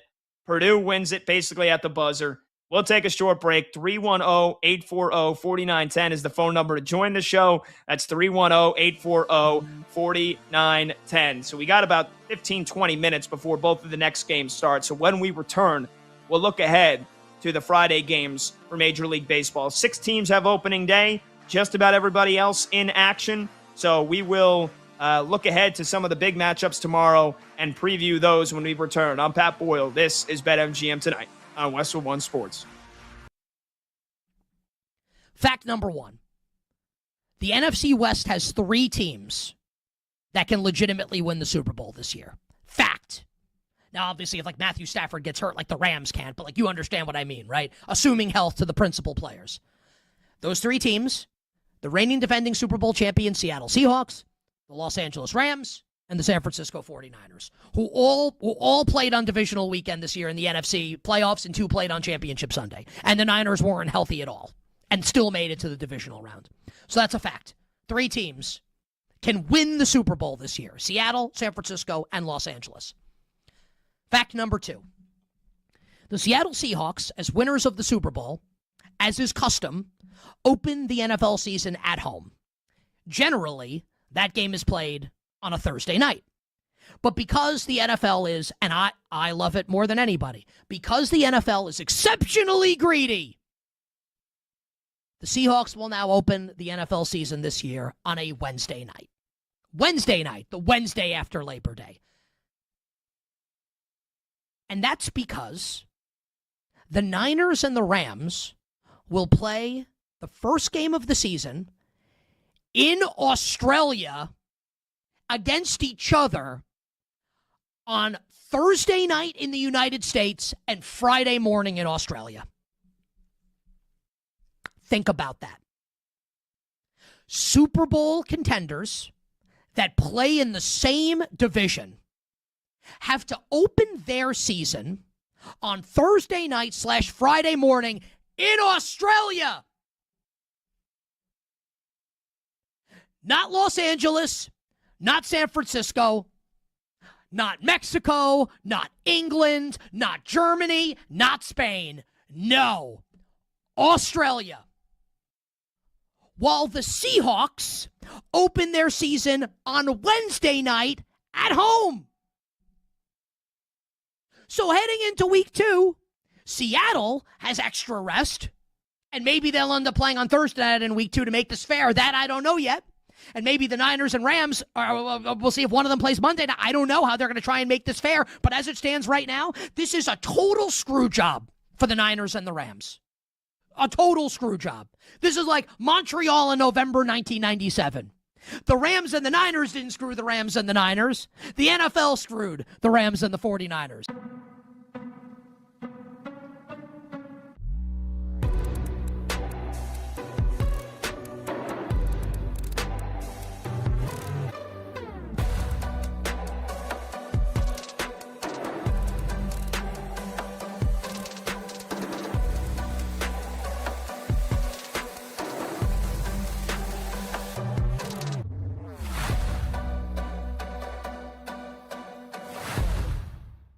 Terrible job. Jameis Winston, I can't figure it out. I'm 100% in agreement. The idea that we're going to do a freaking let Netflix do White Sox Rockies in the middle of August. I mean, what are you doing giving them the opener? Yes Network, which does the Yankees all year long, that does all the grunt work. They can't get the first game of the year when they get a little buzz and they get some people talking about it. SNY today, NBC, that I don't understand either. The one thing about NBC, at least that's a contract. They're going to do games all year. I mean, Netflix is a one-off. So I was really down on it. But yeah, I don't want to see Barry Bonds anywhere near. I understand he's a giant, but Bonds could not do any interviews outside of San Francisco. I'm not interested in that either. And showing a home run number out there in right center field. Did you ask Henry Aaron if that was okay? I'm not into that. So yeah, I had major problem. And the game started at 8:25. All right, start the game at 8:00 for crying out loud. Jesus, 8:25. I mean, come on. Games are long enough. I got to sit there. I got games the next Thursday and Friday with the tournament where I'm going to be up to 3, and that's long too, where I'm going to be up to 2 a.m. Can you start the game at 8:00? So I did not like anything about that Netflix presentation. I understand that the NFL does it. I understand they're doing it for $1. It's money, but to me, it's a cheap way to do it. And I did it yesterday on First Take, so this is not a second guess. I did it yesterday. I was mad about. I couldn't stand it. So there you go. How's that in a nutshell? You like all that? That's how I feel. No, I didn't like it. I loved it.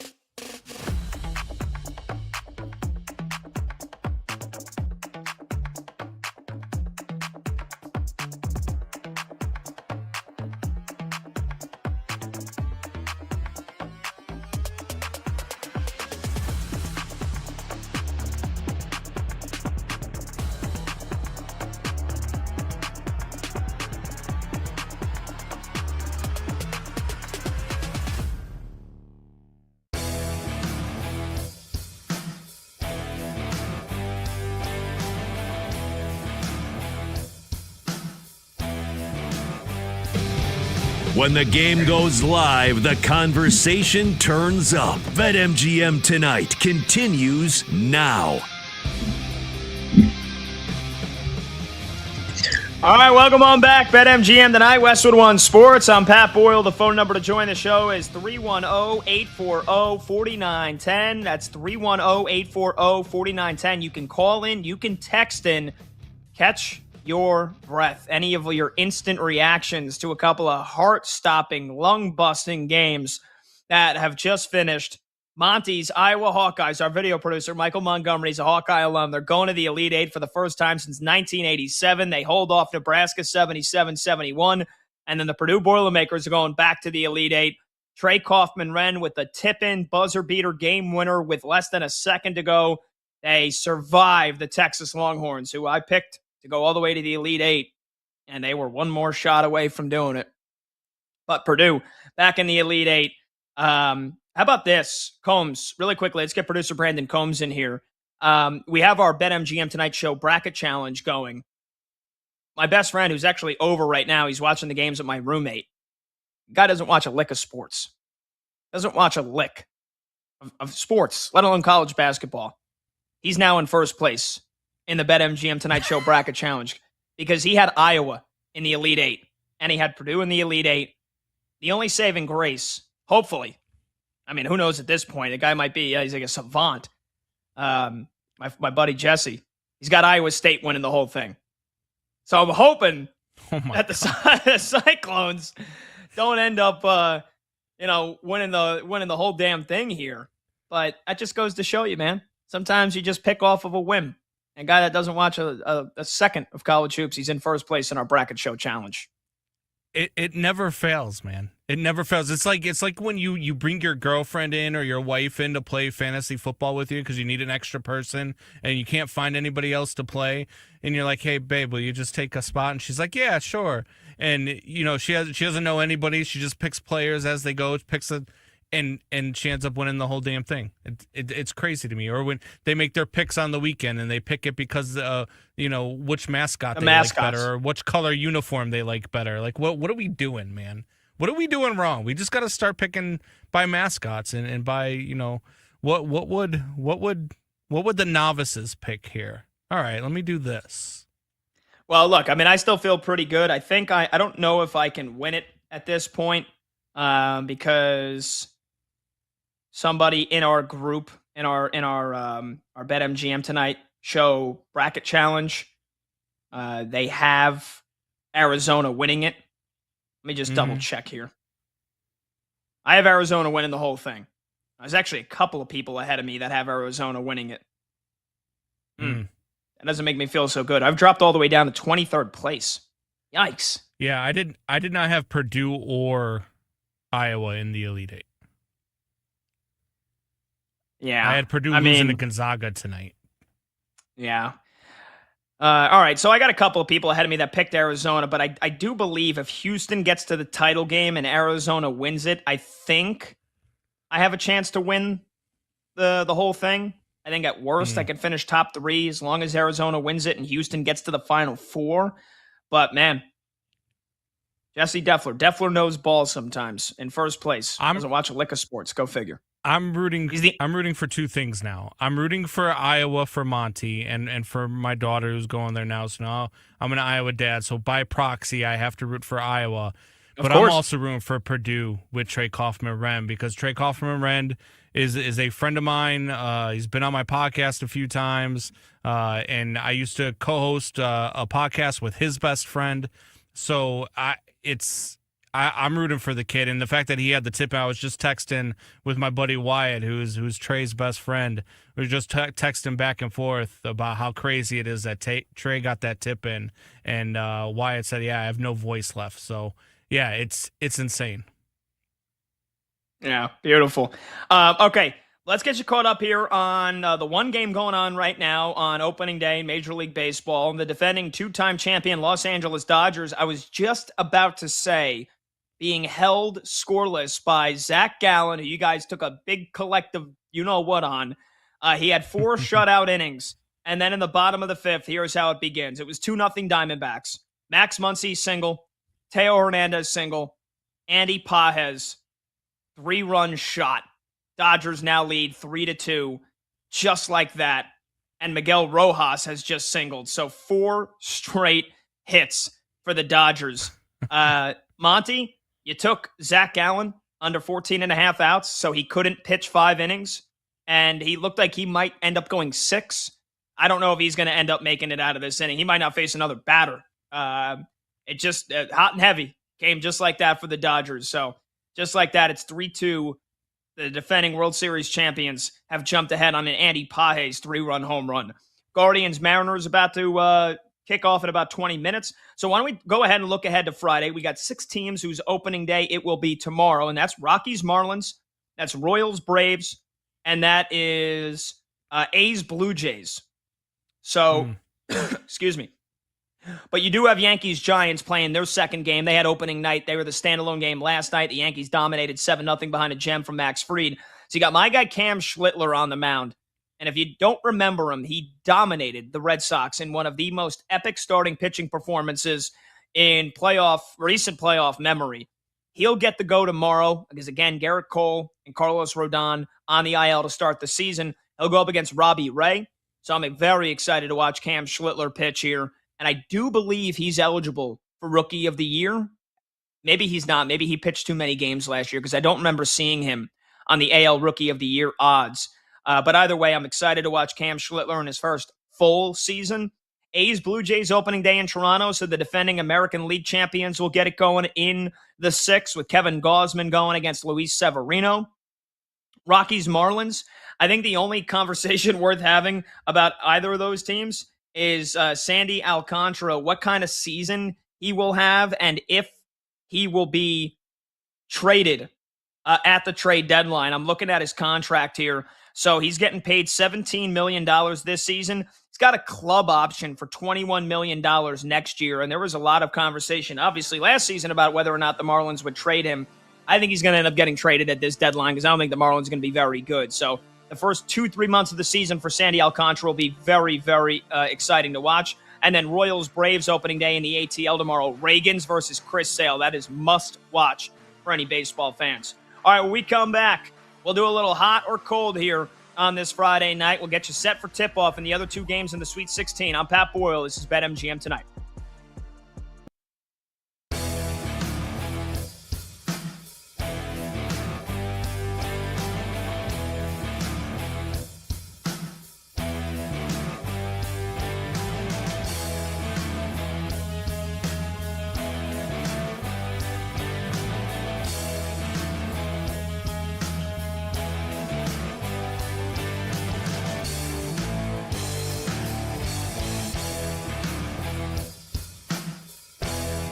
He's the best competitor I've ever had as a 6-foot guard that just never backed down to anybody. If he was hurt, he played.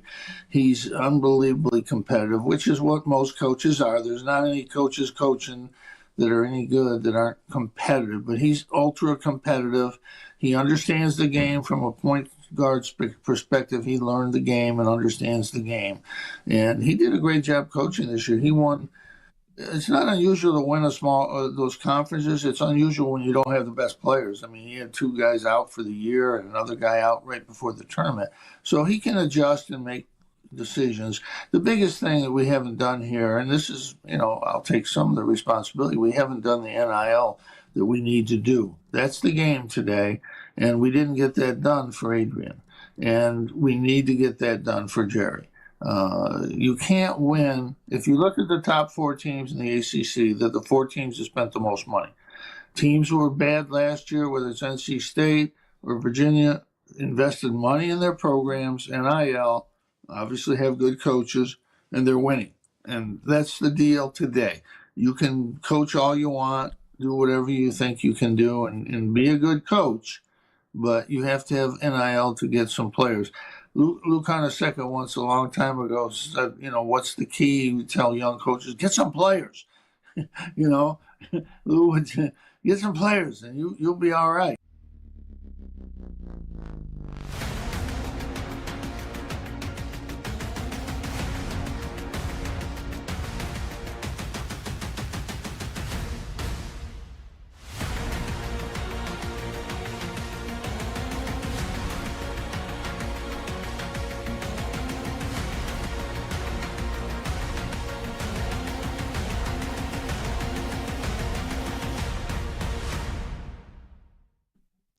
So if it's Boston OKC, if that's the NBA Finals, I think the big thing that we've learned from the 2 meetings that these teams have had recently, including last night, one by Boston, and then a couple weeks ago, one by Oklahoma City, both home teams winning, it'd be a hell of a Finals. Like, entertainment-wise, I'm a Knicks fan, right? I'm a lifelong Knicks fan. I have to acknowledge, right? Because this is a national sports show. It's not a New York show. Boston, Oklahoma City is a more, at least on paper, more entertaining NBA Finals than Knicks Thunder would be. And Boston, I think, even if I think the Knicks could beat the Celtics, I think the Celtics could give Oklahoma City a tougher series. And maybe it would go 7. It would be great. But last night's result will not shake me off of my belief that the Thunder are still the best team in the league. Jalen Williams, J-Dub, did not play great last night for OKC. It's also his 2nd game back from another hamstring injury. For Oklahoma City, it ain't about last night. It's about the health of this team, going into the postseason healthy, because when they're healthy, they are as deep as it gets, and they're the best team in the league. So if it's Celtics Thunder, Will I be excited? I mean, I'll be crushed as a Knicks fan, but yes, as a sports fan, I will love it. It'll be great. But I don't think the Celtics will win the NBA Finals. I'll still take the Oklahoma City Thunder.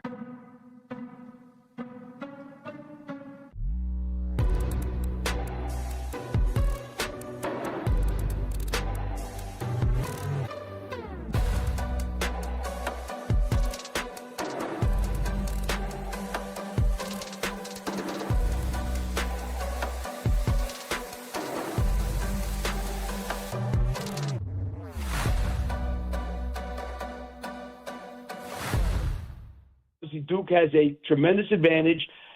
The one thing I saw about Duke that was impressive during the year was what they did to Michigan at the end of the year, and that they were able, more than anything else, to destroy them in the paint, not allow Michigan to score, and they themselves score in the paint. And I think that's going to be where St. John's is going to get hurt. It's going to be hard for Ejiofor, I think, to get a lot done in this game. Now, is Gumba back? You know, he played 13 minutes last week. I'm going to think with more weeks rest, he's hopefully going to be able to play. I think St. John's has a lot of trouble scoring inside against Duke, and I don't think they have an answer for Boozer or Isaiah Evans. But, you know, hey, the guy coaching St. John's, he's pretty good. So, you know, we can't count him out.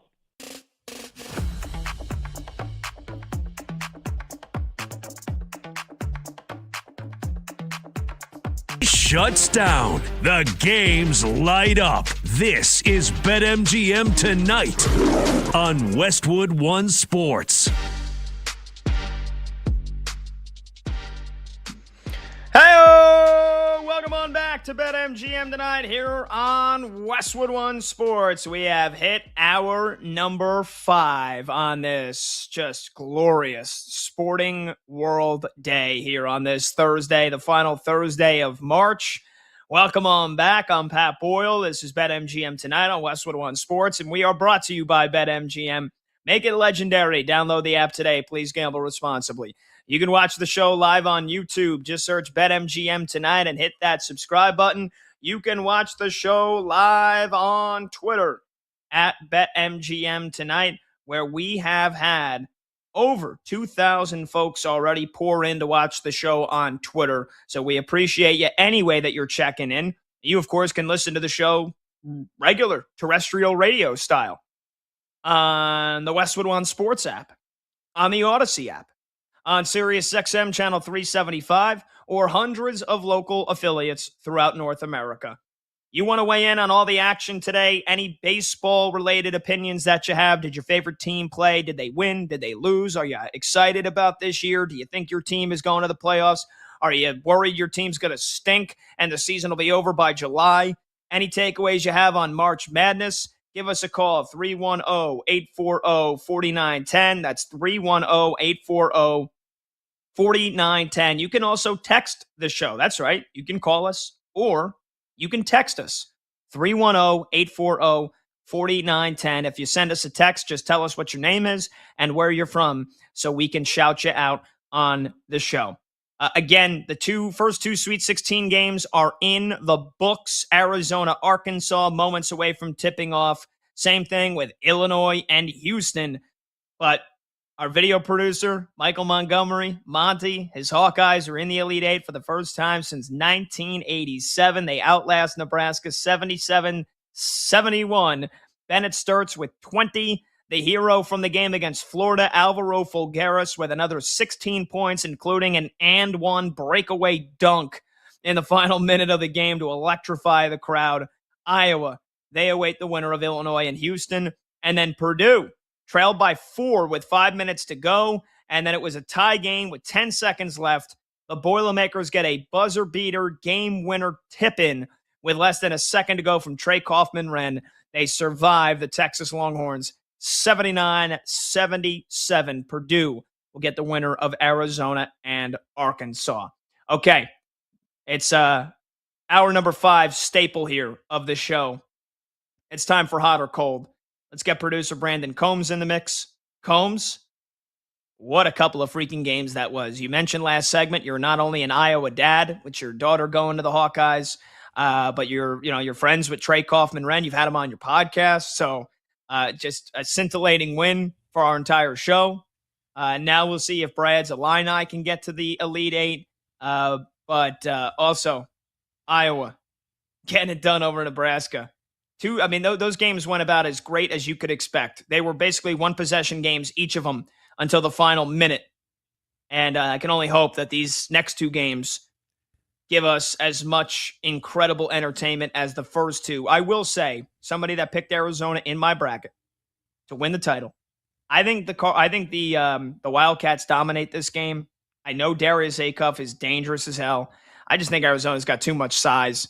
And then I think Houston will edge Illinois because I got Houston as a national champion. So my bracket could be completely up in flames in the next 2 hours. But really quickly, I want to get your predictions here. Who wins these games?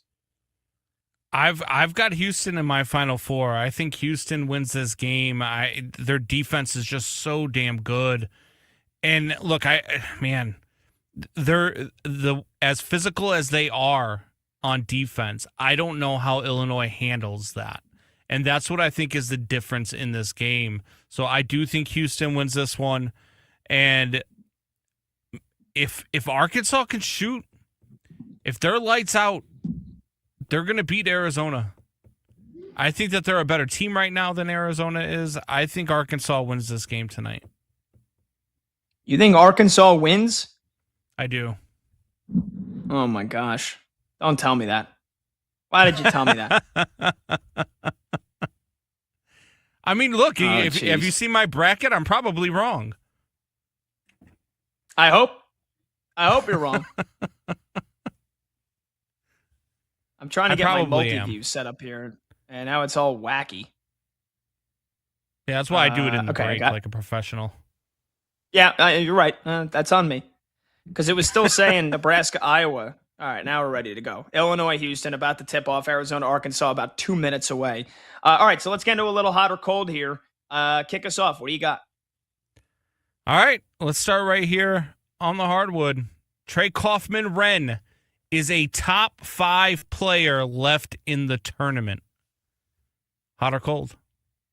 I'm going to go cold. I know he's your buddy and you had him on a podcast, so I know you're going to, I know where you're headed with this, but I'll just name you 5 players off the top of my head that I think are better. And I'm just looking at the bracket. Cam Boozer, he's going to be a top 5 pick in the NBA draft. Darius Acuff, going to be a top 10 pick in the NBA draft. There's 2 for you. Let's see. Yaxel Lendeborg, I'll go with as 3 from Michigan. Kingston Flemings from Houston, also likely to be a first-round draft pick 4, and Keaton Wagler, also likely to be a first-round draft pick from Illinois. There's 5. But Trey Kaufman-Renn, he's been awesome. I got to give it to you. He's near the top 5, but no, not a top 5 player left in this tournament for me. I'm biased, so to me, he's a top 5 player, even if he's not a top 5 player left in the tournament. The kid just plays ball, man. He just does. 20 points tonight, 8 boards tonight, and just that timely tip-in to put himself in position for that tip with less than a second to go. He's just there, man. He's always around the ball. He's a ball hawk. The kid is just a dog. So for me, personally, because I love Trey, he's a top 5 player. Still left in the tournament. He in 3 games now in the tournament against Queens, Miami, and Texas, he's averaging 21 points and 9 rebounds per game. So that's pretty damn good. Damn good. All right, I got one for you. I'm going to skip down here for a couple. Going off of his disaster of an opening day here, he didn't even make it out of the first inning. Paul Skeens finishes this year with an ERA over 3.5. Hot or cold?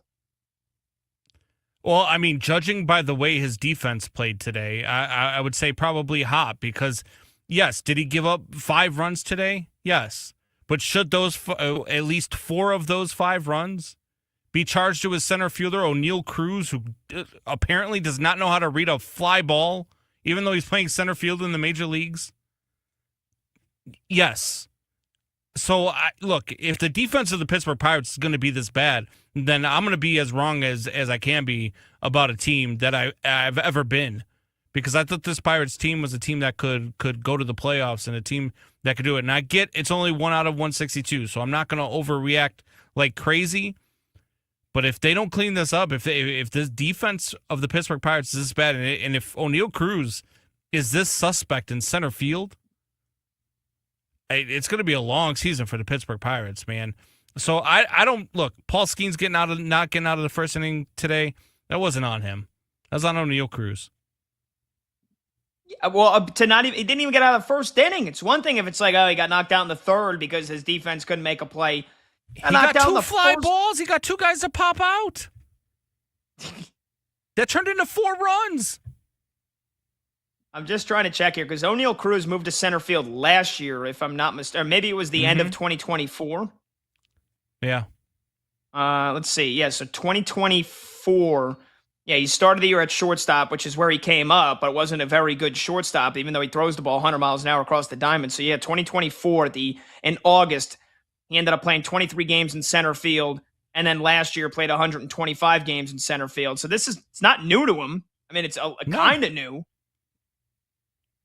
Skeens, by the way, 2024, his ERA was 1.96. Last year was 1.97. And through opening day, it's a 67. So I'm going to go hot. I think this could be a down year for Paul Skeens. And that doesn't mean that he won't be one of the best pitchers in baseball for the next decade. It's just that, like you said, maybe his defense isn't that good. And maybe teams have figured him out just a little bit. Let's not act like, what do you mean stop? I know, look, let me just pull up Clayton Kershaw's number. Did you see what he did to that Dominican Republic lineup in the World Baseball Classic? Like, people haven't figured out Paul Skeens. People figured out that O'Neal Cruz can't catch, so they hit the ball at him.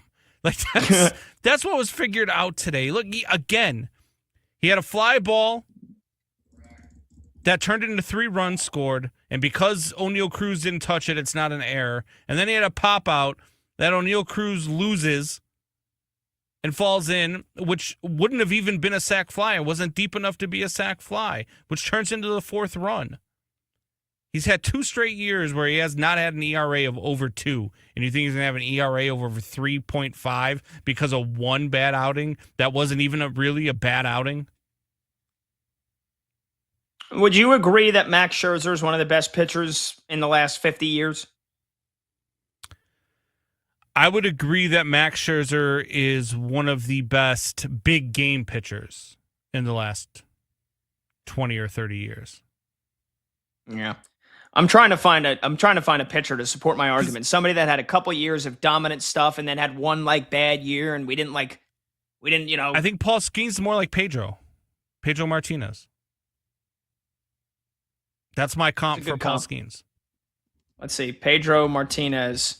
Let's look at what his ERA was the first couple years, because I know he broke onto the scene obviously and was absolutely ridiculously filthy. Mm-hmm. So Pedro was pretty damn consistent. Okay, here you go. Now, I guess he was in his young 30s at the time, so I guess it's not entirely comparable, but Pedro had a stretch from 1999 to 2003 where his ERA was never higher than a 2.4. And then in 2004, his ERA was 3.90. He was 40. It wasn't 40. Well, no, but he was on the tail end of his career in 2004. He was untouchable for a vast majority of his career. Untouchable. He was a guy that would go out there every single year and have an ERA below 2. All right, here you go. Here's a better argument. So Pedro in 1997 with Montreal had a 1.90 ERA, and then his first year in Boston, he had a 2.89. It's a whole point higher. Yeah. It's a whole point higher, but it's not a 3.5. All right. I think Paul Skeens is going to have an ERA of 3.58 this year. I think he's going to look very average. I think you're cracked. All right. I might. Let's go back to the hardwood. Iowa is going to the Final Four. Hot or cold? Look, I thought they had every opportunity to win this game. I mean, it was a pick 'em, so It's a great win. If they play Illinois or if they play Houston, my guess is no matter what, they'll probably be about a 6-7 point underdog. It would be more if they didn't play so slow. If it's Illinois, I could see it being like 8 points. If they play Houston, just because Houston plays so much slower, just like them, maybe it's only like 6. But I mean, either way, I picked Houston to go to the title game. So if Houston wins, I'm going to go cold. If Illinois wins, I think Iowa can beat them. But I think either way, I'll go cold at the expense of Monty wanting to kick my ass. I'll go cold. Iowa loses in the Elite Eight to either team. I'm going to hold you while he hits you. No, I think Iowa, look, if it's Illinois, I think Iowa might be in a little bit of trouble. But if it's Houston, I think Iowa's got a legit shot because both of these teams play defense. Both of these teams, it's a race to 70, and I trust Iowa's offense more than I trust Houston's offense. So I would go with Iowa over Houston, and Iowa gets to the Final Four. Okay. Let's throw in a little football here because this is something that's made a lot of headlines over the last couple of days, obviously. And from the, right from the horse's mouth himself. I don't know if I'm using the right metaphor. But anyway, Ty Simpson said he is absolutely a first-round pick. The Alabama quarterback is second on just about everybody's, big boards. Fernando Mendoza is going to go number 1 overall to the Raiders. Does Ty Simpson end up going in the first round? Ty Simpson is a first-round pick. Hot or cold? Hot. I think Ty Simpson does go in the first round. I mean, you can look at when I'm pulling up the draft order here. There's a couple places where I think that he could end up going, and I know one of them you don't agree with. When I said their name last week, you didn't agree with it. You said it didn't make sense, but I said the New York Jets. Then the other place that I could see him going, which would be a smart pick for them, because you don't know what you have yet in C.J. Stroud, is the Houston Texans. And if C.J. Stroud develops into something, what you thought he was going to be after his rookie year, then great. But if he doesn't, man, would you love to have Ty Simpson as a backup plan? Now, I know a lot of people think, who was it? They were talking about, was it Pittsburgh is a lot of people's thought for Ty Simpson. Yep. I mean, maybe. But if he slips all the way to 28, if he's still there at 28, the Houston Texans need to take a shot. I don't see it happening. I'm going cold just off of logistics. I don't think there's any of those teams. Again, I think it would be a disaster if the Jets do it when they have 3 first-round draft picks next year. Like, there's no need. There's no need. And I get it. Like, right, Gino, what'd you say? Would you put it past Cleveland? As dumb as they are, I think it would be crazy that they just drafted Shador and Dylan Gabriel last year. Like, why would you you drafted the guys. You could say you drafted them in the 5th round or the 3rd round for Dylan Gabriel, wherever you draft, you still drafted them. You spent draft capital on them. Shador, he had some bad moments. He had some decent moments. And like, also, if you're starting the season with Deshaun Watson, like at some point, if that goes wrong, which it probably will, like, wouldn't you then turn to Shador and Dylan Gabriel and say, all right, like, this is year 2. Let's just exhaust what we have with these guys. And if we still don't think they're that great, then next year we draft a quarterback. But like, you still have those guys. It wouldn't make any sense to me at all to spend a first-round draft pick a year after you take 2 quarterbacks. I don't see the Browns doing it, as dumb as they could be.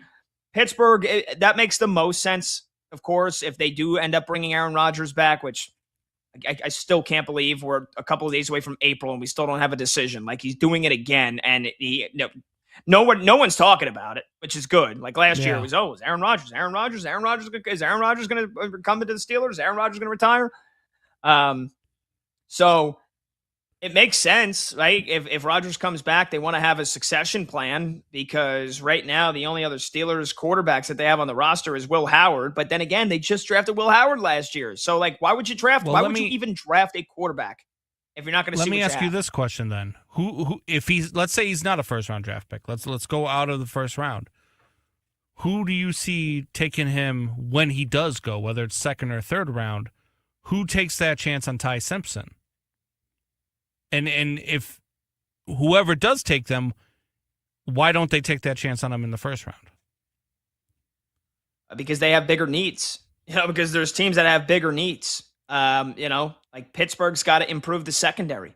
Pittsburgh could also use another receiver. They could also beef up the offensive line. Again, you want to have a good team for when you do take a rookie quarterback. Unless you're picking number 1 overall like the Raiders, who, for the most part, I know they made some big moves this offseason. They spent a ton of money, but they still have other, they're the number 1 overall pick, and you have a quarterback that's good, that we all think pretty much is going to be great in Fernando Mendoza. Yeah, you're not passing him up. Nobody thinks what Ty about the Simpson Jets is at 33? What'd you say? What about the Jets at 33? It's second round, first pick in the second round. The Jets have.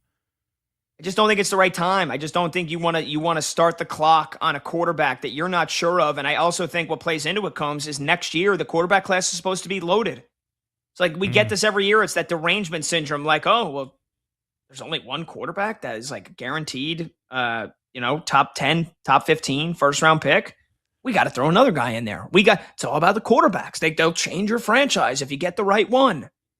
And last year, after Jackson Dart got drafted, we didn't get a quarterback taken until the third round. And most of those guys got drafted in the 5th and the 6th rounds.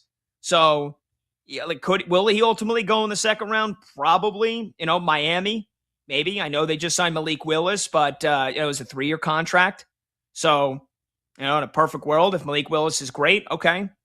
You spent a second round draft pick on a quarterback, and he's still there in case you want to go to him. If Malik Willis isn't that good this year, okay, then maybe by next year we're talking about that second round draft pick getting their crack. You also look at these great teams that are looking for succession plans as well. LA Rams at 61 overall. Does Ty Simpson last until the end of the second round? I doubt it. But that's a pick as well. What about middle? And then if Arizona, 34th overall. I can see the Cardinals taking him at 34th overall or trading into the end of the first round like the Giants did last year and taking their quarterback. Because right now, again, the Cardinals quarterbacks is Jacoby Brissett and Gardner Minshew. So they're another team as well. Like, okay, if they stink this year, which we all think they're going to be, then yes, then you have a top 3 draft pick next year and you have a much more loaded quarterback class. You take it. But, also, again, the Saints didn't really need a quarterback, but I think they kind of played their cards right in the sense that Tyler Shuck was there in the second round. They're like, all right, screw it. We'll take him. It's a second round pick. That's kind of how I feel. Cardinals in the second round, I think, would be the destination. What about the Carolina Panthers? Moving, not in the first round, but moving up either earlier in the second round or maybe even late in the first round to get him. What about that? Yeah, I know but I know who they have at quarterback, but do you believe in him enough to not take Ty Simpson if he's available in the second round and you can make a plausible move? Like, is that another good landing spot? Because I think we think of the teams that don't have a quarterback, so we don't go back and think of the teams that do have one, but maybe we're just not sold on yet. Yeah, I think the Panthers are a year away from drafting a quarterback. That they did pick up Bryce Young's 5th-year option for 2027. So he's got 2 more guaranteed years. If they go through this year and we kind of are like, yeah, you know what? They made the playoffs last year. Bryce Young showed some flashes, but he ain't it. They would draft a quarterback next year. They already picked up the 5th-year option. So you already have him on the roster for 2 more years. And 2027, you're paying him guaranteed $27 million. I think they're a year away. Okay. I still think he ends up with the Jets. I mean, the Jets have those 2 second-round picks, too. I think the Jets find a way to get him.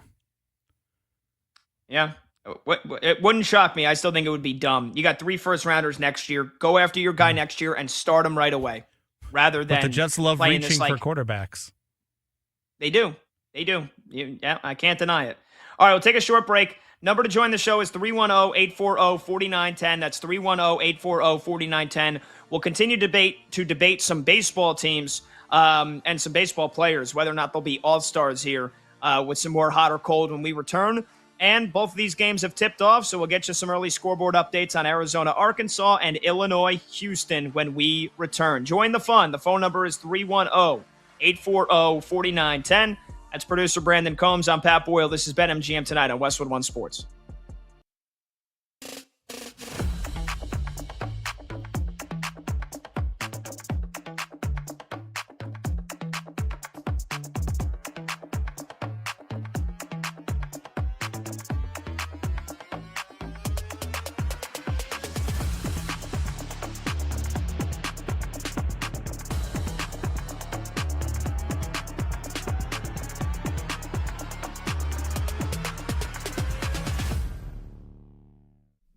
Do you all know the team that is currently the team with the worst record in the NBA? The team that, if the season ended right now, and it doesn't, but if it did, would have the most ping pong balls in the lottery. It's the Indiana Pacers, who lost last night to the Lakers. You know, the team that took the Thunder to 7 in the NBA Finals last year. It is very much within the realm of possibility that we will be talking about an NBA season next year and a Pacers team that has a returning Tyrese Halliburton flanked by A.J. DeBonsa, Darren Peterson, Cam Boozer, Caleb Wilson, or one of these other draft studs. Many people will bring up the 97 San Antonio Spurs as a corollary. David Robinson gets hurt. They tank. They win the lottery and get Tim Duncan. They are champions in 1999. I don't want to go that far yet. Just keep that in mind. The team with the worst record right now is the team that played Game 7 last year in the NBA Finals.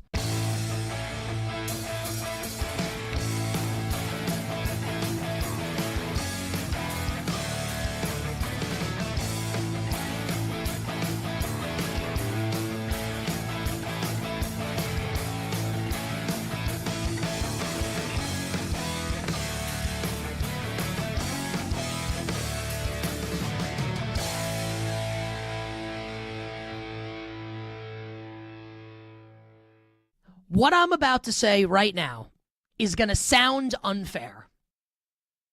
And you know what? It is unfair. But guess what? Life's not fair. Life ain't fair. Tell me I'm wrong about this. Here is the statement. If Arizona loses tonight to Arkansas, the season is a failure. True or false? If Arizona loses tonight to Arkansas, Arizona's season is a failure with a capital F. Congratulations, you won the Big 12 regular season. Congratulations, you won the Big 12 tournament. Congratulations, you were the 1 seed in the West region. Congratulations, you've been one of the favorites to win the national championship. If they can't get past the round of 16, it is a failure, period. The stakes are insanely, insanely high.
The conversation turns up. BetMGM Tonight continues now.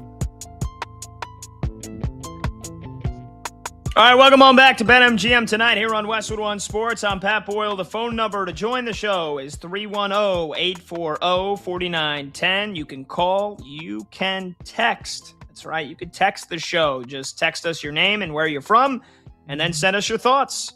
We'll get back to hot or cold in a little bit, but I want to get you an update here on the two late Sweet 16 games and then tell you about the wildest story of opening day, and had nothing to do with the games. Had something to do with somebody's parents. So first, Arizona, who I've got winning the whole damn thing. They're off to a great start. They lead Arkansas 28-17 just about midway through the first half. Balanced scoring attack for the Wildcats. Nobody's got more than 5 points, but 4 players have 5 points. Koa Pete, their outstanding freshman. Tobe Awaka, their big man off the bench, has 5 points, 3 rebounds, and a block. Braden Berries has 5 points. Jaden Bradley's got 5 points for Arizona. So far, how is Darius Acuff doing? Arkansas superstar point guard, who is almost certainly going to be a top 10 pick in the NBA draft, just signed a massive shoe deal with Reebok. He's got 7 points, 2 of 5 shooting. Somebody else going to have to step up for Arkansas. And then in the battle of Houston and my co-host team, the Illinois Fighting Illini, Brad's Illinois, it's 14 all. 7.5 left to go in the first half. It has been a grind. It's been a slog. I think it was 2-0 5 minutes into the game. Houston is just 6 for 20 from the field. Illinois just 6 for 18. Nobody from Houston has more than 4 points. Joe Tugler leads the way for the Cougars with 4. And then for Illinois, David Mirkovic has 5 points and 4 rebounds. Keaton Wagler, their star freshman guard, only has 1 point. So all tied up between Illinois and Houston. All right, so the wildest story today, and in all of sports, not just baseball. Here's the headline. Phillies third baseman Alec Bohm is suing his parents, alleging misuse of millions of dollars of his own money. Yikes. That's got to be one of the most awkward, rough situations you could possibly find yourself in. You know, Alec Bohm, who, by the way, is only, 28? Let me just double check here. Alec Bohm is... Okay, Google, not working. You would think it would be much easier. He's 29. So Alec Bohm is 29. He's been in the big league since 2020, but got drafted out of Wichita State in 2018. So right out of college. And I think he was third overall pick. So you got a pretty hefty signing bonus. I think even back in 2018, it was probably like a couple of $1 million for being the third overall pick. He's suing his parents, again, for millions of dollars. He's accusing them of siphoning large amounts of his money into financial accounts that they managed for him, and then using some of the cash to pay their own expenses. Yikes. So he filed the lawsuit yesterday in a Philadelphia court. Apparently, Bohm was, going over his personal and financial affairs recently, and then I guess he noticed like millions of dollars missing. And he said his parents refused to give him access to the accounts or provide him with the information that he was looking for. That's tough. Hey, mom and dad, there's millions of dollars missing from my account, my bank account. You guys know what happened? And they're like, no. And we're not going to give you access. Sorry, Alec. What? That's rough. So apparently they sought to freeze him out of 4 accounts, which was established as LLC companies. And he thinks they converted a sizable amount of his money from those accounts to their own use. So according to the lawsuit, his parents they've already transferred millions of dollars from his personal accounts to the accounts that they controlled. It's basically if you had like a shared, when my parents first opened up a bank account for me, it was attached to like my mom, so my mom could see all my stuff, and I was 16 years old, so it was like, of course, at the time. So when Bohm got drafted, he was 20, 21 years old, and you're getting millions of dollars right away, yeah, it's a sensible thing to have your parents keep an eye on it and have the over authoritative overall control over it. But over the last couple of years, like you would think at some point I would be like, hey, I'm a grown ass man now, mom and dad. You guys, if you need any help with any money, obviously let me know. But like, I think I can manage my own money now. Apparently, they didn't do that. And here's the thing that's the kicker here. The lawsuit said his parents live in a recreational vehicle and they travel the country. I have no idea what kind of people Daniel and Lisa Bohm, his parents, are. But this doesn't seem like this is an accident. This doesn't seem like it was, that was a mistake. This seems like parents who, for whatever reason, they're retired. Again, I don't know what the hell they did. This story just came out like an hour ago. But they're in an RV. Maybe they travel around the country to watch him play. Like that would be pretty sweet. But maybe they don't. And maybe they're like, oh, we need some more money. Let's take a couple million out of Alex's account and use it to pay off whatever expenses they have. I mean, I can't imagine. Maybe they still own a mortgage. I have no idea. I'm playing a lot of guessing here, but yeah, Bohm's parents deny doing anything wrong, and their lawyers said they are, quote, deeply saddened by the allegations, and they will aggressively defend themselves. So now you're talking about taking your parents to court, suing them for millions of bucks, going through that litigation process, how much that's going to cost to pay for lawyers, which, again, reportedly his parents are paying on their personal credit cards. That's what their lawyers said.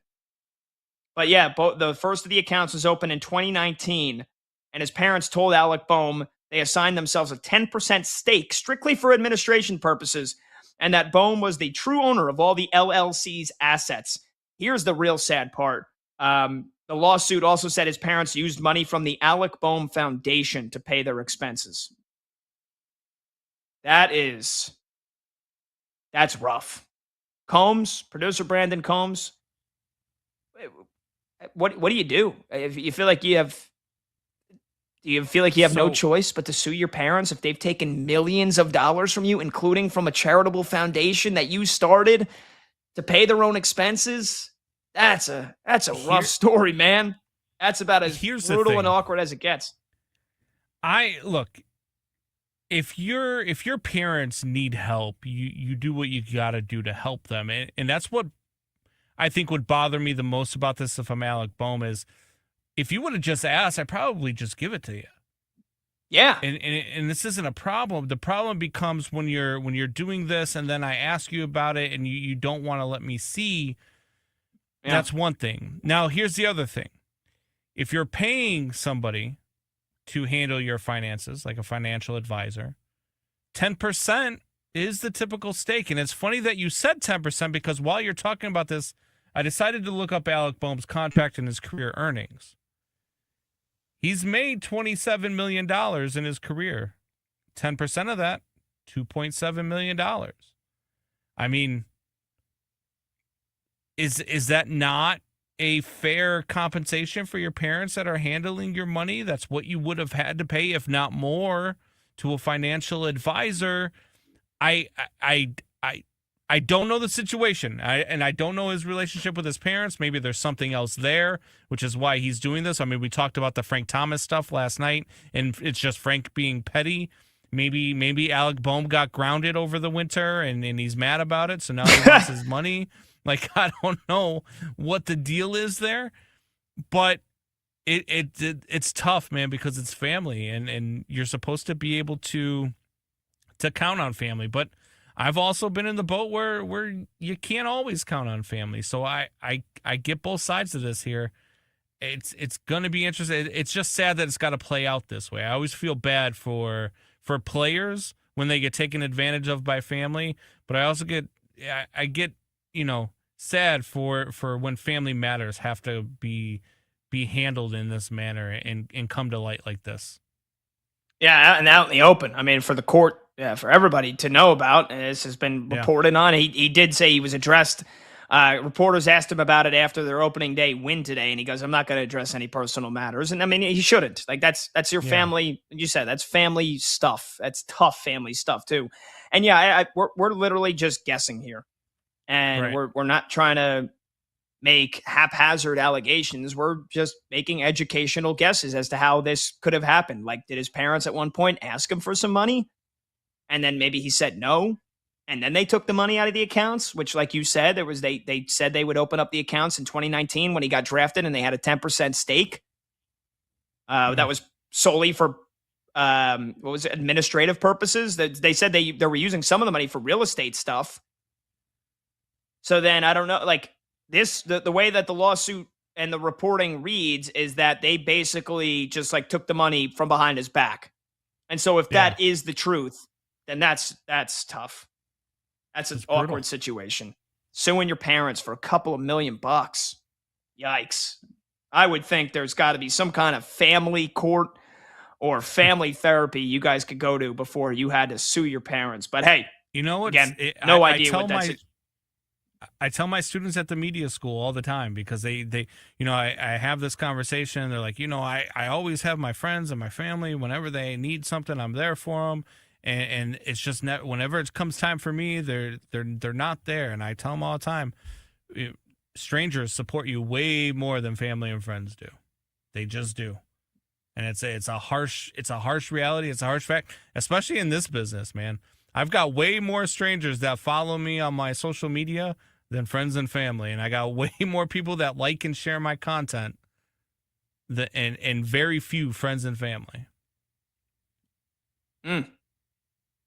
That's how it is. Combs. Okay. Well, look, sometimes that's the nature of it. My mom doesn't have social media. Neither does my mom. Yeah, neither does my dad. Yeah. I mean, my sister and brother share some of my stuff, but they're not like they're not like locked in. They're not like locked in listening every day. If I when I posted that I got this show, they reposted it, which was great. And if there's like an article written about me or something like that, they'll share it on Instagram or I never use Facebook, so I don't even know if they post stuff about me on Facebook. But yeah, it's a tough situation Alec Boehm is in, to say the least. All right. 310-840-4910 is the number to join the show. 310-840-4910. When we come back, we'll get you an update on both of the March Madness games. My worst nightmare is coming true with a potential Knicks-Hornets playoff series. They played tonight. You can only imagine how that one went. And if we have time, we'll finish off with some hot or cold as well. I'm Pat Boyle. This is BetMGM Tonight, right here on Westwood One Sports.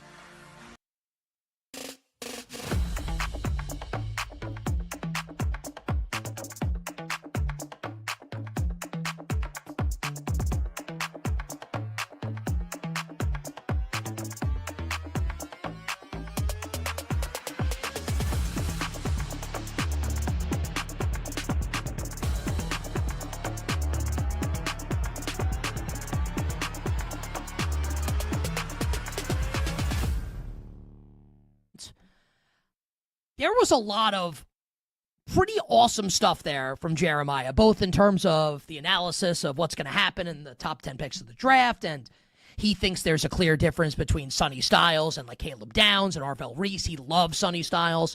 He doesn't think Caleb Downs is maybe as elite as some other people do. I loved his thoughts on the receivers and watch out for Omar Cooper. And Mendoza way better than Ty Simpson, and Carson Beck would be his choice of a quarterback once you get beyond those two. So lots of interesting nuggets there from Daniel Jeremiah on the NFL draft.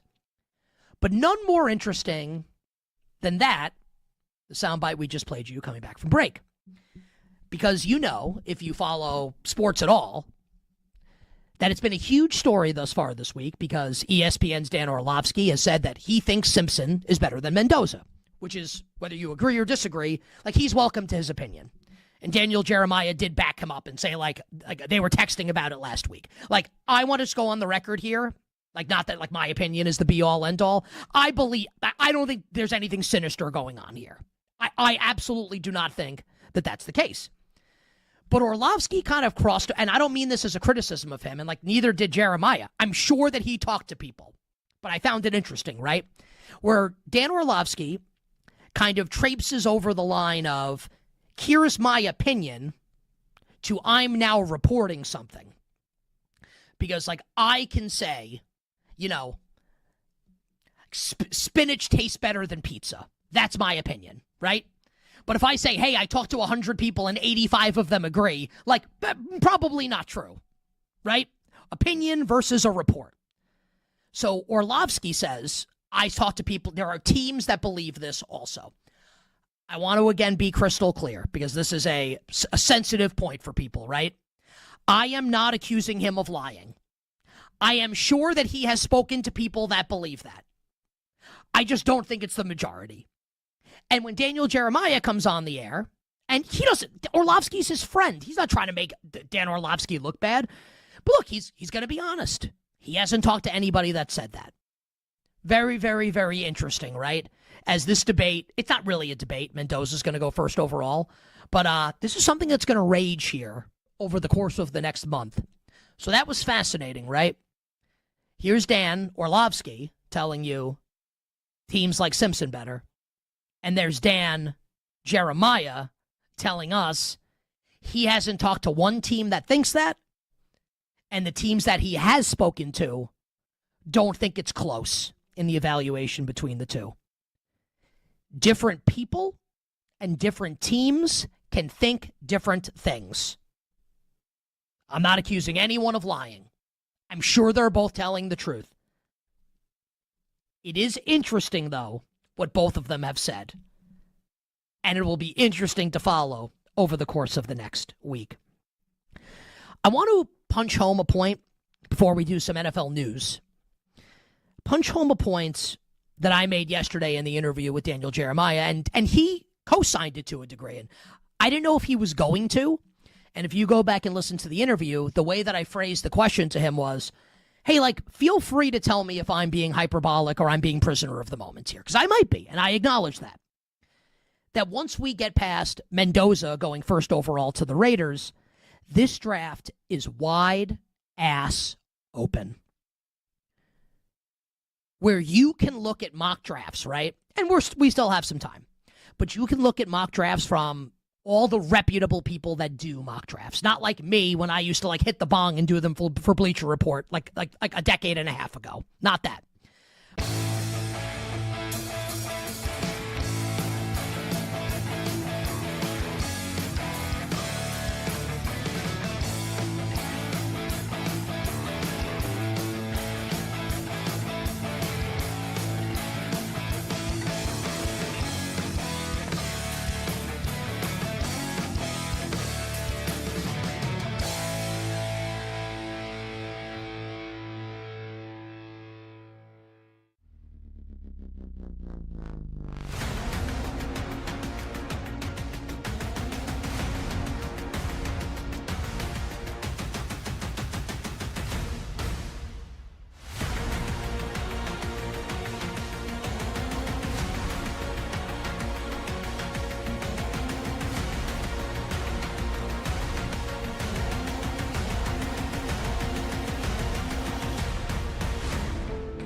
Late games, loud opinions, and money time moments. BetMGM Tonight rolls on. Welcome on back. BetMGM Tonight, Westwood One Sports. I'm Pat Boyle. Last chance to get aboard the phones at 310-840-4910. We got Josh Graham coming up at the top of the hour for Westwood One Sports Night.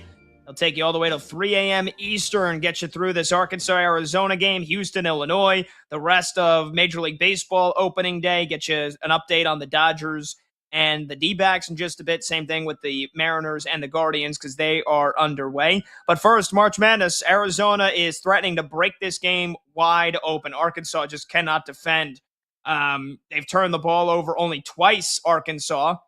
But they can't stop Arizona from getting inside. The Wildcats are shooting 68% from the field. They're 15 of 22. And even when they do stop them, they foul them. Wildcats have already taken 13 free throws. You know, it also helps that they're 3 of 4 from deep. 68% from the field, 75% from deep. 85% for the free throw line. It has been a clinic. I mean, they might score 60 in the first half. It's 44-31 Arizona. Darius Acuff stuck on 7 points. He's missed his last couple of shots. So Arkansas, they are going to need to start to clamp down defensively here if they want to get back into this ball game. And then the opposite game is going on in H-Town, in Houston, where it's been a rock fight. Less than a minute ago in the first half, Illinois leads Houston 24-19. The Illini, they've been the better team in this one so far. Houston can't hit water if they fell out of a boat. I mean, half their shots are from three-point land, and they're just 3 of 16 from deep. And Illinois is beating them on the boards, too. They are the bigger team. I do think Houston has more physicality, more strength, and so I thought that would maybe make up for it. But Illinois is doing a great job so far on defense. Neither team shooting the ball well. Again, it's 24-19 Illinois. How about Peja Stojakovic's son, Andre? He's got 9 points so far to lead the way off the bench for the Illini. Nobody has scored off the bench for Houston, and Emmanuel Sharp, their leading scorer, with 6 points. So there's your March Madness update. Major League Baseball, again, at one point, the Diamondbacks led the Dodgers 2-0, and Zach Gallen was rolling. Then he fell apart, and the Dodgers knocked him out in the 5th inning, and since then, they've put up another 4 spot. Will Smith has homered. Let's see, who else has knocked in some runs here for the Dodgers as part of a 4-run 7th inning. Kyle Tucker, RBI double, so his first ribby as a Dodger. Mookie Betts with an RBI single, and so the Dodgers have blown it open. It's 8-2 for the 2-time defending champions. And then in the Guardians-Mariners game, it's 2-1 Seattle in the top of the 3rd. And so far, the scoring in that one, Chase DeLauder with a home run for Cleveland, a young, hot prospect who's not a prospect anymore. He's going to be one of their big guns. Brendan Donovan homered for Seattle, and Dominic Canzone homered for Seattle. So 3 solo home runs. Tanner Bybee, he's given up 2 of them. He's also got 4 strikeouts. Logan Gilbert, 4 strikeouts as well through 2 innings, and that 1 solo shot allowed. So there you go. And then finally, again, I've been saying for months now how much I love the Charlotte Hornets, and I've adopted them as like my little stepbrother team. I'm a diehard New York Knicks fan. Well, today was as if your little stepbrother came home and beat you up in your own house. Even though the game wasn't at the Garden, you get my point. Hornets beat the Knicks 114-103. They were in command for most of the game, honestly. Con Knippel just continues to put on a clinic. 6 more 3-pointers for him. He nearly had a triple-double. I mean, if that's not your rookie of the year right there, I don't know. I don't know who is. I don't know who is. Con Knippel is the favorite at BetMGM. Cooper Flagg is in second, but the fact that Cooper Flagg missed a bunch of games with an injury this year, Con Knippel is going to win Rookie of the Year. He has been phenomenal, and I said a couple weeks ago, I think he's already the 2nd greatest shooter on the planet. He's already broken Keegan Murray's record for the most 3-pointers by an NBA rookie in the history of the game. And he added 6 more tonight. 26 points, 11 rebounds, 8 assists. LaMelo Ball is playing the best ball of his career because he's got scorers around him now. He had 22 points and 6 assists, and Brandon Miller is about as consistent as they come. 21 points and 8 rebounds. So I'm kind of, I got to be honest here. I like to beat my chest when it's worth it for my favorite teams. I'm growing more and more afraid that the Hornets, who are just a game and a half out of the 6th seed in the East, are going to get that 6th seed. The Knicks are not going to catch the Celtics. And the 3 versus 6 matchup in the first round of the NBA playoffs is going to be Knicks-Hornets. And I'm going to be deathly afraid the Knicks lose that series. Because I love the Hornets. I mean, they're the best team in the NBA over the last 2 months. Like, offensive rating, net rating. You want to go by the advanced stats. You want to go by the record. The Hornets were 116-28. Now they're 39-34. So how about 23-6 in their last 29 games? And their losses in that stretch? Detroit, Houston, Cleveland, Miami, Phoenix, San Antonio. All those are playoff teams. They are legit. They are awesome. They are phenomenal. The Hornets were favored in this game for good reason. And my Knicks, they were riding a 7-game winning streak. And it comes to a close at the hands of a team that I have grown to love. And now I'm starting to think that it's like stepbrothers, when they face off on the lawn and then they beat each other up later on in the movie. Shut up, you're wake the neighbors. I've got to be honest. I'm getting more and more afraid it's going to be Knicks Hornets in the first round. I'm almost hoping at this point the Hornets play in the play-in tournament, and then they play either the Pistons or the Celtics. And if Cade Cunningham is not 100% because he's dealing with a collapsed lung, maybe the Hornets can shock Detroit. That would be ideal. Yep. Great drop there from Combs. All right, that'll do it for us here. Arizona leads Arkansas 48-35, and it's halftime in Illinois and Houston. Illinois leads 24-22. Turn things over to Josh Graham. That's it for me. Thanks to everybody on the show. Thanks to Brandon Combs. Thanks to Monty, his Hawkeyes in the Elite Eight. Thanks to Chloe Pratt, Zach Kroll, Max Sheedy, and Brad Evans. I'm Pat Boyle. We'll see you tomorrow, 6 p.m. Eastern, right here on BetMGM Tonight.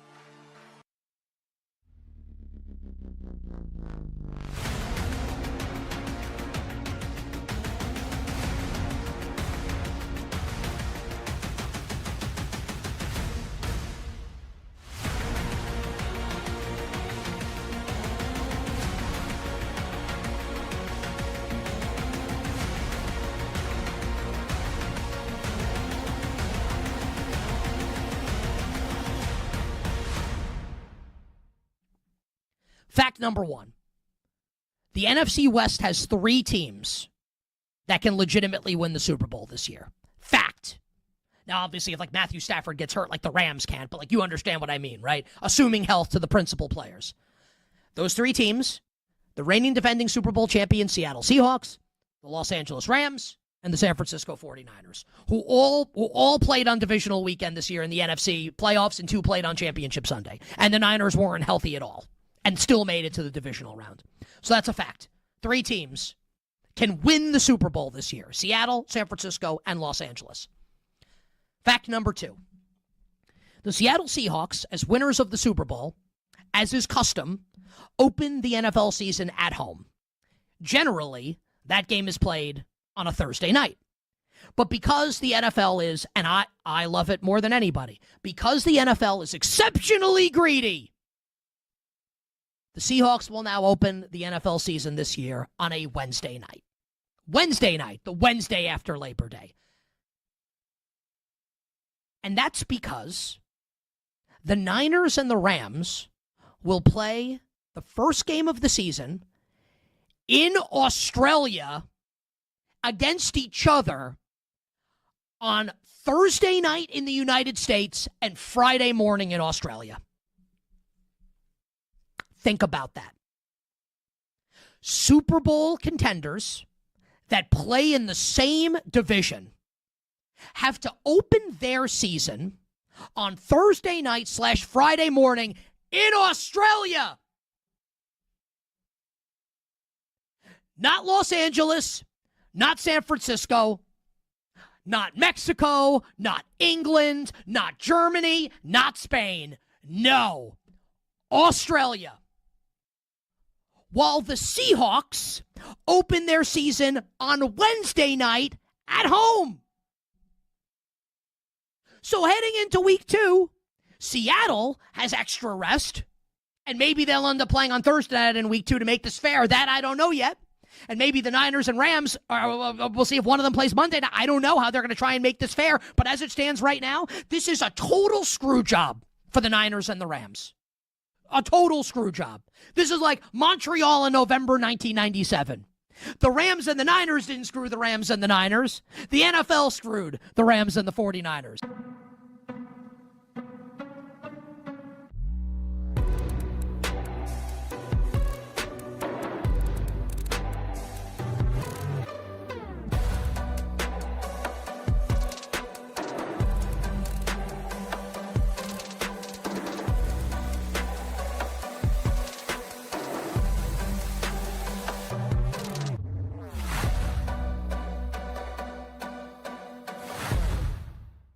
Terrible job. Jameis Winston, I can't figure it out. I'm 100% in agreement. The idea that we're going to do a freaking let Netflix do White Sox Rockies in the middle of August. I mean, what are you doing giving them the opener? Yes Network, which does the Yankees all year long, that does all the grunt work. They can't get the first game of the year when they get a little buzz and they get some people talking about it. SNY today, NBC, that I don't understand either. The one thing about NBC, at least that's a contract. They're going to do games all year. I mean, Netflix is a one-off. So I was really down on it. But yeah, I don't want to see Barry Bonds anywhere near. I understand he's a Giant, but Bonds could not do any interviews outside of San Francisco. I'm not interested in that either. And showing the home run number out there in right center field. Did you ask Henry Aaron if that was okay? I'm not into that. So yeah, I had major problem. And the game started at 8:25. All right, start the game at 8:00 for crying out loud. Jesus, 8:25. I mean, come on. Games are long enough. I got to sit there. I got games the next Thursday and Friday with the tournament where I'm going to be up to 3, and that's long too, where I'm going to be up to 2 a.m. Can you start the game at 8:00? So I did not like anything about that Netflix presentation. I understand that the NFL does it. I understand they're doing it for $1. It's money, but to me, it's a cheap way to do it. And I did it yesterday on First Take, so this is not a second guess. I did it yesterday as a